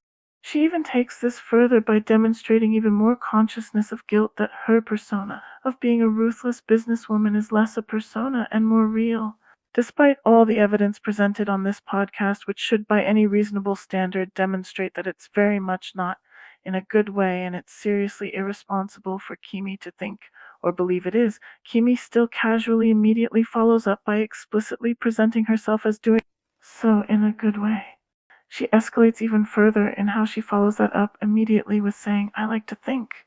This demonstrates a very much conscious, substantially greater focus on highly self-serving, serious misrepresentations of reality rather than objectively reasonable explanations and documented facts. This clip is rather inculpatory and demonstrative of consciousness of guilt overall. It's as if Kimi initially impulsively mentioned fearing being a ruthless businesswoman without thinking that saying such a thing produces bad optics, due to her explicitly admitting to being authentically ruthless, especially without following up with some kind of explanation that redeems it. Then, after realizing what she'd just said and that she had no good explanation, she panicked and attempted to cover it up by providing a contradictory explanation that her ruthlessness is supposedly good.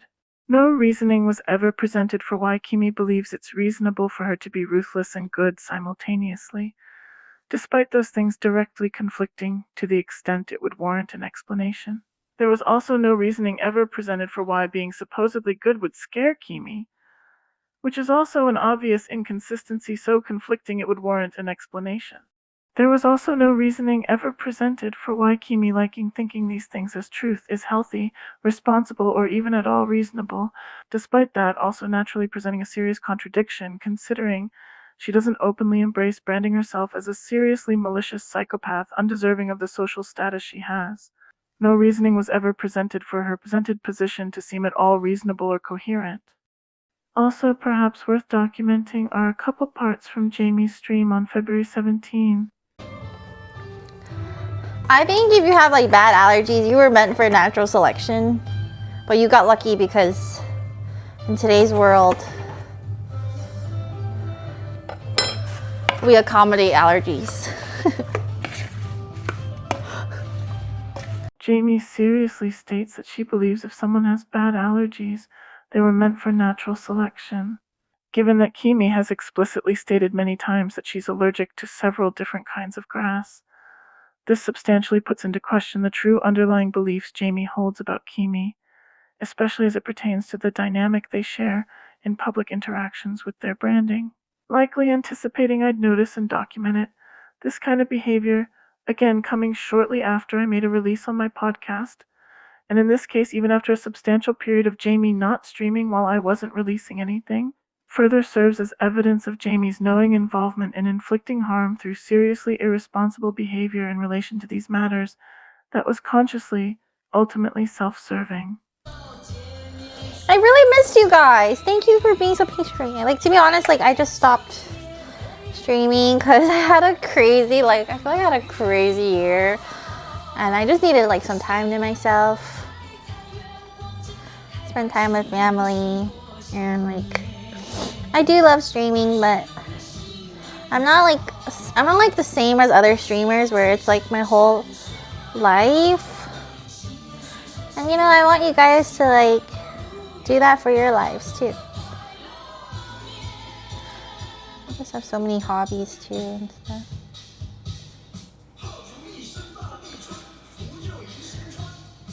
Yeah, I feel like last year, I just had to chill.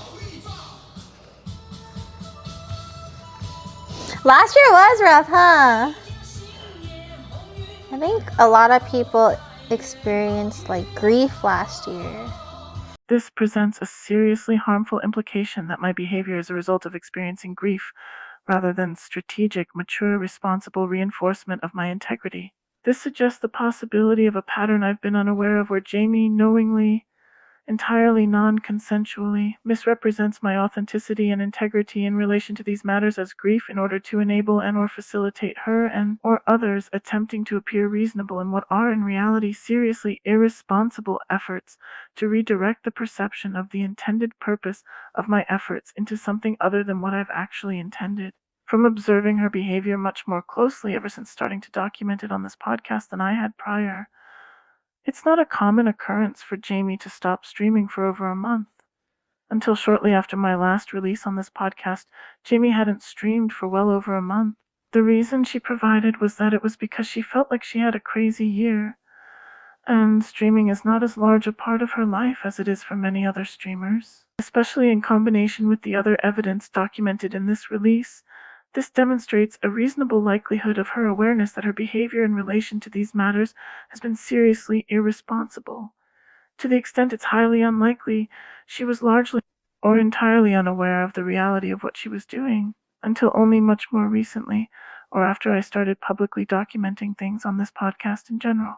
Yet she only continues to escalate such behavior, as demonstrated with the stream she did with Kimi, which only evidently made Kimi feel even more empowered afterward, to attempt to seriously present her increasingly harmful and irresponsible behavior towards these matters as her ruthless businesswoman persona becoming more real and less of a persona, but in a good way. Overall, there has been a pattern of directly or indirectly arbitrarily utilizing attempts to frame a substantial portion of inculpatory evidence as humor, where there's presentation of consciousness of guilt enough that it in effect is made to appear irresponsible for me not to address, and at the same time, a bad faith defense could attempt to frame any critical analysis of the presentation as obsession and mental illness. It has been seriously and exclusively harmful to me. More explicit recognition of the strategic and planned nature of the pattern and the reasonable foreseeability of it to cause serious harm, especially in relation to these matters, demonstrated the pattern further itself, being utilized increasingly blatantly and seriously irresponsibly. The evidence suggests Kimi is attempting to normalize it publicly as an effective response to a formal pre-litigation notice regarding severe harm caused by her behavior in precisely that dynamic. This presents substantial grounds for an in-depth formal discovery process that would not be based on mere speculation. There is an only increasingly substantial, absolute failure to provide real, meaningful clarity and effectively remove evident ambiguity I've adequately expressed has been and will only continue to be increasingly harmful to me as it continues. There appears to even be efforts to cause even greater ambiguity and exacerbate reasonably foreseeable and known harm even further, as an effect response to potential litigation. There's no meaningful recognition of me being subjected to seriously harmful ambiguity, and that ambiguity being perpetuated especially substantially by Kimi, and to an extent much lesser known to me, Jamie. There's no meaningful recognition of the harm being ongoing. There's no meaningful proposition of any even potential resolutions. It's essentially just an escalation of the same kind of seriously harmful behavior I've been documenting a pattern of, increasing in severity of harm inflicted on me. The overall nature of the pattern appears to be heading in the direction of being increasingly inculpatory, while also being increasingly irresponsible. The existing evidence, along with even simple reasoning considering the presence of PR and legal teams existing for both parties, reasonably precludes the possibility of absolute carelessness. The response increasingly appears carefully managed. The pattern suggests substantial awareness of reputational and legal considerations. The conduct appears structured in a way that preserves plausible deniability while avoiding meaningful accountability. The increasingly coordinated nature of the response suggests access to resources, advice, or institutional support not available to me. It suggests that Kimi and Jamie are intentionally, strategically attempting to self-sabotage publicly with effectively damaging admissions that provide increasingly compromising material pre-litigation, in an attempt to position themselves to appear reasonable to the court while producing a settlement agreement to me that may appear legally reasonable but is practically not reasonable when considering the true full scope of harm done to me, in an effort to suppress meaningful discovery and likely also attempt to silence me from speaking out authentically further in relation to these matters, in anticipation of their unwillingness to ever reach a settlement agreement with me that's both actually legally reasonable and actually fair to me, which is only even conceivably reasonable for them to attempt if they severely underestimate me and look at me with substantial contempt, as I assert appears to be the case all along. The position they'd be attempting to defend would be an objectively baseless one. I've been asserting as bad faith implicit assumption.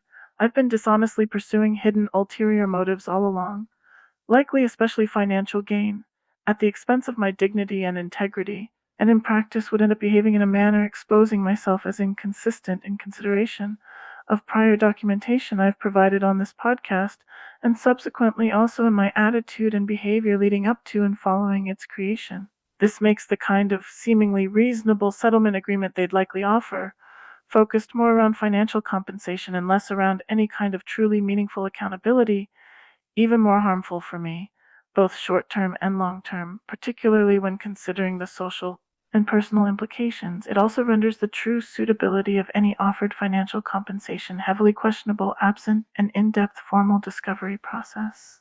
Both Kimi and Jamie were made clearly aware of my professional aspirations that strongly interconnect with their careers from the beginning of our connection. before we met or even spoke privately online even once. I also made it a point from the very beginning of our connection, both publicly and privately, to make them aware of my general character as meticulous and deeply unwise to carelessly subject to malicious deception or exceedingly careless inconsideration. The evidence substantiates the assertion that I've always been demonstrably much more responsible in my behavior in relation to either party than either has ever been in their behavior in relation to me. As many details of my professional aspirations, as well as my personal character, were voluntarily published publicly online by me as far back as prior to ever meaningfully engaging with either party, a substantial extent of prior awareness of my existence being reasonably conceivable in relation to any other possibly relevant parties, and handled with reasonable responsibility by me, is also documented and similarly evident and should also be considered. I have now provided formal notice as well as followed it up as responsibly as reasonably possible to thoroughly eliminate any reasonable perception of continued, and especially escalating, perpetuation of documented harm as desired, consensual, or self-inflicted by me. This good faith effort seriously demonstrates my positioning across domains with unambiguous intent intentionally made evident. I have no desire or willingness to ever entertain any behavior aggressively attempting to drive me to self-destruction, nor should anyone or anything believe or expect I ever will.